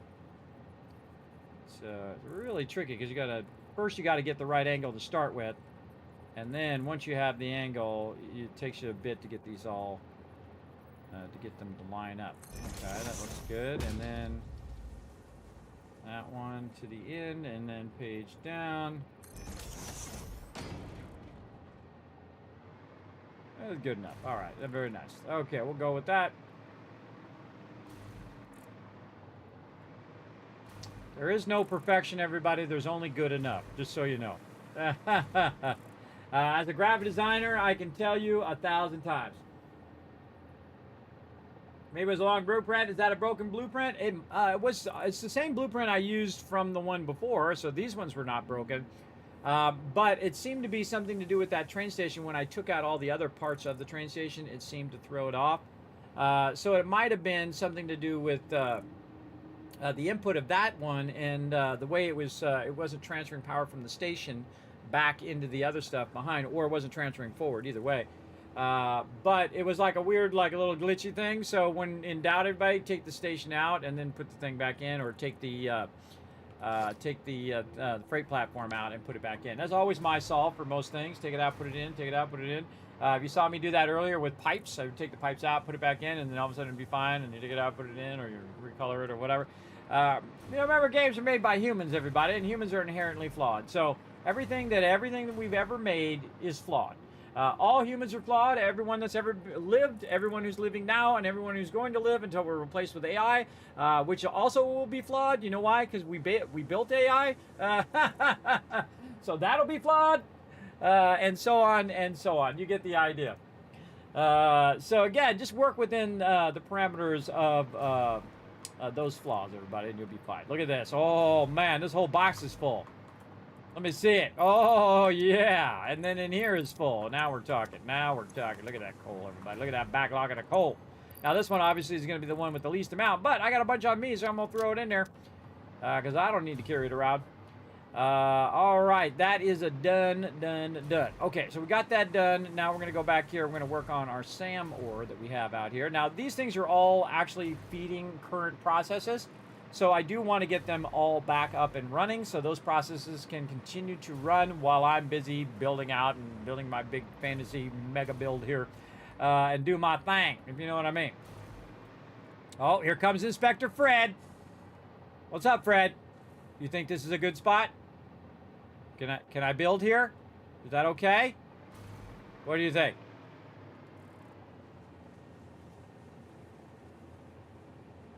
Yeah, I can do it. Is it good? Is it okay? No? No, you don't think so? Not approved by Inspector Fred, but too bad. I like how he shook his head. I didn't know he was going to do that, everybody. That was a spontaneous moment. I love those moments. All right. That's funny. He's like, nah, I don't think I like it, Kismet. Too bad. I'll build what I want to build, Fred. You get out of here, you crazy. All right, let's go ahead and get it going on around here. So we're going to line it up somewhat to where it is. Now, the thing is, everybody, we want to make sure that we don't overlap nodes in such a way that we can't get to those nodes. You can see there's a couple nodes under here. There's a limestone there and a limestone over there, and that's why I built this right where I built it, to avoid those nodes, or the noid. Avoid the noid, everybody. Remember that from that pizza commercial? So we're going to try to avoid it, but remember that this could potentially be on a different grid. So what we're going to do is just run these out a bit to try to figure out where we want that to center. And we can either center it more right or we can center it more left. Remember that these are running in 3 foundations wide and the new one runs in 2 foundations wide, so more efficient than the 3 wide. But I like the 3 wide if I'm getting off the train. But on these trains, everybody, I'm not going to be getting off the trains all that much. But I still can get off the trains even on 2 wide. Especially if you put some rails there, it'll help you from falling off to your death sometimes. Now this also looks like it's going up as well. Do I need to bring this up? There's a question. Is it imperative that I bring this up or what? Hey, what's up, Lizard Doggo?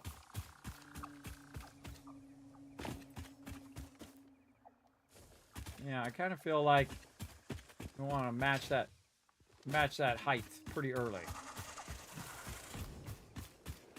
Catch you if you can, sucker. I'm up here. All right, so what we want to do is do this. Run this out, zoom that out so we can see what height we're trying to match. Roughly. Again, the whole rest of this is going to be removed, everybody. So it really doesn't matter if it's perfect. It only matters if it's above where it currently is, because I have that there for a reason. I can see it's going over the top of that train, and when it reaches the other side, it's above the train on the other side. And we can bring it up even higher if we wanted to. But there's always a reasoning behind most of the things I do, at least 95%. There is that 5% where I just like, screw it, let's just do it. You know, you gotta have a little bit of that whimsy in life, everybody. Just do it. You clip Fred's disapproval? Thank you, Harm. There's 1,000 caps from the chat for an excellent choice of clips there. He's like, nah, I can't. I don't think so, bro. All right, I think we could probably bring this station up a bit too. It's a bit right on the ground. And again, we have been trying to build stuff into the terrain. But again, if you wanted to make a cross thing here, which I seriously doubt I'm going to anyway. But I kind of feel like we want to bring that up just a little bit. And this is what we're scouting out. We're looking at all of that. And we're trying to upgrade a bunch of our stuff. So maybe a little higher. I'd say maybe 2 foundations higher. Could be 3.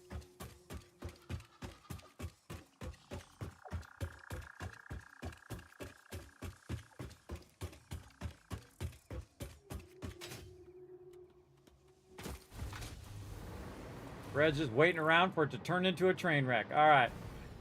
That was too funny. All right, I go in here, and then, again, you want to just, you know, figure it out first before you start to build 5,000 things. Otherwise, it's going to be awkward. So I kind of feel like we'll go 2 higher here. About here. Oh, actually, that lines up because it's on the world grid. Nice. Let's go 3 higher. When in doubt, everybody, add an extra one. So let's go and say that this is the height that we eventually want to reach. And we can take all of these out. And we'll go this height here. So, and if we set it back like that, it'll give us some transition, flat transition, and then climb, and then flat. And then it'll just go flat all the way to the end. All right, so we don't need any of this down here. Any of this blueprints? Nope. Non-blueprint early game train building. Get out of there. What's up, Fred?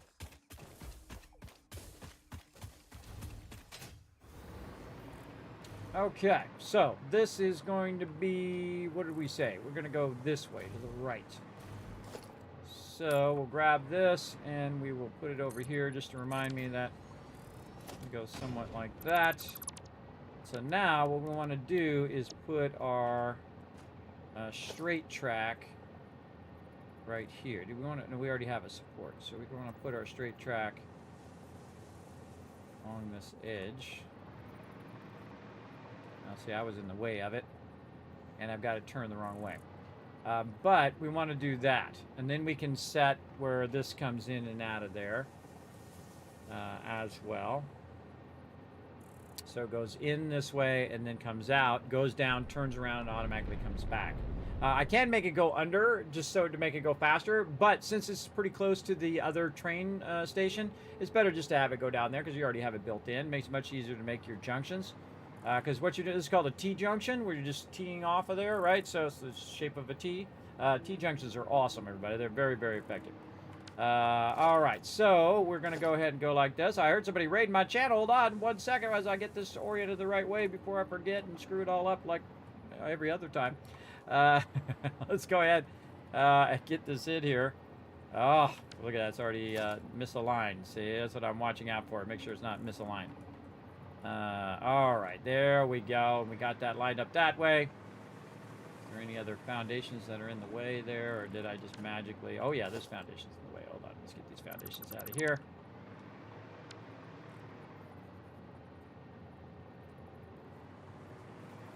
Head that over.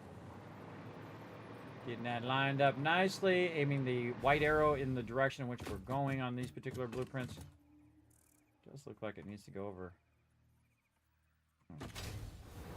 let's go check this side. Oh, that is aligned off of this. That other one was aligned off that other grid, so this is the correct grid here. Okay, who was that one bringing in a lot of love in here? Who is it? Oh, hey, my buddy Construction. What's up? Another amazing builder, by the way, if you're not discovered. Construction, bro, you have not been anywhere. Let me give him a huge shout out, everybody. Go over there, hit that follow button, show him some love. Construction, I consider it an honor you're coming into my channel, everybody. What's up? Thanks for coming in and raiding my channel, everybody. My name is Kismet. They call me the Gaming Tycoon because I've been gaming for 50 years, everybody. That's right, half a century now. You know somebody that's been doing that. You know an OG, the original gamer from back in the day. My first gaming console was the first gaming console, the Magnavox Odyssey, in the early 70s before you were born. Most of you, not all of you, though. That was in the 1970s, by the way, for, as my kids like to say, in the 1900s? Not at the beginning, at the end. Which is kind of funny, everybody. I think it's funny. So one day their kids will say, in the 2000s?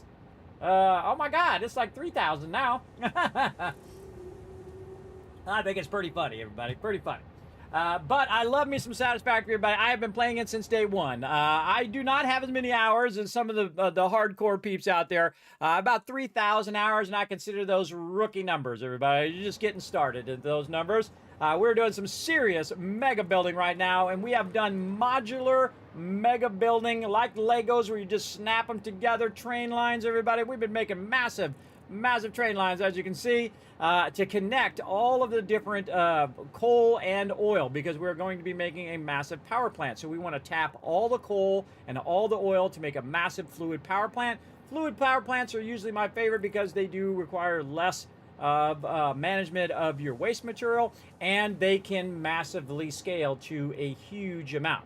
Now, I've proven yet again, as your official Fix-It Corporate trainer, I'm here at Fix-It Corporate teaching you guys how to really build well. And again, if you get lasered from space from being inefficient, everybody, it wasn't my fault. That's a different department, just so you know.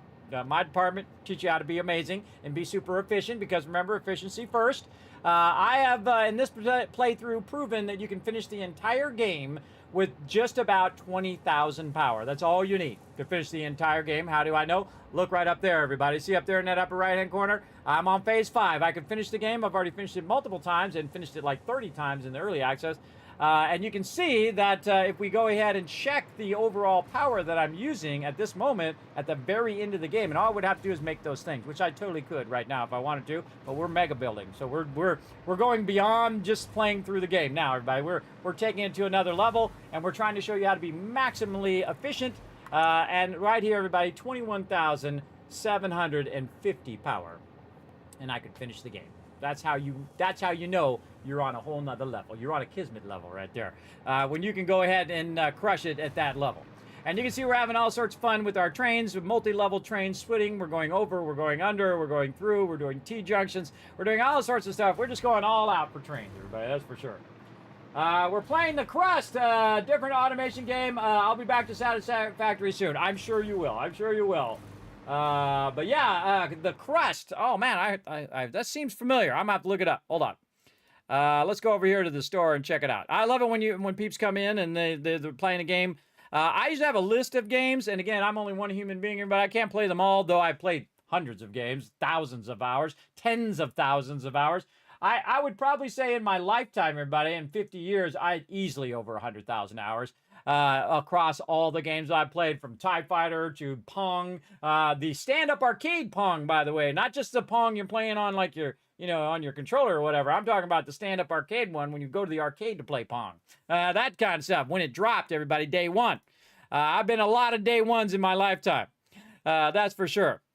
I forgot what I was looking up. Oh, the crust. That's what I was looking up. Let's see what it is. The crust. Let's check it out. Oh, I can tell you already. I think I'm be into this game. I love space games, everybody. Oh, it's like a space base builder. Oh, super cool. Came out in 2024. Man, there's just too many games. I can't play them all. Yeah, that is totally my type of game. 100%. 100%. Let me give it a quick shout out over here, everybody. 100% my type of game. Oh, for sure. For sure. Oh my God, all the hours I was spending in that game right there would be awesome. Look at that, mostly positive, 1437. Show some love to the small indie dev, everybody. Right now in early access, buy their games, everybody. Screw these big devs who are throwing out crap. You know how you really show them that you mean business? Buy the smaller games. Show some love to these type of games here. Because these peeps are making great games because they want to make great games, not because they're lining their corporate pockets with stupid microtransactions and crap like that. They can bite me. They can bite me. You keep doing that scummy stuff, you're going to keep alienating your players, and your players are just going to give you the big finger, and then they're going to say, oh, wait, hold on, let me just close my wallet every time they talk to you. All of a sudden, their cheeks just start just clenching. Oh, nope, I'm not buying that game. That looks like a crappy game. $90 for a game? You know, that's 2 days of work for an average person, right? And you're like, no, it's like $10 an hour, $14 an hour. That's only 90, 90 is like 1 day. Nah, you got to pay your taxes too. You got to pay your social security. You got to pay into all that stuff. And then you got to go 2 full days to buy one game. Everybody, that's like 16 hours of work to buy one game. I don't think so. I think it's getting outrageous, everybody. It's getting outrageous. That's why show some love to the indie devs. Go show them some love, everybody. Now, there are some really good big games. I'm not going to say that I don't love me some, Outer Worlds. I don't love me some, Fallout and whatnot. But I say it is the day and the year of the indie, especially at the end of this year. And I bet you all next year is going to be the year of the indies, everybody. They're just going to explode. Some people are like 1 person or 5 people crew, and they're making millions, everybody. And big love to them, everybody. Big love to them for finding the flaw in the big game companies' armor, everybody. Find that chink in their armor that they have exposed, which is they're not making great games. They're making games that make money, but they're not making great games. So if you don't make a great game, people are going to go like, yeah, okay, well, I played it for 10 hours. What else is there? Oh, hey, oh, man, I can go play this game instead. Like Satisfactory or Fallout or 7 Days to Die or a giant list of games I could raffle off for you, for sure. Oh, no, Bezos has got you. Bezos has got you in his grips. Ads. Bezos has got to get his money.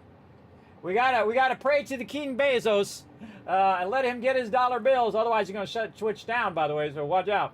Watch out when you're complaining about ads, everybody. He could just say, yeah, well, it's just a little thing, and just close it down. So I have to pay tribute to the Bezos. He's got to get his dollar bill. The rest of us are struggling to survive, but Bezos is getting his money. There you go. All right, let's go ahead and do a T-junction here, everybody. So what we're going to do is we're going to go ahead and take our lines here, and we are going to split them, obviously, so we can get this running right here, everybody. We're going to try to T-junction into there. Now, obviously, that is way too close to T-junction here. You're going to want to take this out, and we'll want to hit G to get rid of these modern railings here out of the way while we're working on our T-junction. Now, what I would do is try to figure out where you want this junction to be, and you can see I can just roll over where I want it to be. So say I go ahead and say, oh, okay, the standard formula for a curve is 2 blocks back, and then, of course, you have your middle block, and then 2 blocks back again. So if we want to start our curve right at the perfect spot, we can just click right there, everybody. And then you can see it's trying to make a thing. And you're like, ah, God, that's really awkward. I don't know how to make that work. It's turning the wrong way. Well, there's an even easier way, which I'm going to show you, which is simply to get your block signal out. You get your block signal out, and I would go back just a little bit there. Right there on the edge, and then I don't need the block signal, so I can go ahead and try to grab it and get it out of there. But what it did is it just cut that line at the perfect spot where I want to cut. Then when I click it, it's going in the correct direction, and I can then very easily make ourselves a nice little junction there. See how nice that is? Very nice. And of course, we'd want to take out all of our embellishments here, and we'll rework this corner here in a bit. But remember, these are blueprints, everybody. So we put the blueprints down. That gets us started with what we're doing. I hate this Z clipping there, but you do what you got to do. Same thing here, everybody. Middle one, back 2 blocks, right to here. We get our block signal out, which you can see I have on a button. And these block signals are very awkward, everybody. Very awkward to get them to go where you want them to go sometimes. You awkward block signal, you. I wonder if you can hit H and nudge those. Man, that would be awesome. If you could nudge those things. But sometimes they're super awkward. Like you can see it's snapping up there, but it won't snap to the one I want it to snap, which is the middle one. Then I'm going to try to rotate it. Just hit left side. It does not want to go there. It does not want to go there. Okay, well, you want to play those games? Kismet got to work around for that too. Watch this. Boom, I just built the thing there. I just built it to go there. Ha! Take that. Take that, game. By the way, I would take all these smaller segments out anyway, everybody. I don't like smaller segments. I like them to be nice and clean like that. Also, whenever I'm putting a curve in, everybody, I do like to actually put in the straight edges first, like this first. Like this, right? Like this. Because it makes a more perfect edge most of the time. Sometimes it gets massively screwed up, but other than that, it usually does a nice perfect edge. And you can see right here, we can go ahead and just bring that over. And then with this, over to there. And now we've got our beautiful T-junction. Look at that, everybody. Beautiful. Mwah! Make a grown man cry. The adverts are unreal. Sorry, bro. Sorry, you can blame Bezos for that, and also for the fact I'm trying to keep this stream going, everybody. Remember that if you do watch those ads, everybody does help out streamers. Here's what I suggest, everybody. Even more than subscribing to my channel, I suggest to get that Twitch Turbo. If you can't afford it, I know that some people can't. It's tough times. I understand. But I would get the Twitch Turbo because you're helping all streamers. Not just me, not just your favorite streamers, but every single streamer that you watch still gets credit for those ads, even if you don't watch them. It's pretty awesome. So I highly recommend getting that Twitch Turbo, and you don't ever have to watch those ads again on any streamer that you watch. And I consider it one of the greatest deals, right up there with Amazon Prime, absolutely. And what used to be Xbox Game Pass, but not anymore, sadly. Grown man cry again. Grown man cry again right there. That was an awesome deal, though, back in the day. Hopefully you guys got a lot of use out of it before they raised the price to a ridiculous amount for that as well. A lot of smart people making bad choices right now in gaming, everybody. Making some bad choices. Look at that beautiful T section. Love it, love it. All right, and then speaking of sections we need to tee out, our junction right here, we're going to go ahead and put in. I say we just put a nice hypertube junction like this. And then we bring down the dealie over there. And take these 2 little segments out that formed there and put that right into there. Very nice. Like it? All right, that's good. And it's going to run that way. And then this is where the fun starts, everybody. When you do all the custom work like this, where you're putting in T-junctions or ups and overs or whatever, overpasses or underpasses, those are actually called. And again, I like to base a lot of my stuff off of real life too, based on what they would do in real life, whether they do single line or second dual line or whatever. Again, in real life, everybody, it's all about cost. It's like how much something costs determines how elaborate it's going to be, right? If you run a 4-lane train thing here and you're not utilizing that 4-lane, it costs you 4 times as much in real life. But in game, you can make it however you want. All right, so we're going to run this out to here, and then what we're going to start doing is using our blueprints that I've made that are awesome. Like right here, we're going to go in here and use our MK3 blueprints, which is our largest blueprinter. And you can see that I have this kind of ramp already built in and this cool little hypertube attachment here, which you can see it automatically connected to the hypertube over there. There's a little bit of bump there. I might come back and readjust those, but it's really to have the hypertubes working while I'm working on it, and then I can come back and fine-tune all the little sections. Because, you know, sometimes the blueprints don't work very well together. There's little awkward transitions and moments and things that you have to make up for. But that's why it's still good to be you, because this still needs the player. Otherwise, you just press a button and it does it all for you. That's not as fun as you figuring it out and making it work. So we're going to go ahead and put this in here, which is our other blueprint that we have that goes along with this, hitting H, and then page up to bring it up. And we're going to see if I have this going the right way. Looks like we don't. We don't have that going the right way. Yes, we have this. Because I manually ran these again. Yeah. I have them so they're set up so they work together, but if I manually run it too far, as I rework this edge, then it's going to mess me up on my auto connect. There we go. Okay, now we'll go ahead and put in our stuff again here, and again we got these risers. Hit H, page up, nudge it in, auto connecting. The arrow is aiming this way. Should it be that way? I think this one aims in and the other one aims out. So this one here, we'll go for it. And let's see if we just get lucky. Oh my goodness. Pretty lucky, everybody. That's pretty close. Look at that. Sometimes it's just better be lucky than good. This is the height we're trying to aim for, so that when we get to the other side there and we rebuild this whole station, the station will line up and be up a little bit higher than this current station. That worked out perfect. Oh my god. Okay, amazing. Amazing when that stuff happens. Okay, here we go. And then we're going to go ahead and go back to our flat platform and flatten this out. If I can press the right buttons, there we go. Get that in there. Nudge that in. And then auto connect again up there. That's where those little small segments are coming from. And all the rest of this, everybody, is old news right here. And let's get rid of all of this. Let's get rid of all of this. And again, I appreciate y'all coming in and hanging out in the stream. My job is bring a little joy and positivity into your day, entertain you, make you feel good. I'd say, Kismet, I like what you're doing. You got a little bit of flair, a little bit of style going on over here, which is always good. And then we'll go back to our straight runs, and our straight run's going to be this way. Like this, hopefully. Like this. Oh, and there we go. We got to customize that a little bit, too. These are our straight runs. They got to go that way. Yeah, okay. Customize this a little bit. And, you'll do this from time to time. You'll modify your blueprints to get it going correctly. This one's going the other way. We got there. And again, 1.5 foundations, what you need. So you can auto-connect. And then number 2 is what we want. Yes. And we're going to nudge that into position. We'll get our auto connect. What's going on there? That's too far in there. The heck was that all about? All right. That was way, it was like way off that way. It decided it wanted to be over there. All right, much better. Okay, and again, you see it makes a really nice smooth transition. The biggest problem with these transitions when you're going up a side like that is that it will all of a sudden do like a bow like this, and it'll have all this gap underneath the train tracks. And that's why I like to do a 1.5.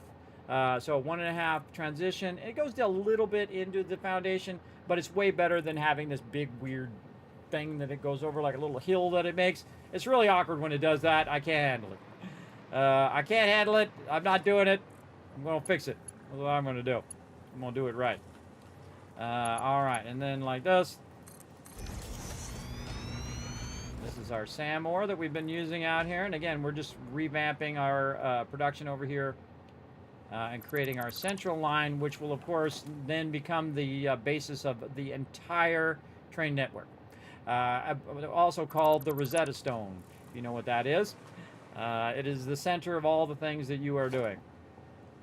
And it basically, in like an arch, it's the part in the center which holds the arc of that arch. That's what it's for. All right, and then again, look how easy this is, everybody. Once you have these blueprints in place, you could build this clear across the whole entire map, and we've already done that. Right there, and then over here. Now, these blueprints are available on my Patreon for my Patreon supporters. $1 or more, everybody. Again, everybody gets love here in my channel. That is for sure. All right, we got any blueprints here that we can just quickly remove? Yes, we do. And say bye-bye to all this SAM ore, because this SAM ore is out of here. Bye-bye. Laters. And then we'll clean up all this mesh we have going here. Try not to hit the belts, I don't think. Or maybe we got to upgrade these belts. What belts are these? think these are 5s. Yeah, those are 5s. We still got to upgrade them, but yeah, it's not too bad. Not too bad. At least they weren't level 2 belts. Because that does happen. That does happen where you come back and you're like, man, why is that a level 2 belt in there? How'd that get in there? This far in the game, we got level 2 belts going on. Oh, and look at this, everybody. We got these darn boxes. I hate these boxes. Die, evil box. All right, and then control and then drag in there. It'll pull all the same thing, and then we got some random stuff there. By the way, while I'm doing this, everybody, it is putting thousands and thousands of concrete and plates into the dimensional depot for me right here. See this right here, this mega build right here, vertical mega build. That's doing plates for me right now. And at the top of there are 5 dimensional depots, and it's putting 5 times the speed. And of course, I've already maxed the speed of my dimensional depots into the thing every time. So that's why you don't see me stopping to collect resources, everybody, because they're already in there. And it's also making those resources and putting them in there. But part of this, by the way, is part of my steel production. So I do have to get this going eventually, because I will eventually run out of steel. So we got to watch out for that too. But we're getting there. We're in a good stage here. I say we just take all this out just to make sure it's out of the way. Grab ourselves some barrels for no reason other than we feel like it. And we're going to go ahead and put our train station in here. Oh, let's get these over here. This is one of my favorite features of the game, everybody, is where you can grab stuff from real far away and get rid of it. It's really well done, everybody. For sure. There we go. Yeah, well, one of the cool things about running an advert on Twitch is the fact that people who come into your channel don't have to watch an advert. You're like, well, Kismet, that doesn't make sense. Well, it does make sense, because if you don't run ads, what happens is when people come in your stream, unlike the way it used to be on Twitch, they have to watch an ad first to watch your stream, and they don't know if they like your stream yet. So they should be able to watch your stream for a little bit first before an ad goes, because then, you know, people go like, well, it's not worth me waiting through ads to watch this person's stream when they first come into your stream, which sucks. So what I do is I run them so, one, it supports the stream, because, you know, I'm not like I'm a millionaire here, but I got to still pay all this stuff. And I put every penny right back in the stream anyway, in the form of giveaways and other stuff like that. And I've done this for 10 years and haven't made a dime, everybody. I put every penny right back into it, because I'm doing it for a different reason, everybody. I'm doing it for my health. I'm doing it so that I don't die. I have a reason to get up every day, because I have really bad medical conditions, and I've talked about them many times here on stream. You can watch pretty much any stream, and I'll talk about it in some way or another. Again, it's not about money or fame or any of that stuff. It's about surviving, about having some reason to get out of the bed every day, and that's to come talk with you guys and create a little joy and positivity in the world for how much ever time I have left. So that's why I do what I do, everybody. And if you like that kind of thing, hit the follow button. I appreciate it. I appreciate it big time. And I appreciate you guys toughing it out through those ads so Bezos can get his money. And keep Twitch going. So keep that Twitch going, everybody. And I suggest Twitch Turbo, everybody. Even over subbing to my channel, I said get that Twitch Turbo, and then 9 million streamers you're benefiting by having that Twitch Turbo. So there we go. All right, where are we at? We are doing another straight support, I think is where we are. Yes, we are. Right. Oh no, we're going to transition. Well, let's do a straight support, and then we'll transition into the train station itself. I forget what kind of node this node is, so we're going to have to go check out what this node is over here by going to the map. And you can see I have all the nodes unlocked, everybody. You're like, Kismet, how can you see all the nodes? Well, that's because I went around and made a bunch of radar stations in a very effective grid, as you can see. And I know what all the nodes are and where they are and how to go get them and whatnot. And that's how we figured out, hey, we want to go over here to our lake oil and grab that lake oil and run it all the way back across the map over here to my mega base, over here, actually. And then also grab this oil, so we have both oils running in there. And you can see that these are still running. My bauxite's still running. My sulfur quartz train's still running. And then oil train running. Also, I have a coal train. There it is. Coal train running all that stuff here. And this is what's powering everything with that 26,000 power, which is all fluid power, by the way. There's no coal left, and there's no biofuel, though I do have the ability to run biofuel if I wanted to. I do have it over my base. As a backup, just in case, and I can always rebuild oil and put it back in there if I really had to. But what we can do is look at where we're at here, what I call the arch, everybody. This thing here, this is a great way of great milestone or waypoint to find your way around in the world, especially if you're starting in different locations. I've started in every location multiple times. And I really like starting in the forest because I love running up the forest edge there and getting to that beach where they have pure nodes over there, which is where my base is. It's awesome. A really fantastic place to start. So where we are is we're right here, and this right here is a normal node. That means that it's going to have an upper limit to how fast it's going to go. The pure node, of course, goes up to 1200 if you overclock it, and then this one will go up to 600. We're going to need a little bit of power over here, too. So we'll fix that up in a bit here. I think we can go ahead and start transitioning into our station. So if that's 600, then we're going to need 2 train. For every 300, I make another train car. And the reason why I do that is all about throughput, right? You can get more throughput in. Even if your pipes are 600, everybody, you don't get true 600 out of those pipes.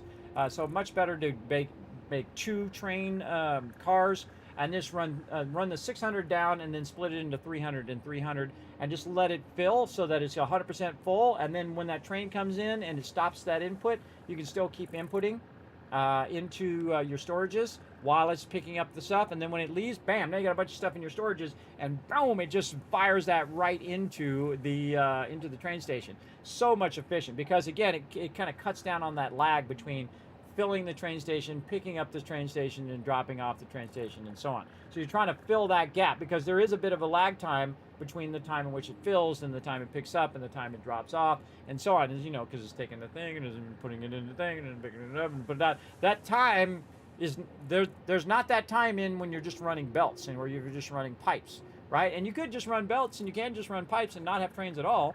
But trains are not only efficient in the way that they transport goods, they're efficient on your time. And your time is your most valuable asset. So that is what we're always thinking about. And that is how you be super efficient, everybody. It's all about the time you take to do it. All right, let's go ahead and build a station here. Easy peasy. Watch this, everybody. Watch as I build this station like nobody's business right here. Look at this. We're going to auto-connect the hypertube and also the tracks. Bam, there we go. Train station entrance down. Nice. Now, we need 2 of these, so we can go ahead and do our freight station next. And again, we pre-made all of these blueprints to work awesomely like this. Boom. There we go. And that's going to drop down, auto-connect the hypertube and all of the train tracks. Now, we don't need the last one, and we had a weird, funky problem with taking these out last time, and we'll see what happens on this one. And then we're going to take out all of our last part here for our stuff, and we're going to have to redo that. There we go. And this here. Ooh, I don't know. I think the tip of our train station is going to run into that wall there. We might have to back this up a little bit, but let's give it a go. Then we're going to go ahead and put our train station in. I feel like we're going to have some issues here in a moment. And then make sure we got this lined up. Oh, vertically as well. Oh, yeah. 100% that's going to ram into the thing of that. That's too close. All right. Too close. Cool thing. Blueprints. Take them out. Bye-bye. Off you go. And there we go. Yeah, how nice that is. Boom, boom, boom. You see, you realize, hey, I'm too far. You don't have to go and take out each individual piece because you got them all as blueprints and they all snap together. So you can very easily just back up a bit like this. And then we can just redo what we just did, but really fast because, again, we have them blueprints. So I'm going to go ahead and make a support right here, even though I do have one back there, but that's okay. We'll start with the support here. And then we'll go to our actual train station. And watch how fast I can rebuild this, everybody. It's really cool. Really cool. I love the blueprinting in here. They've done just a phenomenal job. A phenomenal job on the game overall as well. And again, I've seen it from day one. I've played through every single update on day one when it dropped, which is pretty awesome. There's also another update they just came out with that does a bit of bug fixes, especially for large saves like I'm doing here, everybody, when you're doing big stuff. Yeah. Big stuff, big benefits, bigger builds. Again, we're going to try to build as much as we can until we hit those limits. Always a few that it didn't get. All right, there we go. Okay, we're going to cut that back because we only need 2. And then once again, we're going to go ahead and put our station in. Hopefully it's vertically aligned this time. It is. And then nudge it right in position with the auto connect on. Boom. And then again, the reason why we didn't want this part here to run into the mountain. It might run a little bit into it, but nope, perfect. Wow, okay. I couldn't have planned that any better, everybody. Look at that. That is perfection. Sweet. Watch as it auto-connects all of the thing, including a hypertube loop that loops me back if I want to. If I just want to come by and take a quick glance at it without having to stop, I can, but by default, it will actually stop and put me at the station. So you want to think about those logistics as you go. By the way, it's also putting in the block signals at the beginning of the station here and at the back of the station. It automatically does that. So each station is already pre-set up with the block signals. Now we have a bunch of other block signals and things we have to set up before those actually start functioning properly. But we'll get all that working later on. Okay, so we got this going. Now what we want to do is actually tap a little bit into this power that we're running along the lines here. And rework everything that we're doing down here like this. Now we originally came over here before we had the hover pack, and you can see that we can just hover down now, down in there, but we definitely want to reconnect our power here. So we can just hover down, and we can rework whatever we're doing down here. Okay, I think this is going to be too small for me to do anything there, but we can see it's 600. To put the thing aligned probably would be a little too close, but we can just take a look at it real quick. Let's see. Let's get our extractor blueprint, put it down. Oh, maybe not. That might just fit in there. Ooh, okay, okay. No, we'll get her going on then. Let's go. Let's get all this out of here. Oh, we gotta watch out. We're gonna run out of power. Let's bring some power down a little bit further, just in case we need to go back up there. Okay. Now, also, you can see I always have these portable miners around. I just pick up the miner. Go pick up the resources as well. But these miners are great at the very beginning. You want to put like 5 of those down or 10 of them down on there, and it's going to extract it faster than the actual extractor itself. And then you can get hundreds and hundreds of resources just right at the very beginning, especially if you got a pure node. You're just rolling in resources, everybody. Massive amount, faster than you can even convert them in the constructors or whatever else you're using. All right, I think we can get away with it. Oh, and he's back! He respawned.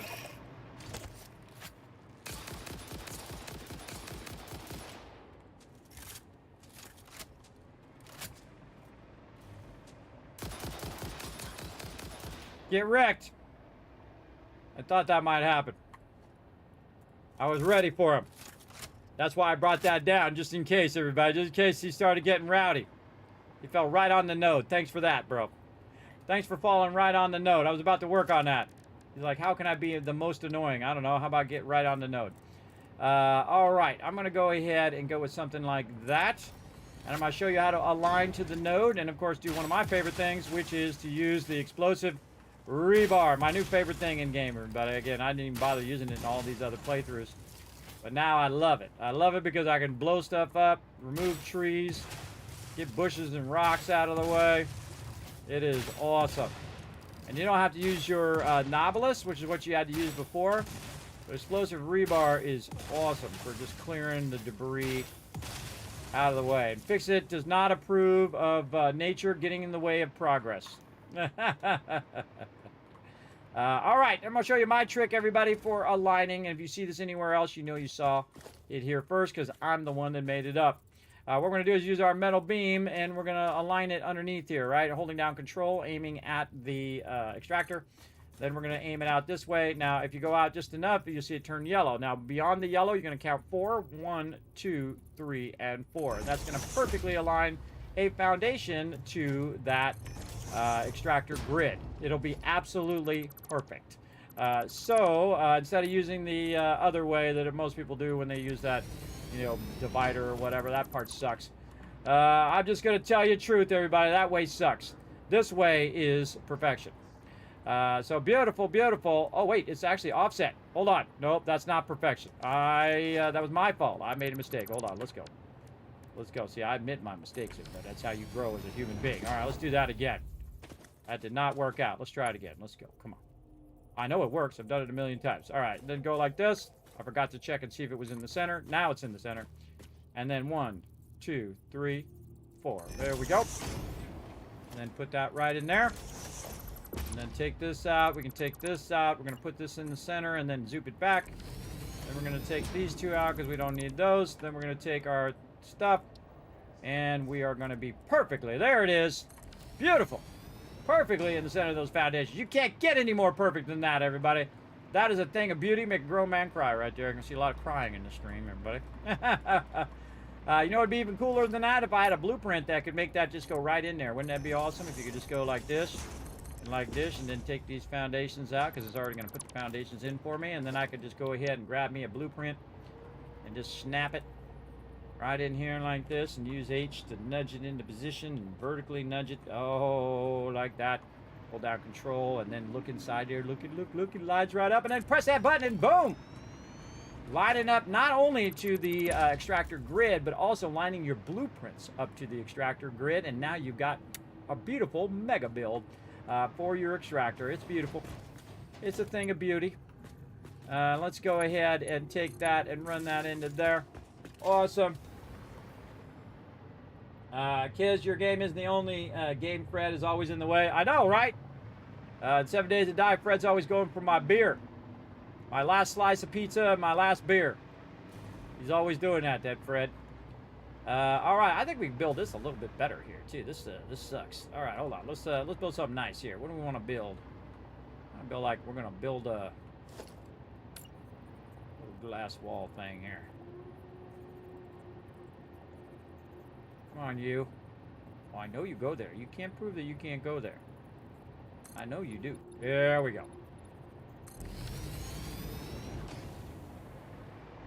All right, let's clean up this mess. Not take out the power yet because we want to run some power down here. Let's get all this stuff out of here. Let's redo all of this. Now that we have our ability to hover, we can go in here and we can do a lot of this stuff and remake all of this way nicer. Not that. Kind of fit the theme of everything that we're doing. So what we want to do is have some way of channeling the power down here. We want that power to end up right here, so we're going to go ahead and take this. We're going to run that power line. Like we want it to go in the back. So we'll run it over here first. Then we'll run it to the back of this. And we're going to run it up this thing here. You just go with your gut, everybody. Go with your gut.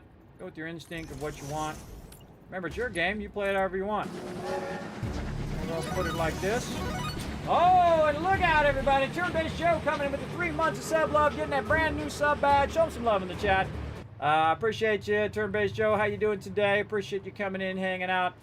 We're having a little bit of fun over here doing this. I kind of feel like we want to put foundations in here. This way. And again, just nice thing there. This here. This should go all the way to the top. Yeah. Oh, you're gonna be gapped there. Okay. We'll just fix it over here then. Over here. And then let's bring this across. And just trying to keep those lines nice and clean. And then we could probably just bring it straight through here. Run this back to the actual station itself. And eliminate all this other holes and things over here. All this up here. Cleaning this place up. Looking good. Look at that. Coming down. Take this out. And take that out. And now we have all of our power that we need for floating around and going up and down into here. And we cleaned up all those kind of extra foundations and such. And we want to go ahead and get this up and running. Very important thing to do when you're running your extractors, everybody, is to actually have them connected to the output of the extractor, which is right here. Here we go. Boom. Go, baby. And then right here, make sure we got these nice and overclocked. 600. There it goes. Off it runs. And again, if there's an overflow, you're going to see it on the left side. Right now, it's in overflow. How do we know? Because once it gets around the back here, this is a smart splitter. And if it's an overflow, it'll go this way. But if it's not, it'll just go this way, and this part will stay empty. And that just shows me visually by looking at it. If I see it on this side, I know it's full. And if it's not on that side, I know it's still running at that efficient way it's supposed to go. Okay, up here we go. Ooh, a little bit of cutting into there. We might leave it. We'll see. And then we're going up here, and then, of course, all of this stuff up here, everybody, is also serves a second purpose, which is to do all of our resources. Did you know I thought that far ahead? I sure do. I sure do. Already thought about it when on the way up. And then we're going to go ahead and line this up. I'm going to go right down the middle here. I'm going to like that, and then we're going to go this way. And then we're going to see where we're at. I'm going to say here, and then we'll see how we go up out of here. Oh, perfect. Oh, my God. Perfect. All right. Nice. Much better than the way we had it. And then what we got to do is we got to get this to the other side, because we have this turned on the right side. So we're going to go ahead and go... I feel like we want to go under. Somewhat like this. And again, that's why we rose that up just a little bit. Get rid of this over here. Let's see how we like this. I'm just going to go ahead and too far for it. Just to give myself a little idea of how I want this to run. You'll see the resources start to come down the line as well. And so we're going to go... Oh, I like the curve, though. That's really cool.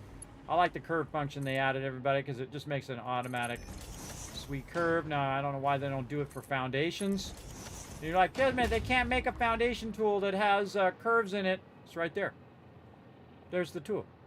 You're like, that's the track tool.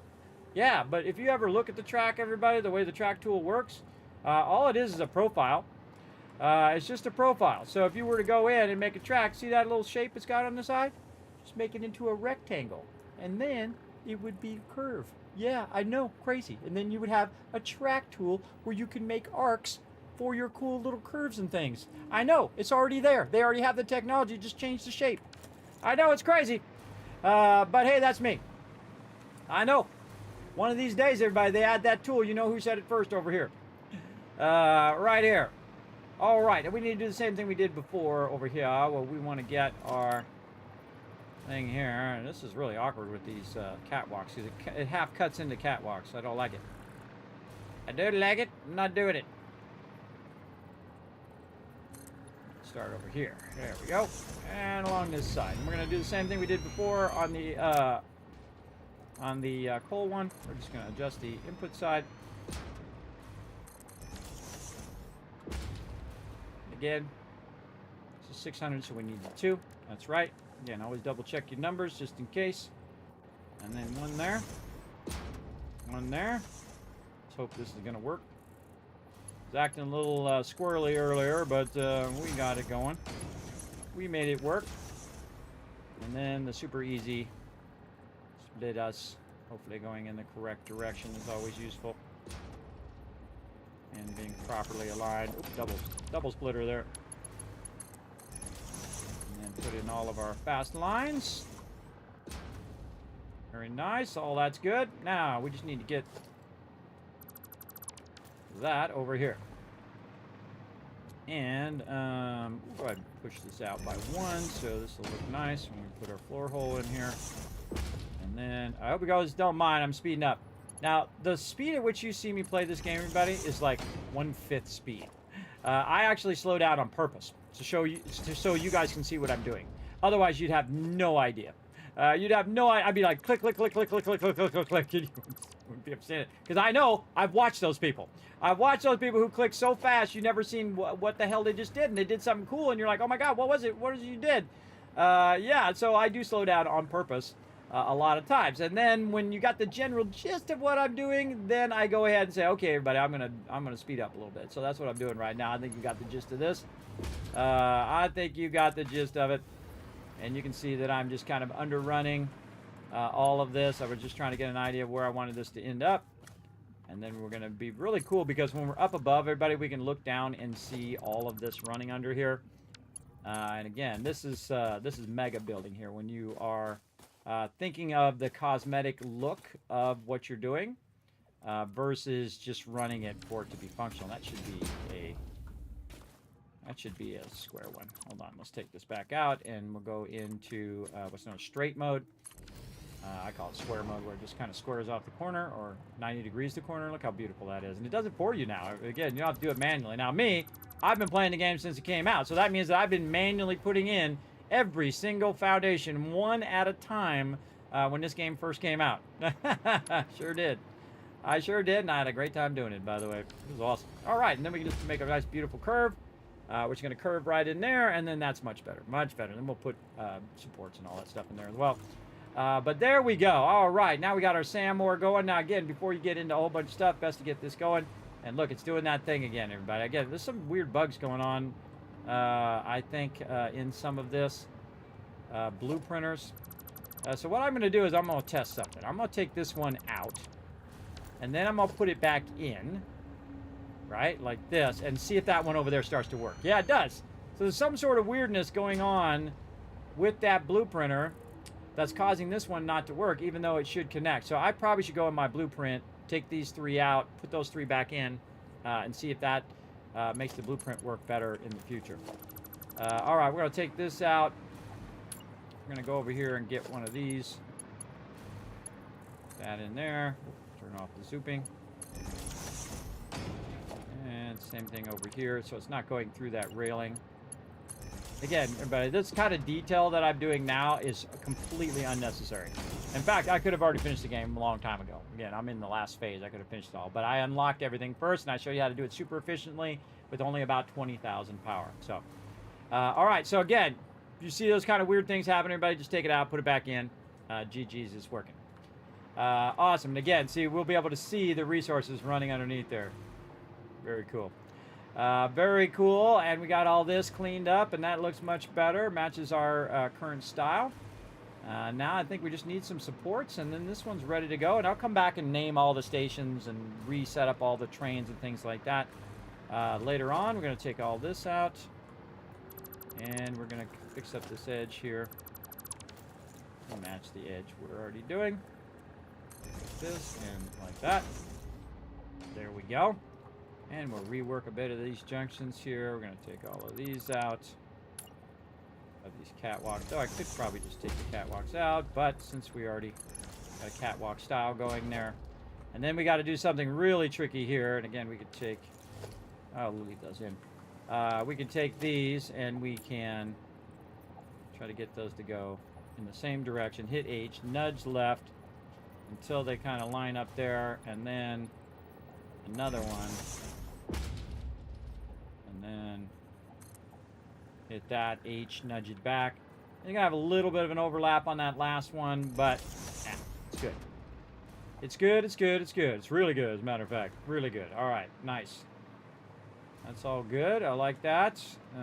Actually, I think these are kind of unnecessary in here. We can take all these out. And let's just run these. Mini, nope, did not mean to do that.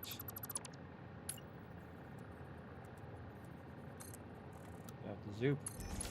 Turn my zoop off.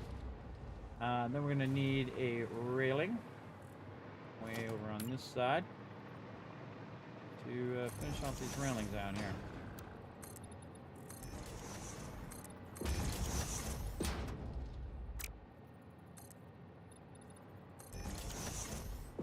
Nope, touches my belt. Nope, you're out. I kind of felt like we should maybe just finish this off since we already have it going like that, and then it makes me want to go back and finish the other one off to match this.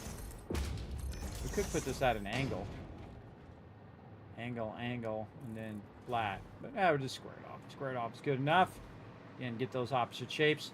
When you're doing stuff, everybody, you want to think of things in squares and circles and triangles.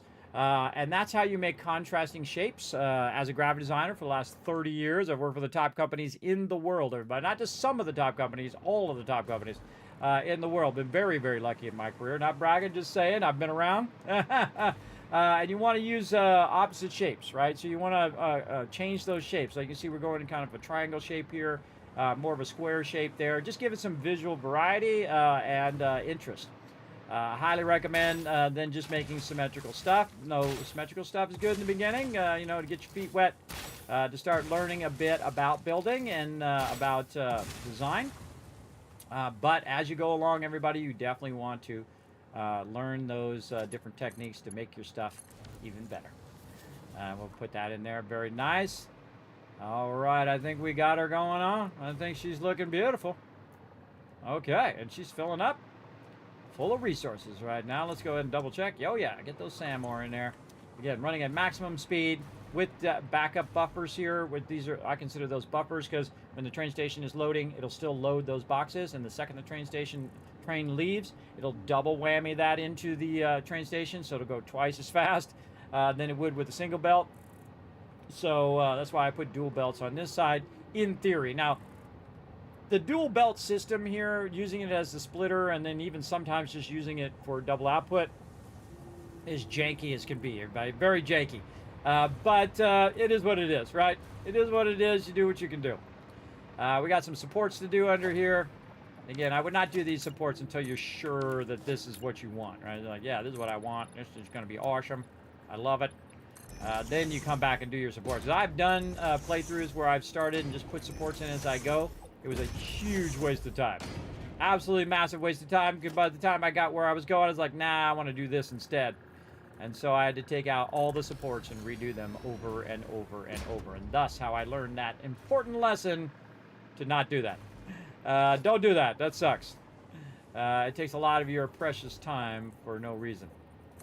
You can see I've got all of this stuff already pre-built and ready to rock. I think this one we could probably just put the support there, but let's just see how far it works out. Yeah, just put the support there. I use that to measure, and again, you want to know what your offset is. In the case of these supports here, it's an offset of 2 at the bottom, because these are two 4 meters underneath there. And then, well, say, kind of feeling right here.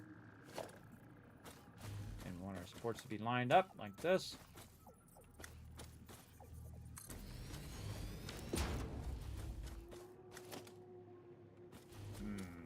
I don't feel like we don't even need that. Let's take that out and put this in instead.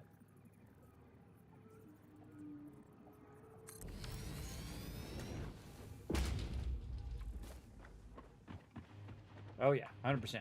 All right, nice. Then off the tip here, we got that line running right there. Yeah, I really want this to go here. Want that to go there, but my line just magically happens to be in the way. That's how it always goes, everybody. It always goes like that. Let's take this out. We're going to have to take out our mount here. It's okay. We'll get that fixed up. But we want this to be right at the end here. We can just go ahead and do a really nice thing like that, and then yeah, I think this one, same thing. Might be able to just get away with just the end piece. Oh, beautiful. All right, that's awesome. That looks amazing. All right, and then we can rework this over here. Let's go ahead and take this. Like this.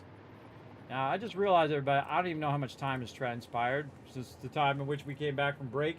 It could be 20 hours or it could be 5 minutes. I don't know. It could be either of those two things. But it's all fun, everybody. It's all fun. All right, we're going to put a nice, beautiful curve in there as well. Give us that nice 90. Thank you very much. And then over here, we're going to run this straight across. Over here, and again, we're using our auto mounting on the top here. Get that mounted up there, and then run that in there. And again, even though I'm running it the opposite direction the way it actually runs, it's a good habit to get in the habit of running it in the direction. But you can see we reworked that, and now it works just fine. And then we have our support at the end. Beautiful. Looks like a starship, Star Destroyer, doesn't it? Let's go ahead and put in our hypertube, or you can put a pole on the top there. You can do whatever you feel like doing there, brother. Not what I was wanting to do, but sure. All right, then we'll go over here and we'll flip the switch. And we'll test this hypertube. Let's go. Hands off. I love how it loops back around. Pretty awesome. I designed it that way.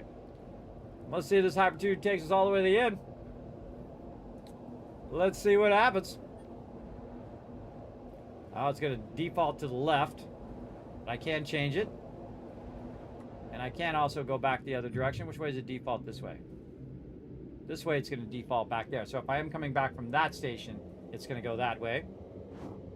That's good. I like that. And if I'm coming this way, it's actually going to take me to my SAM ore first. Or I can just hit E and it will change the direction. In this case, I want to go to the SAM ore. And that's all great. That's all good stuff, everybody. Again, I love the junctions for hypertubes as well. I think that was a really good addition as well. They have the junction, and then they have the kind of Y splitter, which is pretty great. I forget what the actual name of it is. We'll look at it here in a second. But here, this should take me and drop me off at the station. So if I'm way on the other side, I can start myself going, go make myself a sandwich, come out, and I'll come back, and I should be sitting right in my station like this. And that's the great thing about hypertubes versus trains when you're traveling, is that you can just end up at that last, it'll stop you when you get there. And of course, you probably want to watch out. You're not going to end up where a bunch of mobs are going to kill you. And that's why I'm up a little bit here, because very rarely will mobs get up here. Really only spiders will get you. They'll jump up here. But there's no spiders here. There he goes, look. Oh, he's actually clipping through the side of that. I never noticed that, everybody. He's clipping through the side of that arch. Hey, Coffee State, get on that, fix that. I always leave space for that guy, by the way, everybody. Wherever he's flying, I call him the manta ray. Wherever he's flying, I always move my buildings or I move my stuff so he can fly by unimpeded. 100%. All right, that works good, everybody. I think we got her looking good, and we're going to let that run. And we got the input this way. So let's get our train in the direction in which we're going to be coming in. And then we'll test her out. Here we go. Again, I have this built in so the train can turn around at the minimum train turnaround distance to slow it down the least amount. It's actually going to gain speed on a return trip because it's going to go down a little bit.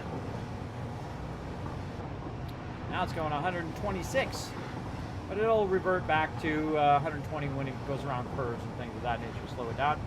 And here is our coal station. Notice this one's going to go here, and it would stop. And wait for the coal train if there was a coal train in there. And then once the coal train cleared, it would then clear once I put in my block signals.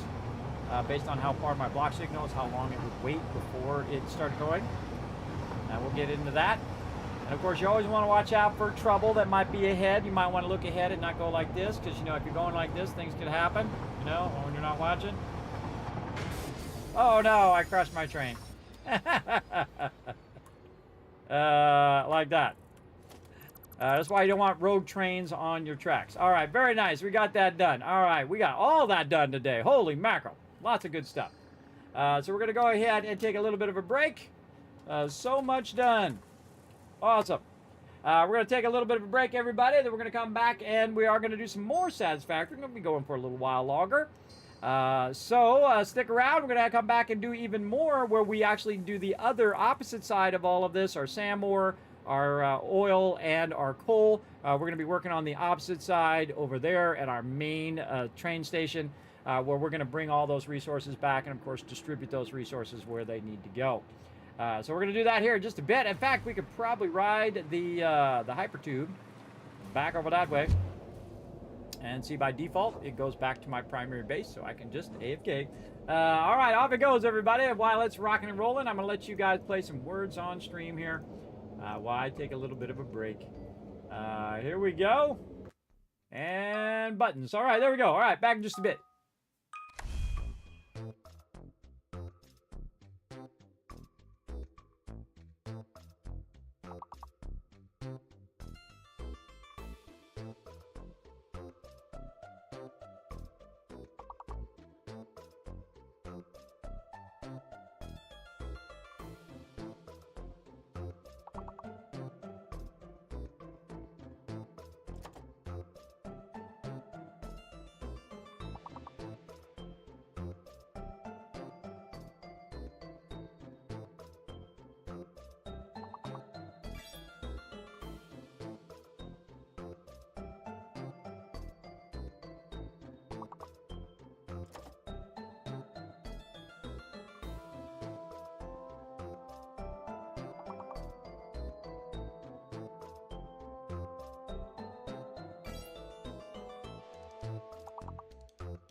back, everybody. I see you guys working together in the chat there. Let me see if I can try to help you guys out.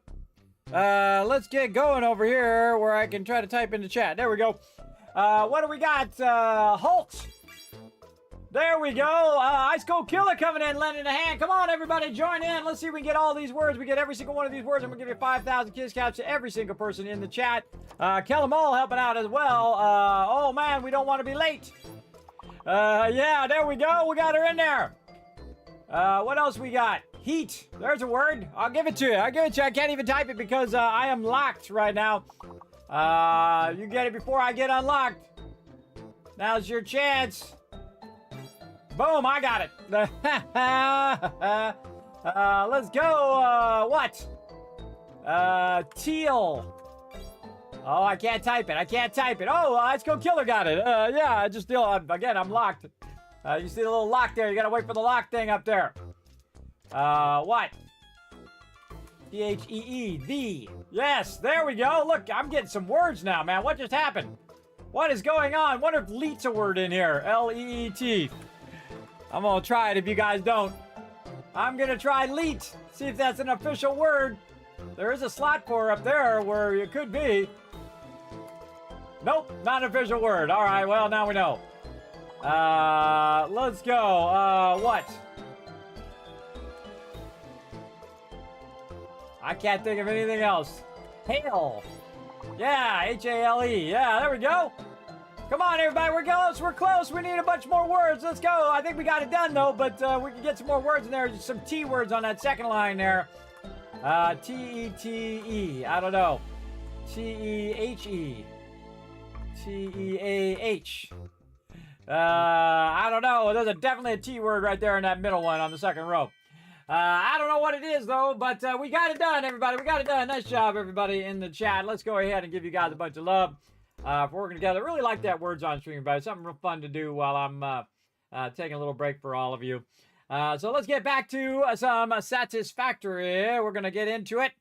Right over here, we're doing an awesome job of upgrading all of our stuff. We want to go ahead and we'll blammy this baby on like this. Oops, turn our sound on. Now our hypertube is functioning. All right, let's go see if it's working, though. That's the real trick.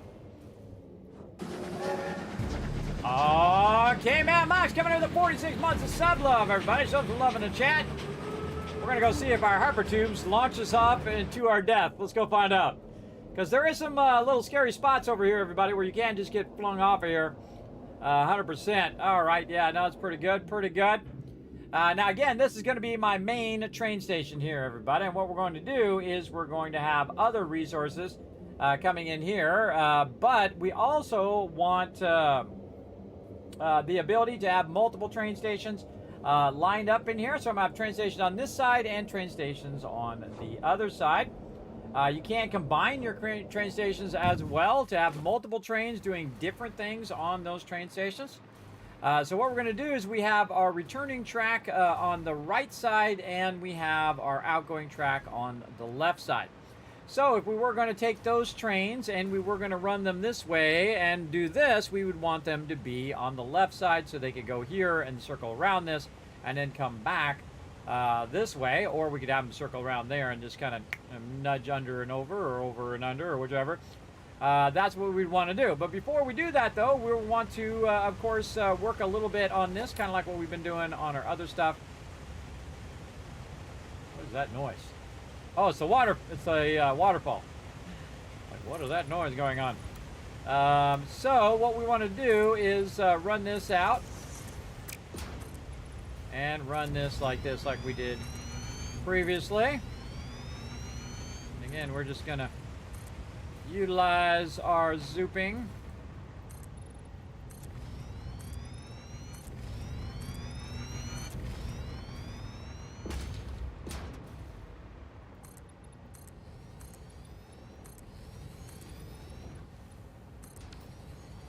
Good enough. All right. Now, it just so happens that we have a blueprint that's really going to help us on this particular part here. And since we're extending this out, also, we'll just go ahead and take all of these out, because we know we're going to readjust those. Should have put my limiter on. There we go. Just limited it to just those there. There we go. Put that one at the end, grab this, put this here, and zoop that back in there. Just like it is, without the railing. I could probably just take that railing out by default, but I know I kind of like it in there sometimes, so we'll do what we got to do. We'll fix out the corners and all that other stuff. Now, we already have a blueprint for our storages. So we're going to go in here, we're going to grab our fluid buffers. Now, this time we're going to flip it around, though, so that it does work over here. And again, I like how it's assuming that I want to go out there.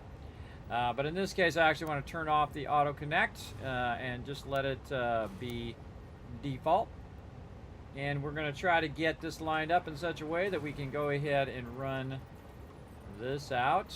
And we'll definitely want to offset it this way to be somewhat in the center. There we go. And we could probably do away with the platform on this one. Usually when I'm using it as an input, it is offset. But now it is not offset, so we can just very easily do something like this. And then we can modify this a little bit by taking this and go here, horizontal, vertical, like that. Ooh, it's going into the thing. And if we go this way, it goes into that thing. Oh, okay. So we need to adjust for that. So what we'll do is we'll just back this up just a little bit like this. Very nice. And this here, and then this sideways, and hold down control to try to snap it in there, and there we go. And then we have a double output. So this we want to set to unload. And this as well, unload, unload. We're just about to start up our oil train too, pretty cool. All of these to unload. Too bad you can't copy paste the unload part. Guess I could have set it to unload in the blueprint, but then I'd have to have two sets of blueprints to load and unload. Much easier to just go along, just set it to unload. Personally, I think. And again, so it's going to come out of here and it's going to go up there. Now, the thing we're definitely going to need right down here, we're going to now take this out here so we can make this real nice here. I don't like any of that. I don't like that at all. Kind of like it better when I had it like this. That's going to make it real awkward, though, because I want to put a pump there. And that's going to be not enough room for a pump. So, here's what we'll try. We'll take this out. We'll take our pump. Which is not going to let us snap to that. Doesn't let us snap to an output. But we'll just run this straight. Like this. We'll put our pump in the correct direction. Going to be super important. Like this, and see if we're too far. Yeah, we're a little too far there. Can we get any... Oh, made it real small all of a sudden. Can we get that any closer? Yeah, we're going to need to bring that out and have it kind of curved back a little bit. So what I would do is this. I would go ahead and do that and then have it curve up like this. Let's see if we can get this to look awesome. Nope. None of those functions are going to make it awesome. I'm going to make it awesome. Here's what we're going to do. We're going to take this out. We're going to take this out. We're going to grab this. We're going to go ahead and put this down here, and we're going to make this awesome on our own. Just like that. Looks good. And then now we do this, and now we have enough room for our pump and everything. Look how beautiful that worked out, everybody. Again, Kismet knows his stuff right here. I do know my stuff. All right, now we got that figured out. We know exactly what we want to do. Now we just got to do it. Here we go. Let's get it going on. Oh, we might want to color this in since we already got this going on. Like so. And then we're going to want to put a bunch of power in here as well. How do we want to do this power? I kind of feel like we want to take these back out again. Like so. And then what we'll do is we'll run a little power connector, which isn't clipping. Like that. Very nice from each of those pipes. So we'll work on those pipes later on. But right now we just wanted to figure out what we want to do on the first one first before we do 15 of them and then realize, oh God, I wanted it to be the other way. And again, we'll get these lined up. And again, if you go into blueprint mode, you can see how the other one is aligned. And that's going to help you a lot. And then we're just going to snap these to each other. Blueprint is useful for snapping, but really what you want to do is be able to see the other blueprint shapes.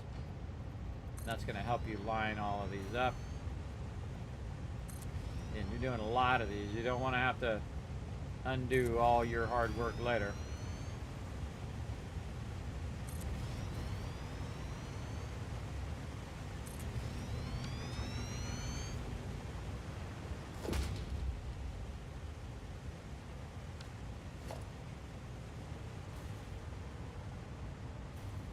Got all those half foundations.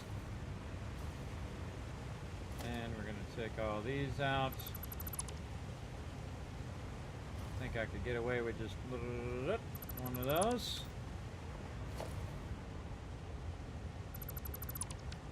The last one is already good. Then G, to get just the pipe supports. Not accidentally hitting something else. All right. And then just do what we did before. And that is to bring this down. Line this up. Alright. Oh, I forgot to switch it to horizontal vertical.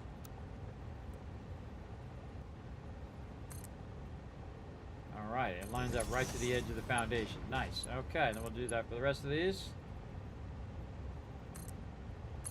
Not want to lift that up. I don't know why I did that. I did not want to lift that. Click it twice fast enough. All right. Again, we're going to run it up to the top and then pump it out to wherever we want it to go. Where are we coming from? This one.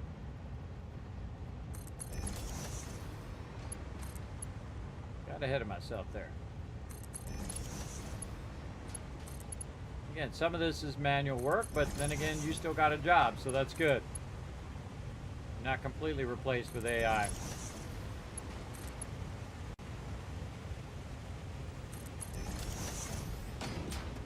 Okie dokie. And then we'll add our junctions. It's kind of a bummer this doesn't snap better either, but it doesn't snap unless I have another pipe there. We'll try to make it as nice as possible.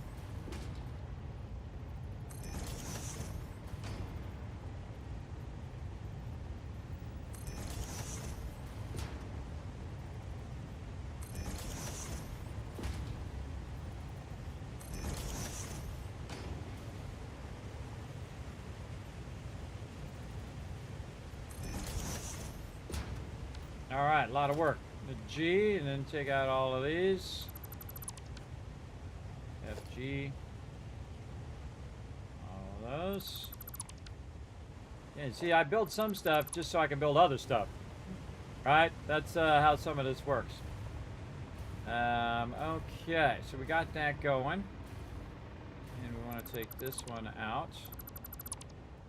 And then we want to do our loop.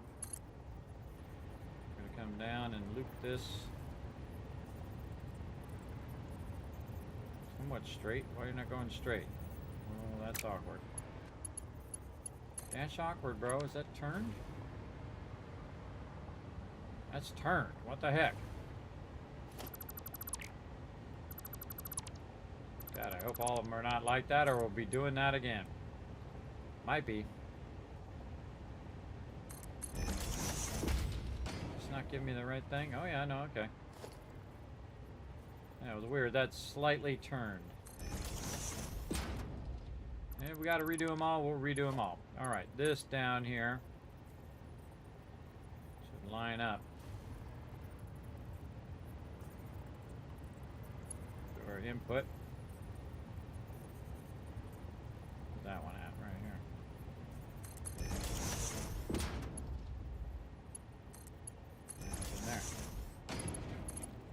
Not into there.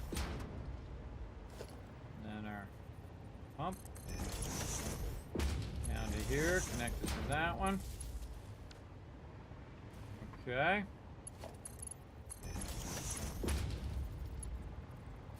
Seems good. There we go.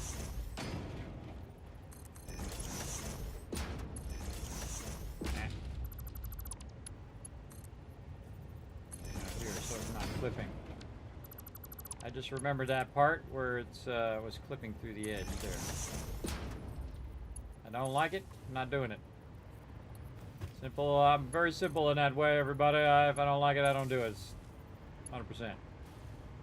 100% true.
Rinse and repeat until you get her done. A little bit further. There we go. It's cool when you got it on easy mode, everybody. When you got your blueprints down, and you can just sit and build, everybody. Very relaxing this game is.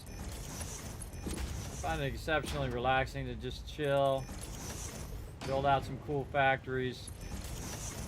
And hang out. I like it a lot. King of factory building. Yes, I'm on it. We're mega building over here. We're having a good time. We're having some weird funky stuff with the coloring earlier, but I'm not even bothering to try to pick up the coloring now. I'm just going to fix it later. It was funky.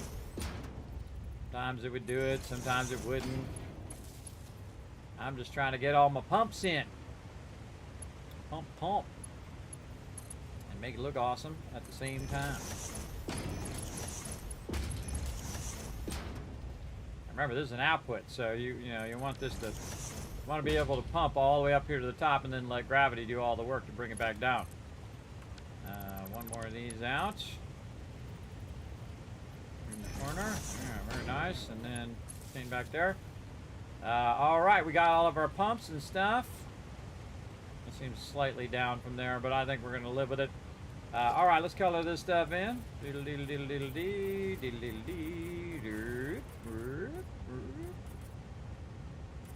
Bugs me when it doesn't color in the rings with black as well, and it just colors it in with orange. Not a big fan of that, but such is life. And then the inside ones here, and again, you would never really make those black in real life, everybody. 100% would not. They would get to be 1,000 degrees in the sun. It would actually be a danger because that's oil in there, everybody. Oil is flammable, so you wouldn't want to heat up the oil in there because it could cause it to just start burning the oil inside the pipe. But it looks cool, so we're doing it here in game. Alright, that looks very stealthy and very awesome. Alright, let's go ahead and run our primary power from over here. And again, our power that's running is over there right now, but we're in here mega building. And when we're mega building, we're not really worried about progression. We're not worried about gathering certain types of resources or doing this thing or the other thing. What we're doing is we're trying to make it look cool as our primary goal. And now we got that going, and now we're ready for our train. Oh man, here we go. We're starting her up. We're going to go ahead and put it in here. So I'm going to hit number 6. I'm going to put the front of the train way up here, but not quite where it can where it is in the very, very front. And these are 9 cars back, so we know we want to put 9 cars in. So we're going to go 1, 2, 3, 4, 5, 6, 7, 8, and 9. All right, let's count them again just to make sure, like we're going to take them out. There's 1, there's 2, there's 3, 4. 1, 2, 3, 4, and 1 more would make 9. All right, that's 9. Now, for every 4 cars you got, everybody, you want to go ahead and add yourself an engine. You can add to the front, but then you'd have to leave a gap. I personally like to leave the engines in the back. And you can see that this pretty close lines up to my block signal here, but you can see it's hanging beyond that block signal, so a train that came behind would crash into it, so that's not good. So we have 1 train for the first 4 cars, one locomotive for the second 4 cars, and there's another car, so I need another one. But I like to go err on the side of caution, add another one, because why not? I got bazillion tons of resources anyway. Now, we actually want this block signal to be a legit block signal where it is going to block it from running in. That's what block signals do. It blocks it from running into each other. So we're going to go ahead and put it real close here. And then we're going to go left side block signal, but we want it to block this way. There we go. I think that's right. Let's see. So you can put on the left and the right side now, and then again, you should see that it says stop because the thing is here. By the way, when you're in your block signal, you can see different colors. Those represent those tracks and the length of those tracks. So when I put another block signal, you'll see it'll change to another color, and that segment of those train lines between those block signals. Now, right now, the whole entire thing is like one big, long line, and you don't want that to happen, everybody. You don't want that to happen. One of the things that I like to do is have it where the train can come out and sit right over here, out of the way, for the next train that's coming through. So I'm going to put a block signal right there. Again, the direction of the block signal is important, right? So you want to see if this part is facing this way. If it's not facing the right way, you want to definitely go in and fix that by hitting R and using your scroll wheel to switch back and forth. There we go. And you can put it on whatever side you want to put it on now, which is cool. Personally, I like putting it on the right side because it reminds you that you're going along that side. That's usually me, but in case of this one, I put on the left side because otherwise it would hit the hypertube there. We don't want that to be in the hypertube. So there we go. So now the train that comes up is going to stop right behind it. And I mean, like, you know, 3/4 of a foundation right behind this train, but is not going to crash into it. So that's the important part. Now we're going to go ahead and go up here and actually finally name this station. Right over here. And this is Lake Oil Drop Off. Yeah, make it nice and simple to understand. And then this, okay, getting crazy. This is our Lake Oil train. I know, amazing. Call it all the same thing, right? Oh, it's amazing. It's amazing. Now I don't even know what the name of that other train station is, everybody. I think it was supposed to call the Lake Oil train station, but now it's called the Milano. That's the name of the ship in Guardians of the Galaxy. 100%. All right, Lake Oil Drop-Off will not be the first one. Milano will be the first one, and then Lake Oil Drop-Off. And then when I change the name of the other one, it should, in theory, change the name in here. We're going to check it in here in just a bit. Now, currently, the train's not doing anything, and it doesn't need to drop off anything, and we just need to make sure that these all... Why is that not red? Why are you not red? Oh, because I took it out and put it back in. That's why. All right, make sure these are all unload as we go along here. Sure we got this going on. Another one that's not red. What the heck? What's going on with the coloring in here today? I think I found a coloring bug. My color's been really weird on my pipes and now on my train stations. Very strange. Strange. Strange. That's what I called the save. All right, now we got to go on for a little choo-choo ride. Here we go.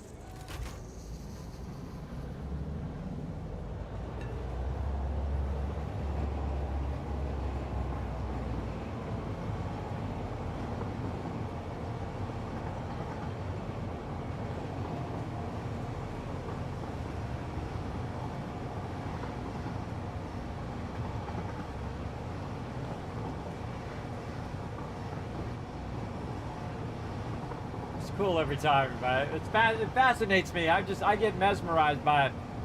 Just buzzing along your trains. And again, I got it set where you can just see the lights going. That's cool. I added that effect in there, but again, like you're in a real train or like you're in a tram or a... Oh, look out!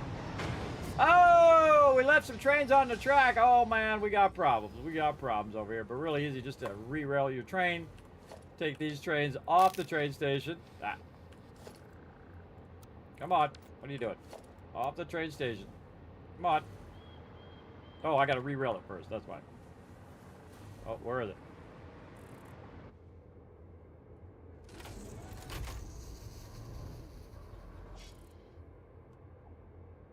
This train cannot back up. Oh, train cannot back up.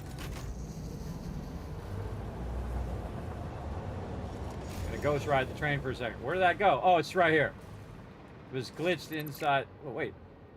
That was the other one. Oh, it was in front of the other train. All right, there we go. I was like, wow, that threw me off. Okay.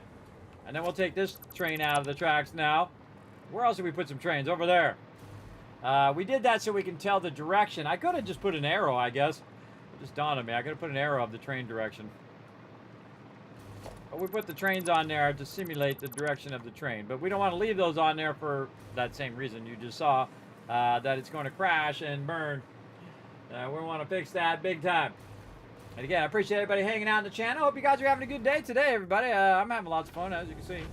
Riding the trains, everybody. Riding the trains, building a really big train network here. You can see by default, it's going to go left. And here we go through all this stuff that we built up. I'm very excited to see the train come back and go up and over that thing. It's going to be fun. You see, we got a lot of rounded tracks as well.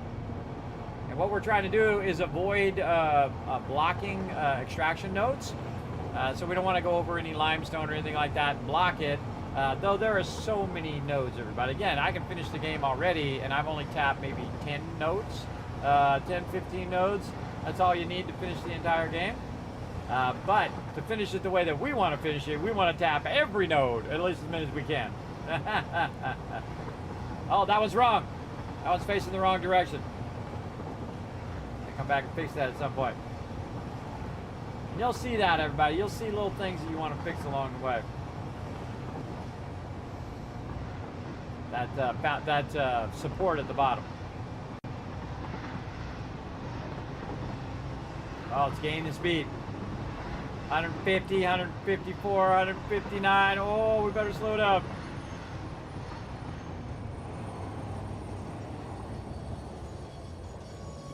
We're going to zip right through the station. So as it comes down, everybody, it's going to gain speed like 150 coming down. Now, here's the thing, everybody. If you've done it right, it will actually gain more speed on the way in than it loses on the way out, right? I'm going to lose very little speed because I'm at the minimum arc. So it's going to actually stay pretty fast going up that edge. As you can see, I'm just going real slow on purpose because I don't want it to go too far past the thing.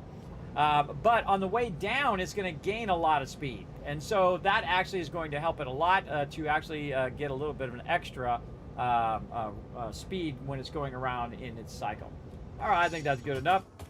Right there. Okay, now we're going to change the name of this one to Lake Oil Pickup again. We had one before, but we took it out and we put the more advanced one in, and it should automatically rename it, which it did. Lake Oil Drop Off, Lake Oil Pickup. And that's its next station. Now, here's what I'm going to do, everybody. I'm going to say, turn on self-driving, and I should be able just to sit over here and watch the magic happen.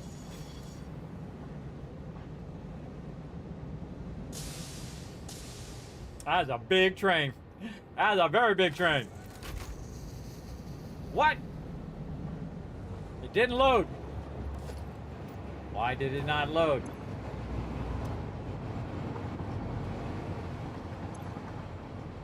Hold on. I can turn off the self-driving, and what's going to do is it's going to stop.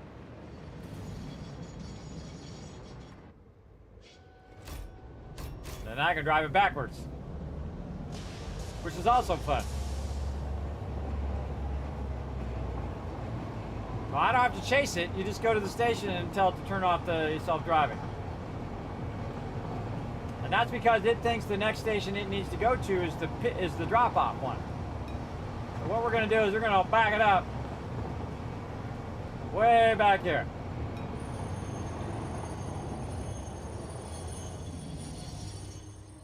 All right, and we're going to fix that because that seemed a little weird there. Again, this is all load. It's full of oil. Load that train. Yeah, showing you some of my cool secrets for testing this stuff. It's always something like that too, everybody. You're always doing something like that. Now, here's what I do, everybody. I go into lake oil train, and I would remove these, right? So edit the timetable. I would take them out, and I would say lake oil pickup, lake oil drop off, and say save. Turn it on. So the next thing that it should do is go right in here and pick this oil up. Let's see what it does. Just because this is what it should do doesn't matter. That doesn't mean that's what it is going to do. Oh, did I do it wrong? It went right through the station. Yeah, see, next station, lake oil drop off. But it should have been pickup. All right, we'll get it figured out. Could have been my bad on that one. Back her up.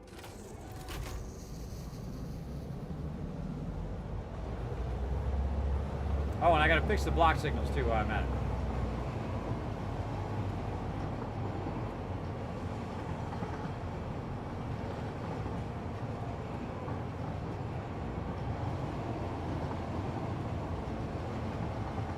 So cool.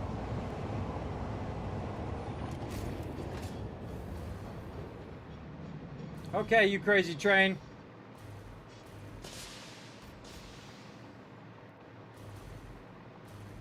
Lake oil pickup. Now we're really going to test it. Edit the timetable. Take them all out. Lake oil pickup. This is the only place it gets to go. Go.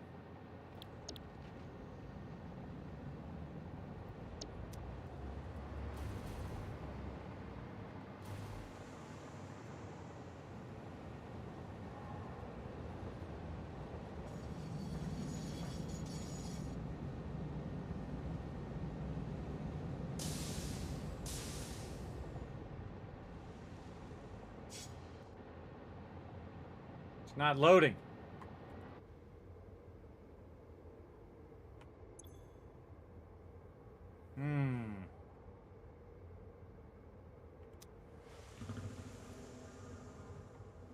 Something funky here. Ah, freight cars. Duh. That's a Kismet. That was a Kismet's fault there, everybody. It's got to be something simple. Every time, everybody, if it doesn't work, it's something simple that you did. That you goofed it, everybody. You goofed it. Those are freight cars and not fluid cars. My bad. Right there. It thinks those are freight cars.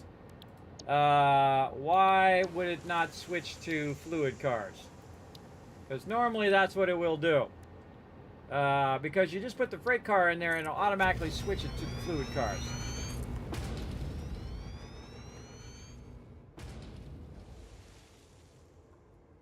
Alright, let's turn off self-driving. There's definitely something going on. Now here's what you want to do. You want to reduce the potential issues by reducing the amount of things that you have for you to manage it, right? So I'd cut off the rest of the train. I took out the train cars. I put them back in again. And it should allow me to go ahead and do that again. All right, edit timetable. Lake oil pickup. Go. And don't tell me, everybody. Don't tell me. I know, right? So hard to backseat right now. Don't do it. When we're learning to play, go for it. But not now. No path. F to dock.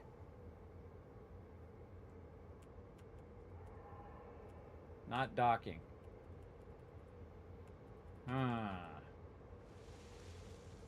See, it should dock. Load. We got the freight car. We've got the locomotive.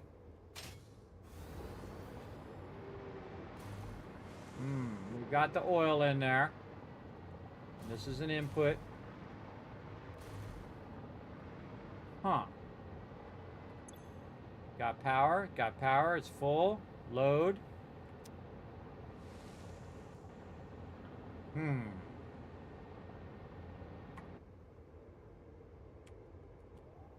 Does not want to dock. Does not want to dock. It does not want to load. We'll get it figured out. We had a little bit of problem earlier getting these things to work, too.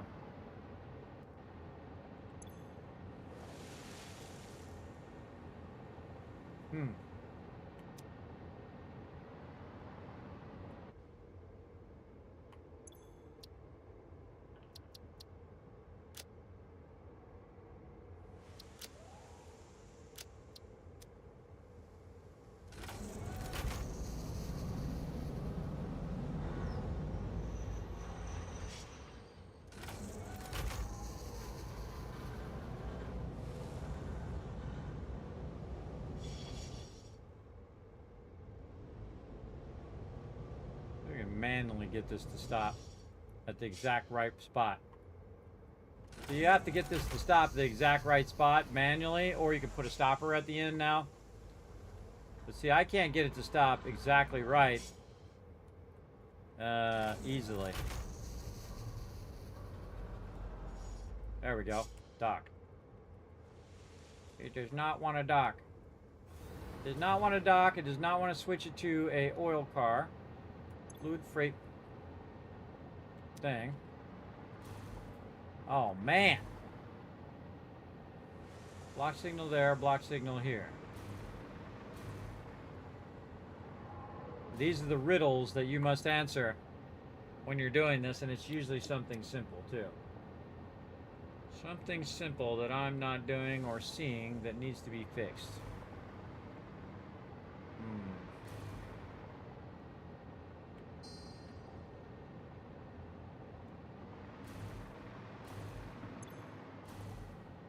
Usually that works pretty good.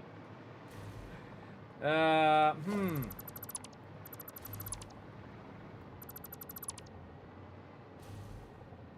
plate, fluid.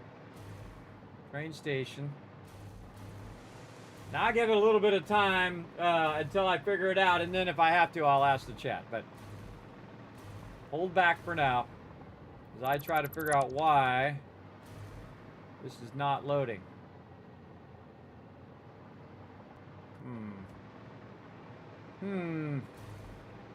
Let's go over here.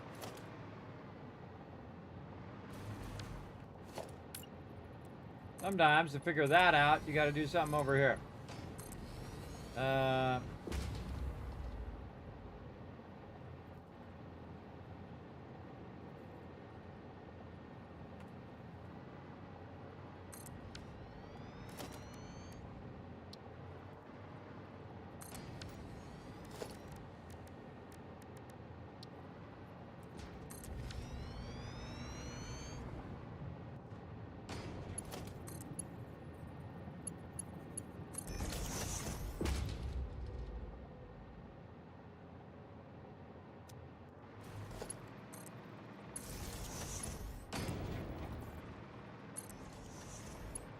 Now here's what you want to do. You want to figure out, is it you or is it the game? Right? I always assume it's user error every time. But we can also figure it out by throwing this in here and see what happens. First, it should start to load. It does.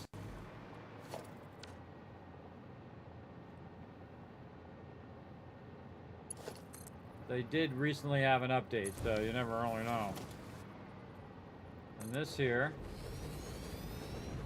And I need more train track space.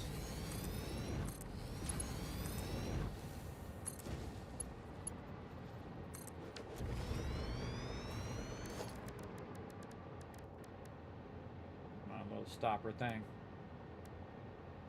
Or buffer stop.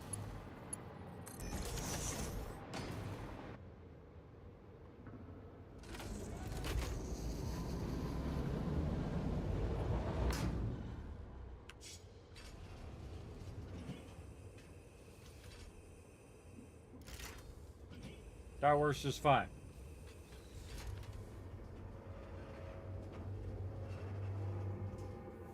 See, that's all you should have to do, everybody. Have that on load, and it should load up. Oh man, I wonder if this is a blueprinting problem.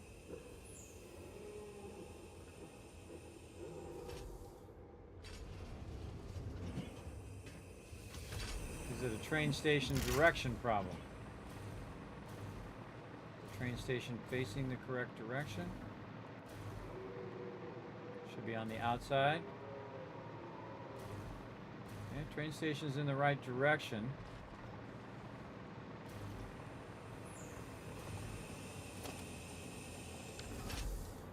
And it loaded.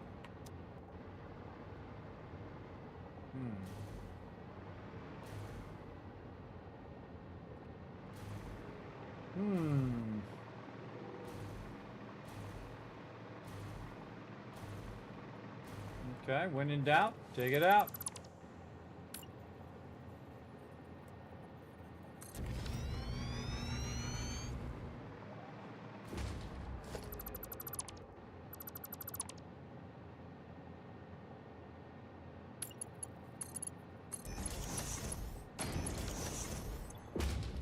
Yeah, I was having trouble with my inputs earlier too, that it wasn't inputting my items. Okay, so we're just going to work with the last two stuff here, two things, and see if we can get the last two to work. And so that's this. When trying to figure stuff out, everybody, bring the scale down to where you can figure it out. I'll take this out. I'm going to build the same exact thing I built over there. This is like my little troubleshooting thing that I like to do, where you're doing it all manually, everybody. You're doing it manually. You run in, figure out why it's not working, like that, and then dock. That's working. That's working. So there was one of these things that was messed up. And I bet you it was the odd one at the end that we had, again, cut the rest of them out and just put it in there. So when you put the blueprints down and then you cut a couple of them out and then it doesn't seem to feel connected anymore to the rest of the stuff. So I feel like you end up taking your train stations out anyway. And that's a bummer. Okay. Dock a second time. Okay, let's go back over here. And now that we got that one in the front working, we're going to rebuild this train. 3, 4, 5, 6, 7, 8, 9. And then 1, 2. Oh. Go the other way, and it flipped back the other way. That. And this. So 3 in the back. So because we have 9 trains, we need 3 engines, 4 per car. So we have 4 for one train, 4 for another train, and then we have 1 that's just for one engine. And then I add an extra one. Okay.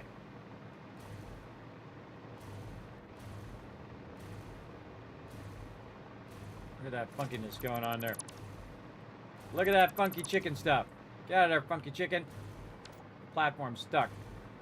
Alright, take this out. Redo this.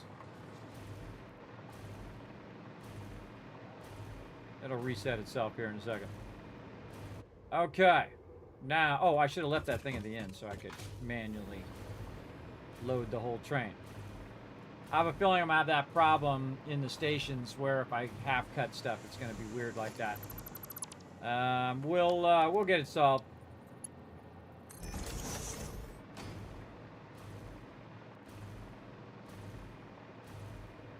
Again, this is a great problem-solving technique.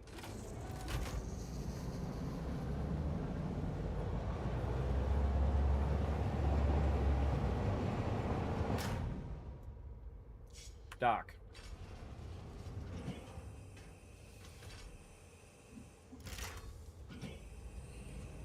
Now the first 3 are docking.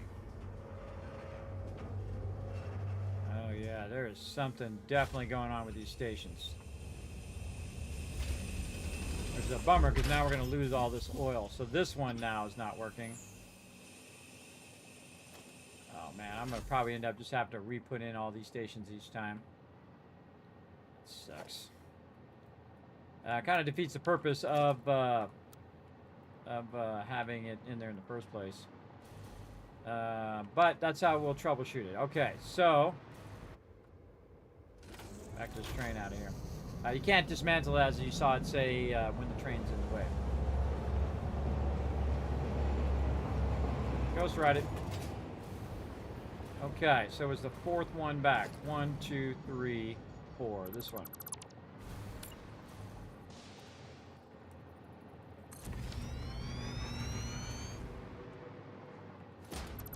I would not leave these pipes in here, but because they're just not going to work.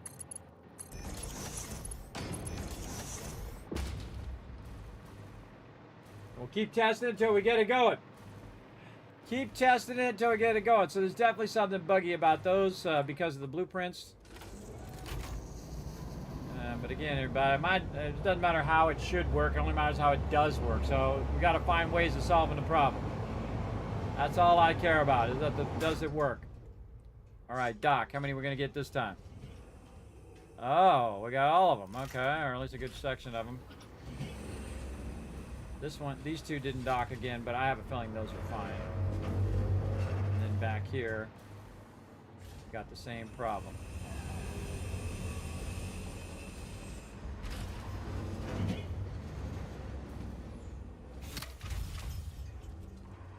Which one? The last three. I bet you it's the one in the front. I feel like I gotta pull those up and re-put those back down into the blueprint. There's something wrong in the blueprint itself, I believe, because we've been having that trouble on all those blueprints.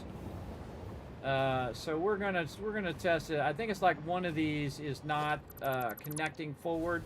I feel like it's the front one that keeps having that issue.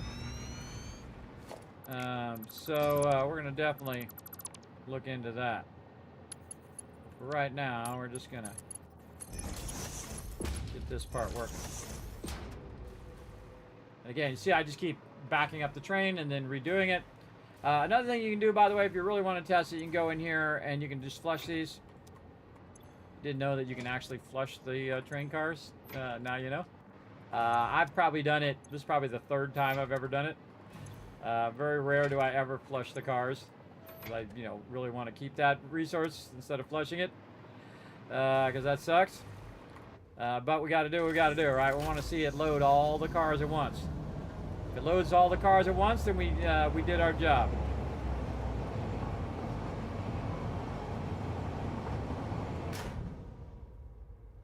Doc. Ha ha ha! Kismet fixed it! Come on, check it out, everybody. Let's see some GGs in the chat. There it is! See? That's not my fault, everybody. That's a game fault. That's a game fault. That's a blueprinting fault right there. Come on, GG's in the chat, everybody. Absolutely. There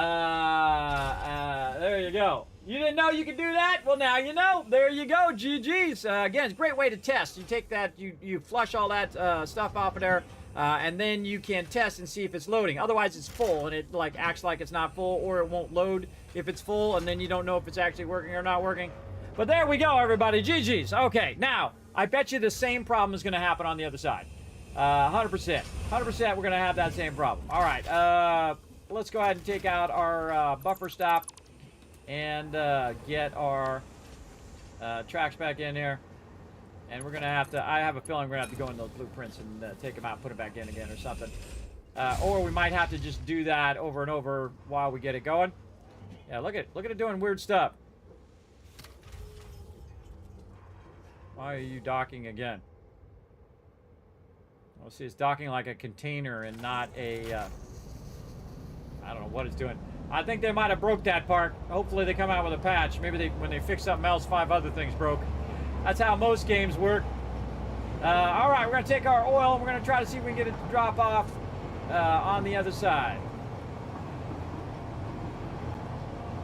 This train is awesome, man. This is a big old train.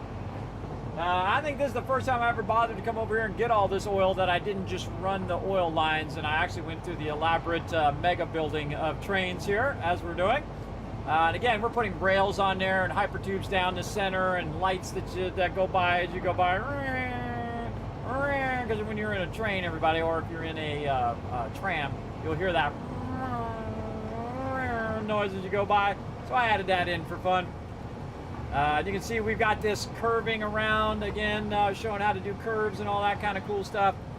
And again, this is a very long train here. And we've got it set up in a way where we can just modularly build it, and then we customize the parts that we need to customize.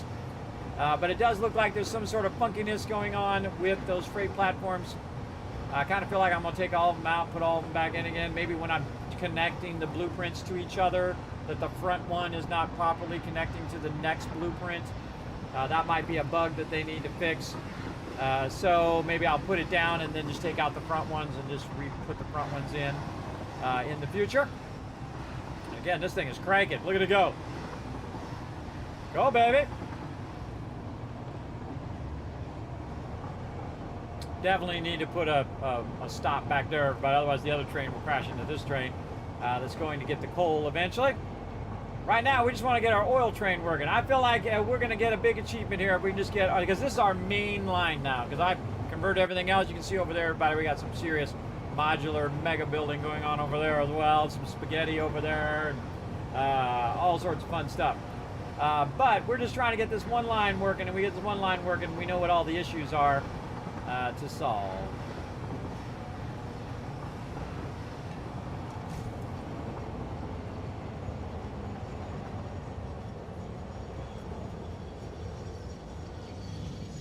All right, got to stop early.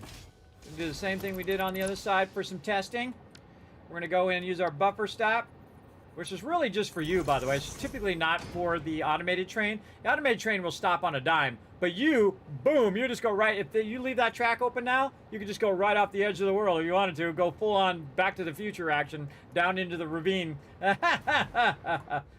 it works really great for, you can perfectly line up the train so you can unload manually. That's what I'm doing now. And we'll figure out which one of these are broken. All right, let's go. Let's see. We're going to get them all.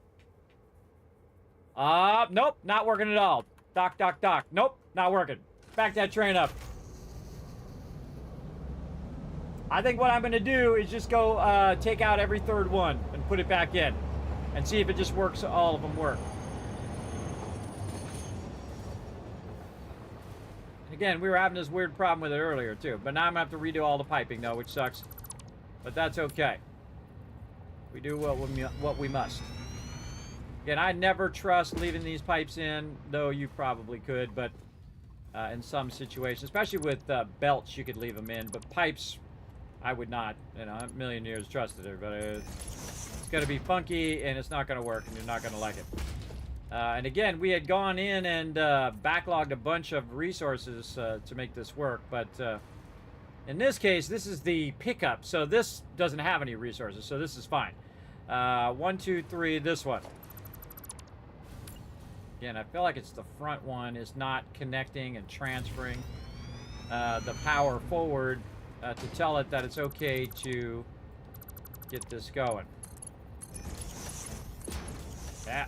I did not tell you to do that. Get over here. There you go. Color that back in. Then 1, 2, 3, front train. Take it out. Here. Get back in there. Snap it back in.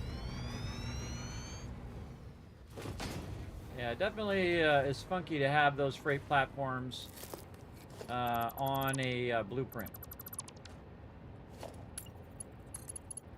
Again, just taking it out, put it back in as a precaution to make sure that is flowing into there, or flowing out of there, in this case. Okay, so this is load. Let's go try it again. Oh, this one. Gotta color those back in again. I forgot. It did not pick up the coloring of it. It's been doing that all day, where the coloring has been really weird.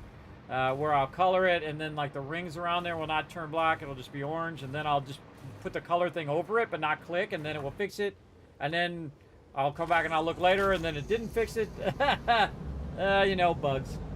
You know how bugs go. I could send this whole stream to a Coffee Stain right now. They got a bunch of bugs to fix. Right here. All right. go. We're missing a couple.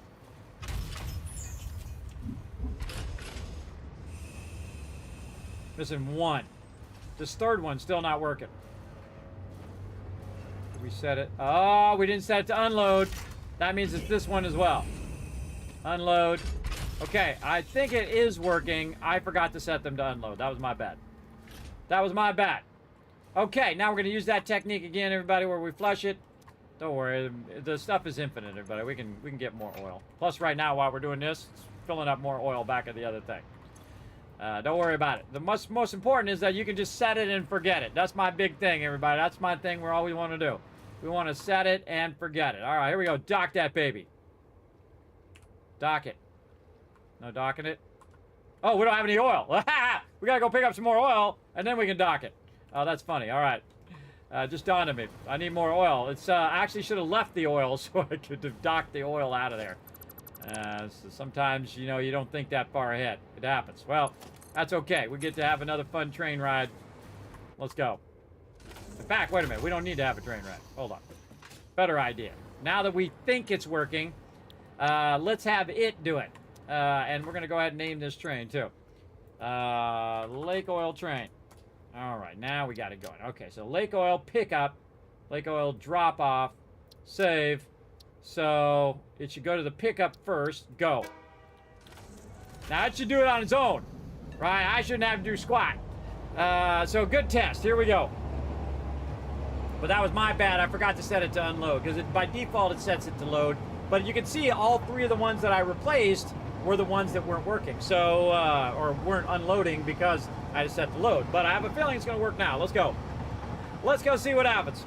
And you definitely want to test each and every one of these, everybody, to get them to a point where you feel comfortable of just letting them run, especially if they are going to be a central part of your base like this. This is a central power line where it's going to go out here, get this oil, and bring it back.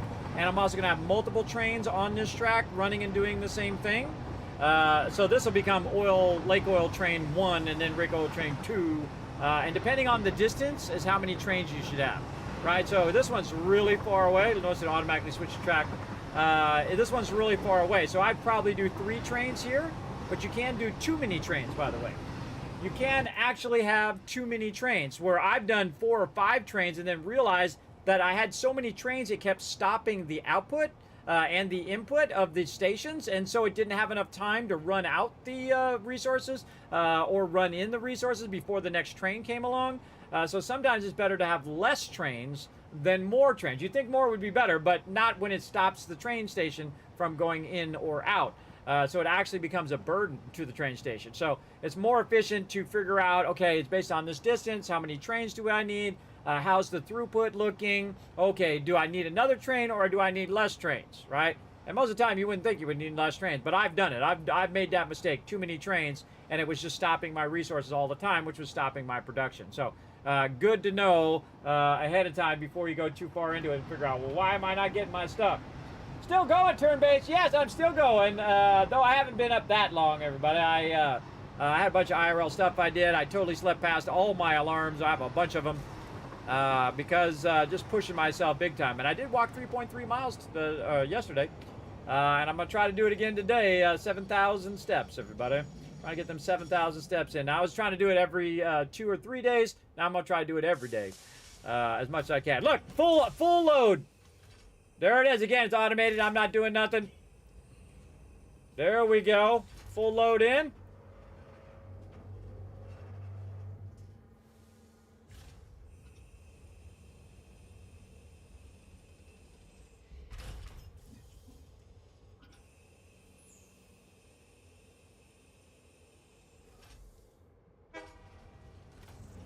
Off it goes. Sometimes I like to look backwards at the train instead of looking where I'm going, where I've been. We're going to look backwards as we go. Look at that shot. Look at the shot of the supports there. Very cool. If you were in the train, that'd be foreshadowing of where you were about to go.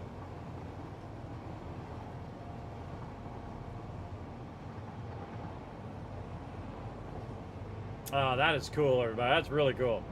We need like a... And I kind of like it higher where you can see all the stuff. Again, you see the lights going up, and of course we have the hyper tube. We could have just took that as well. But I like the when it looks backwards, and then we're going to go into the curves here, where it's fun to look forward. And again, I'm just working my way around the terrain, trying not to block any nodes along the way. Up and over stuff. I tried to go through that, but that angle was not conducive to running my train through there. Though you can just run the trains on the ground. Most people don't know that, everybody. You just run your train tracks on the ground, right through tunnels and whatnot. I actually have a tunnel that I have done that on, way out where my other coal is. We'll get to that one later.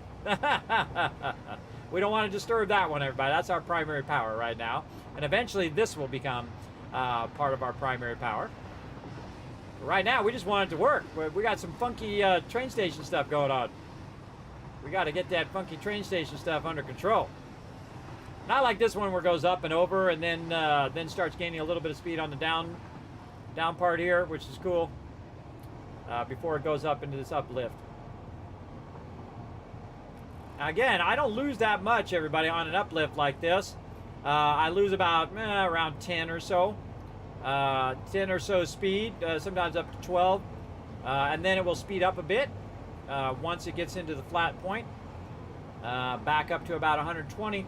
And you want to think about that, everybody, because your train is speeding up and slowing down and speeding up and slowing down. Vitally important to know what's keeping it from getting where it needs to go. Okay, I'm gonna jump off right here and I'm gonna watch it from the side here.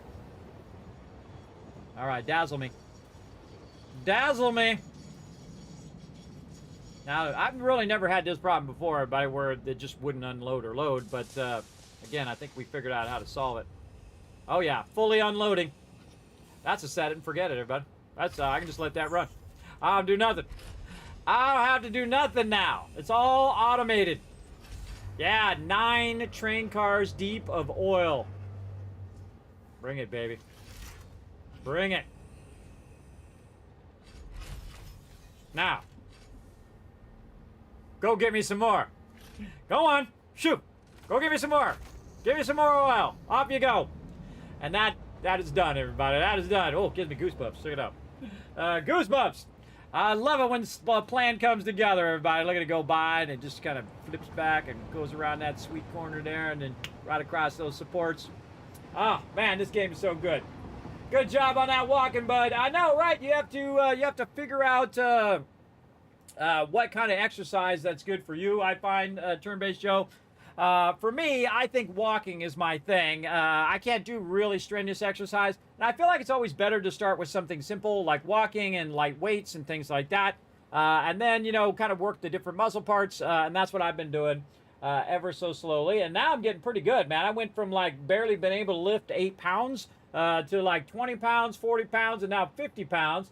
I was doing weighted carries where I was carry 50 pounds, 80 feet, and then carry them back. Man, that sucker's heavy. I weigh 160, 170 pounds. Well, actually 130 back in the day. But I'm trying to get down to 150, 160, and I'm actually at 180 pounds. And usually go between 180, and lowest I've gotten recently is 176. Which is funny because like Fallout 76. Whenever I hear the number 76, that's the first thing I think of is Fallout 76. But again, your weight usually fluctuates about 5 pounds, right? And mine's really been staying pretty steady, and that's what you want in your weight. You want your weight to stay steady and eventually go down, but you also want to build up your muscle. You want to build out your strength first, because your strength is what you need, everybody. You want to have some sort of muscle mass so that burns up and utilizes that fuel, because that's what it is. Everybody, just like oil, we're collecting your body when you're eating is collecting a lot of fuel, and then it's going to do one of two things with it. It's going to burn that fuel or store that fuel, right? It's going to store it in your storages. These are your fat cells, everybody. These things right here. That's why it's storing it right. Well, for some people, it's on their legs or thighs or wherever. It usually usually goes in my stomach first, which sucks because that's the thing that's going to come off last. Then it goes on my thighs, and then it usually starts to go right here where you get the turkey neck and you get the double chin. So I got a little bit still left, but I mean I used to have a big double chin, everybody, big one. That was 55 pounds ago. Because I have lost 55 pounds, and it was not easy. I tell you, one of the first things I did, though, was to diminish or reduce or substitute things that I was eating. So instead of eating a whole bowl of M&Ms, everybody, I would put strawberries and grapes in there, and I'd eat those instead. And guess what? I felt just the same. I didn't get that sugar rush, though, but I did. It was at least enough to keep me from eating all that junk, and then I lost 10 pounds. And then I went and stopped drinking soda. I went from 44-ounce sodas that I would drink almost every day, which is nuts, everybody. It reminds me of, who is that who always got his sodas, like you got 50 sodas sitting. Who knows how long they've been there, everybody, for months. Who knows how long those sodas have been sitting there. Who is that? Who has he lives in the attic, and he's got like the most, he just completely doesn't care. And he's got like drinks and food and whatnot. It's like a rat's nest in there. Oh my God, he's a huge streamer too. I forgot his name, everybody. I forgot. Asmongold. There we go. Thank you, Calamal. Somebody's be my memory. Yes, it reminds me of that dude who just has massive amount of stuff laying around and whatnot. Well, hey, more power to him. It's his life. He can live it however he wants. But I'm not judging. I'm not judging. Be you. Don't let people tell you who you should be. Be whoever you want to be. Obviously, it's worked out for him. He's very successful. I mean, there's successful in one ways and then also downsides in other ways, everybody. I've been successful in all the different ways you can be successful. I've been amazing at my main career that I wanted to do, which is graphic design. I was good, occasionally great. I worked at the top tier, at the highest level of graphic design that you can do. I also became a senior tech, did that, was with my wife, or still am with my wife, 30 plus years. Try to get that achievement, everybody. I don't care about any other achievement in life, but staying with someone for a really long time is hard. It's very tough, very, very tough. And then 3 beautiful daughters. So I'm just checking off all the best boxes, everybody. Okay, I got this, I achieved that, achieved that, achieved that. At 45 years old, I decided I want to do this crazy thing because of my health and just get me out of the bed, do something. Otherwise, lay there and fade away and die. I didn't want to do that. And then dream the big dream, everybody. Become a partner, and both on YouTube and on Twitch, and I did that. And now I got the one last big dream, everybody, and that's that vault van right over there. I'm going to make me a little vault van so I can go and broadcast from wherever I am. I can, play games, or we can just broadcast live when we go to a convention or whatever. That's my big thing. Oh, it's back! I was waiting for it to come back to see if it loaded again. Always give it a couple rounds, everybody, just in case. Just in case. So again, everybody, that greatness stays with you always. Whenever you do something great like that, or whenever you do something that you didn't think you could do, right? Great example, surfing, everybody. My kids didn't know anything about surfing, and neither did I when I was a kid. All my friends were skaters and surfers that I knew when I was young, and delinquents, by the way. Most of them who ended up in jail or got killed or shot or did something stupid and killed themselves accidentally or sometimes on purpose. But I knew all them, and I did not know how to surf. So they're like, here you go, use my board. And that's their entire instruction on how to surf. Everybody, here, you can use mine. And so I went out there and I failed and I failed and I failed and I hit myself with the board, and the board came back and hit me again and it hit me again, and I got knocked underneath and I hit the sandbar, and I did it over and over and over. And my friends are on the shore. Ah, Kismet, you failed again. Fail. And then one moment, everybody, it happened. I got up. Oh, look at them goosebumps, everybody. Look at them goosebumps. I can still remember to this moment, everybody. To this moment, 40, 50 years later. Well, like 40 years later. I got up, boom, and I had my legs bent, and I got into the mode, and I was riding the wave. And I was riding that sucker, and then my friends changed like this, and they go, go, keep going, you got this. And then I rode that sucker all the way into the beach, everybody, because I didn't know you're supposed to get off. You're supposed to get off before you get to the beach, so you can swim back out and go take another wave. But I took my victory lap, everybody, and that was the moment that I knew I could do anything. Because I learned to do that on my own, everybody. They didn't teach me how to do that. Now, my kids, they got the lucky instruction because I did do another project that we went, and that whole project went off the rails, everybody. For my birthday, and the internet was terrible in Hawaii, and I was trying to get it all set up, and I was trying to do a birthday stream, and it didn't work, and oh my God. Talk about stuff off the rails. But I did stream at least once. I did show you guys all the photos and all that stuff. of my kids literally getting up for the first try, their first try surfing. And you know, this is kind of annoying. Actually, there's a great line in 50 First Dates where the father is talking to his kids and he's like, "You people suck. You're good at everything." Great fatherly love right there. Because his kids are really good at golf and they're like, they're knocking it in. They're all landing it right by where the hole at. I love that movie, everybody. Great movie. But that's the way my kids were. But they just stood up and wrote it in first try. First try, bam. Now, me, I don't even know how many times I failed, about 50 times or 100 times before I got once. And then once I had that once, I knew it. And the same thing when I had a home run, everybody. Never hit a home run before. Terrible at baseball. I'm the worst baseball player. I love baseball. I'm just not good at it. And so I played every single position, including deep in the next county over field. That's usually where people would put me, and it sucks to put them out there. But it's funny because me and the other person that was out there in the deep field, we'd just be talking the whole time because nobody ever hit it to where we were because they couldn't hit it that far. So we would just sit there and talk and chill and and then we come in and we try to hit and fail. But that's another moment, everybody, that I was in. It was a perfect moment too because I was at a company picnic and everybody decided let's play some baseball. So they're playing baseball and I'm like, I don't know. And they're like, hey, we need you, kids. We need you over here. We need, we need one more guy. And I'm like, all right, come on, I'll come over there. And do it. And of course, my girlfriend at the time was hanging out with me. She had come to the company thing. And she was sitting over there in the bleachers. And I'm sitting there and I'm like, oh, God, I suck at this game. And I'm sitting there and I'm like, all right, come on. And he's doing curve balls and all of that stuff. And I'm missing it, of course, failing as normal.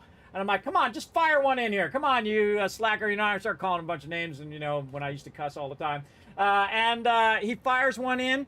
And I cracked that sucker, everybody. And you will never forget that moment when you hear that ring. The ring of that ball going, bow! And it goes way the heck out there. And everybody had moved up because they were laughing at me. And they moved up.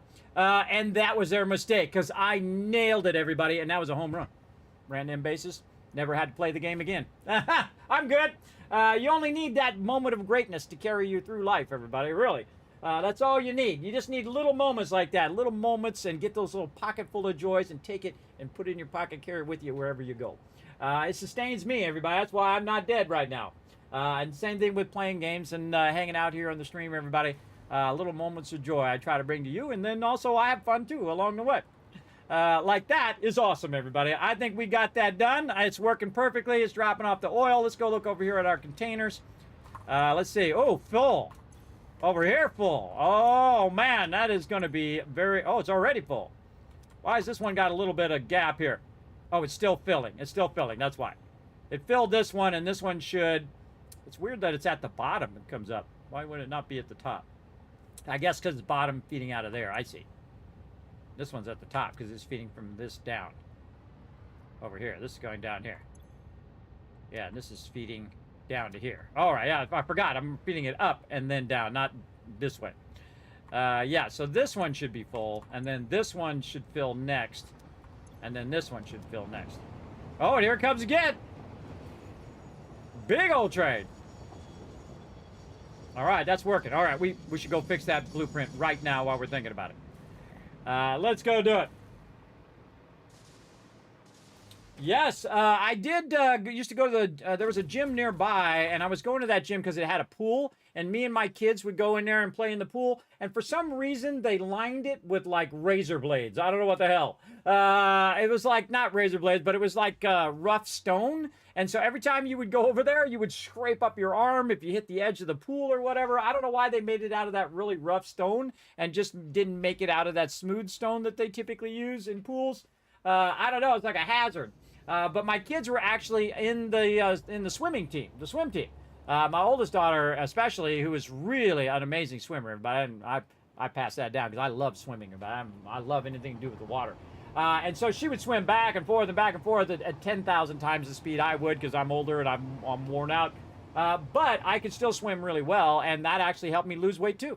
And I would swim back and forth until the manager turned out to be a jerk, and I had to leave that gym. And you know how it goes, everybody. One gym we went to, which I'm not even going to mention their name because I don't want to advertise them, actually made my kids cry on their birthday, my twins. So my twins had watched me and my oldest daughter go to the gym and work out and have a good time, and, learn to run and use all the machines. And I was teaching her how to do all that stuff to stay fit. Because I used to go to the gym all the time when I was young, everybody. But as you get older, you're like, oh, I'll get around to it because, you're working and you're trying to keep your family going, right? You're doing all that stuff instead. And by the time you get home, you're exhausted. And you say, oh, well, I'll do it tomorrow. I'll do it tomorrow. Well, guess what? That tomorrow can be 10 years later, everybody, or 20 years later, or 30 years later. So I wouldn't put off it till tomorrow. I would do it now. Now is the best time to do anything. Like after this stream, I'm going to go for a 3.3 mile walk on my treadmill because it's too dang cold to go outside. But I am going to go and do it now and not later anymore. I'm not going to put stuff off for later because I'm at the age now that I can't put stuff a little later because later may never happen, right? There's only the now that's going to happen for me anyway at my age. But yeah, she was an incredibly great swimmer. And so all my daughters would go and they would swim laps. And then I'd try to swim laps with them. I could do like a lap or two because I was so dizzy. See, you got to think also, everybody, when I'm in the water, when I'm just walking around, it's difficult to tell whether I'm falling. And I'm also, constantly dizzy all the time. But when I'm underwater, I don't know which way is up. And as a human being, if you go the wrong way, you're gonna drown. So that's really dangerous for me, which sucks, everybody. It's like, life has a little bit of irony. You love to be in the water, you love to do the thing, and now you have this condition that makes it where you don't know which way is up out of the water to where the air is. That sucks. Yeah, that sucks big time. So that's why I don't do it without someone being around. I don't typically get in like the ocean or something like that unless somebody's around. So they can run in and jump and get me out of there because they know I have a condition. If I'm going the wrong way or if I start to drown, they can pull me out. And that's what I told the guy when I was surfing. I said, I don't know which way's up. Remember, I have a bunch of medical conditions, so I need you to watch me. If I don't come up, I need you to go in there and get me. He's like, no problem, Kismet. We got you. So I appreciate that big time. And if you want to check that out, by the way, everybody, that was Jamie O'Brien's, who's a real famous surfer, everybody. Incredibly great surfer. He has his own YouTube page as well, or YouTube thing, and Instagram, all that stuff. You can check it out. He's like super hardcore, everybody. He's doing like pipeline and stuff like that. Not only is it crazy to do pipeline, just to do it in itself, but there's a ranking order, everybody. You got to deserve to ride pipeline, right? You got to deserve to ride it. You got to be at that level of a surfer. Because there's a huge lineup of people out there who want to do those waves, everybody, because those are the best waves in the world. So yeah, he's pretty amazing, and the peeps over there are pretty amazing. They're really a fantastic surfer. So highly recommend if you're anywhere. They have it in California as well, the Jamie O'Brien Surf School. So they went in there and they showed my daughters how to stand and do it, and it works because they did it on the first try. So obviously their training was really good. Now, I wasn't going to teach them how to surf, everybody, because I'm not that great of a surfer. I just think it's something that's amazing that most people think they can't do, or that it's some really super hard thing or unachievable thing. And when you try unachievable things and you realize you can do them, then what are the other things that you could do in your life, right? Because it'll forever change you. The second you do it the one time and you do it, where you get up and you stand there and you ride that sucker in, it'll forever change who you are. You'll never think of anything as impossible ever again. Because you did the impossible. You went out and you took a little stick, basically, a little flat foam board, and you stood up on it and you rode nature into the beach. That's pretty amazing, everybody. Pretty amazing moment. Again, I still remember it as a kid, doing that moment. That's before I met the Geek Squad, too. I call them the Geek Squad, everybody. There's like my delinquent surfer skater friends. And then there was the Geek Squad that I switched over to because the other people were too dangerous. Everybody, they were doing crazy stuff and drugs and who knows what. Who knows what else, everybody. I don't really want to even know what they did, but a lot of them ended up in jail or died or whatever. So I started hanging out with the Geek Squad or the Nerd Squad, who are more into gaming and, Dungeons and Dragons and all of that kind of fun stuff. That is much safer than being with the delinquents.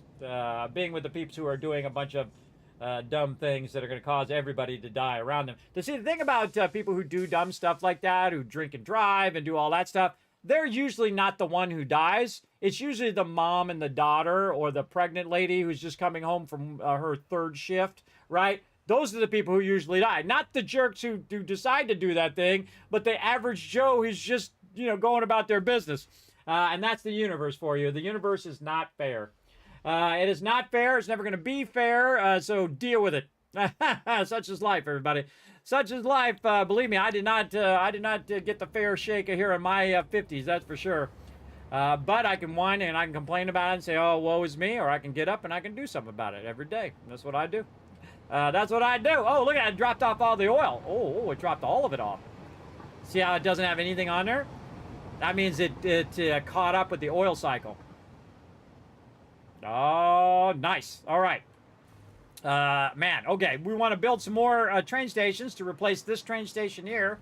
And that train station that was right there that goes to the quick wire. We're going to probably build the quick wire, build this train station over the top of the quick wire, or next to it to pick it up, and then merge into this train station. Because, again, this is going to be the central train station. I'm also, since this is the incoming, we'll probably want to have another station that's for our coal. Now, we could also extend this one on and add the extra coal and just put a bunch of empty slots in the front for our coal drop-off. Or we could put the coal ones in the front and then put empty slots in there for the other train. I would do whichever train is smaller. Whichever train is smaller, that's the one I would accommodate. And the one that's longer would be the primary one, right? That's what you would do in the front. So, yeah. But I think it's just way easier to have a second station where we could come in, go around this storage here, put our coal there, and then turn around and come back. Now, here's the thing. I could also use this for the oil that's over there. I could use the same station. I could just have it come in, go into this station, drop off more oil, right? And I could extend how many trains are there or how many stations are there, right? And I could just keep extending. I can make it 50 long if I wanted to. And then just adjust for which particular ones that's putting in, right? So this one's putting in the first 5, this one's putting in the next 9, the other one's putting in the next 5. And you could do all of that stuff, everybody. I find it's way easier just to create another station. It's way easier logistics-wise, too, to create another station than to have one station doing 15 things. Though in real life, that's more cost-effective. But in game, you have an infinite resource. You have an infinite amount of resources, everybody. So you can do whatever the heck you want. So having more stations would be more expensive, again, in real life.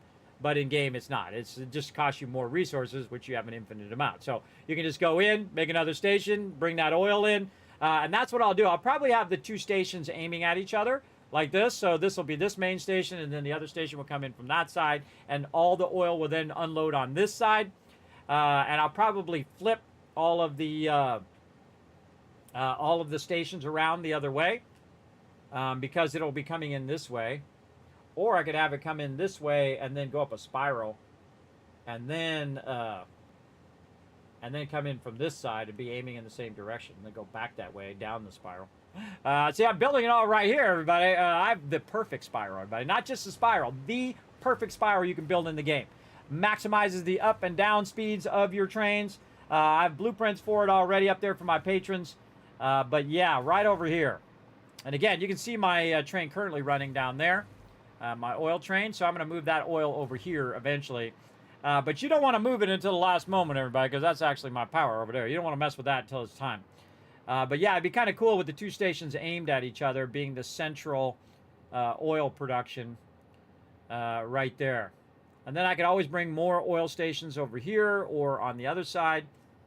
And then where this little island is here, I think I'm going to build out over that island if it lets me. Build out over this whole side here as far as we can get up against the edge here. It's going to be our power plant right by the waterfalls, which is pretty cool. And I'm sure if any industrial accident would happen, I'm sure it wouldn't contaminate everything around it. And then all these waterfalls and all the nature, I'm sure nothing like that would ever happen. But yeah, we gotta get some things going on. Yeah. And we still got to get our SAM train back up and working. And then this is also our coal train that we're currently using. So we do want to have the coal station come in here, but we're going to have to run the coal temporarily over there. So it can plug into the processes that we already have. And the same thing with the SAM ore. So on the return trip,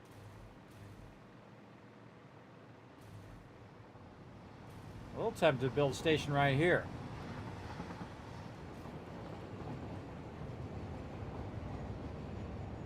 Maybe we combine all those things together in a big long station right here. Like a station before the station. You can build a big station here and do your quick wire, your SAM ore, and your iron ore in one big long station. And then when it gets there, it would unload and do it. Now the biggest problem is the oil train's going to be coming through too, and it's going to be blocking that oil train. So again, I like it where it's not blocking, where it doesn't have to wait on the other station. You can't build bypasses, by the way, that would go around the station or allow it to bypass it. And a lot of times that works pretty well. Building that in my head right now. I'm building it in there. Oh man, so much fun. So much fun still to be had. All right, so we still haven't gone over here and fixed this in our blueprints, everybody. Let's go do that before we go on to building more stuff. All right, let's clear the blueprint designer and load up our... and look, I put the word fix on there. I bet you this is why I was fixing it. I bet you I was having this problem before. And I said fix.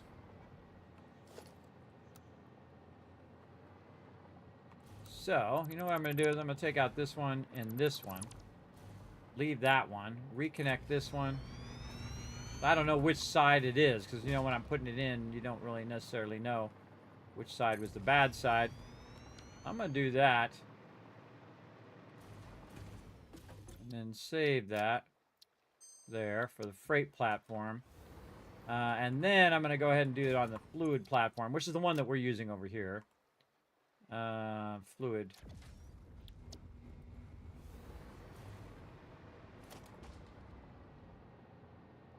Wait till it's ready. Nope. There we go. Highlighting it like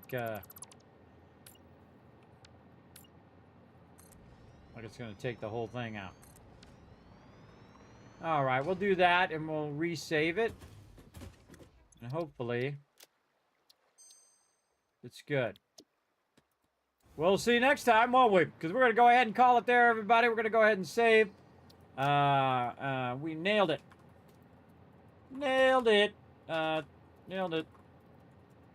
Train works. All right, awesome.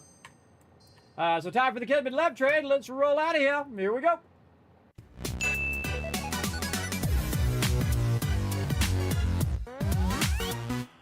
And there we go, everybody. What an excellent day, man. We got so much done in there.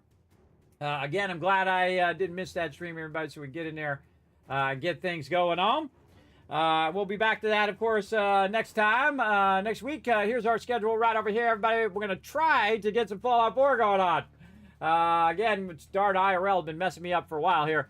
But we're going to try to come back tonight, 10 p.m. Eastern Standard Time for some Fallout 4. On Thursday, we're going to play some Outer Worlds 2, a potential bonus stream on Friday. And then, of course, a really fun time with my crew on Saturday at 10 p.m. Eastern Standard Time.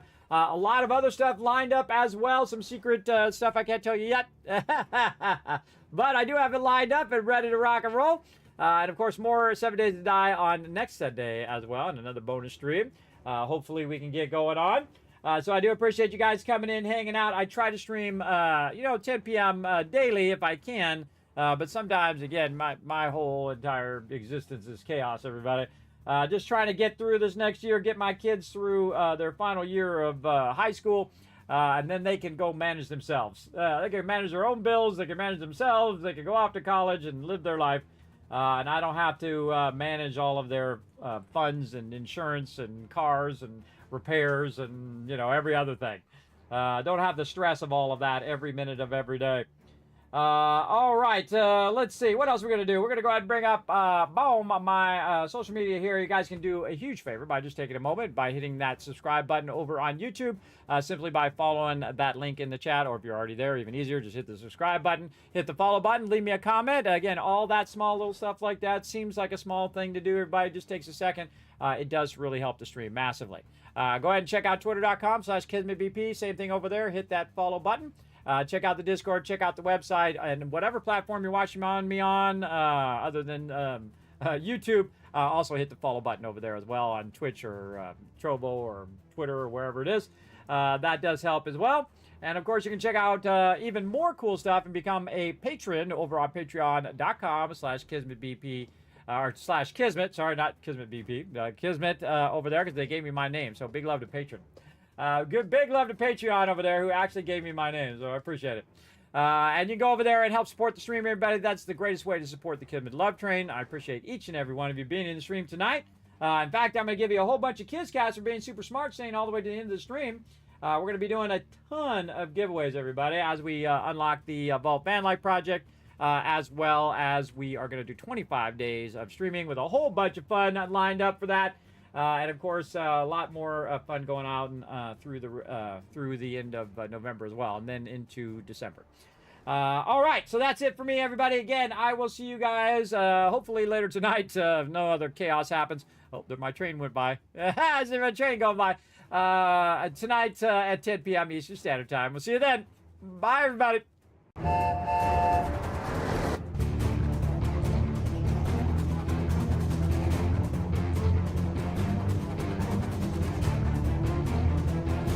Hi, this is Norbert. Thanks for watching. Hit the subscribe button. We'll see you all next time. Bye.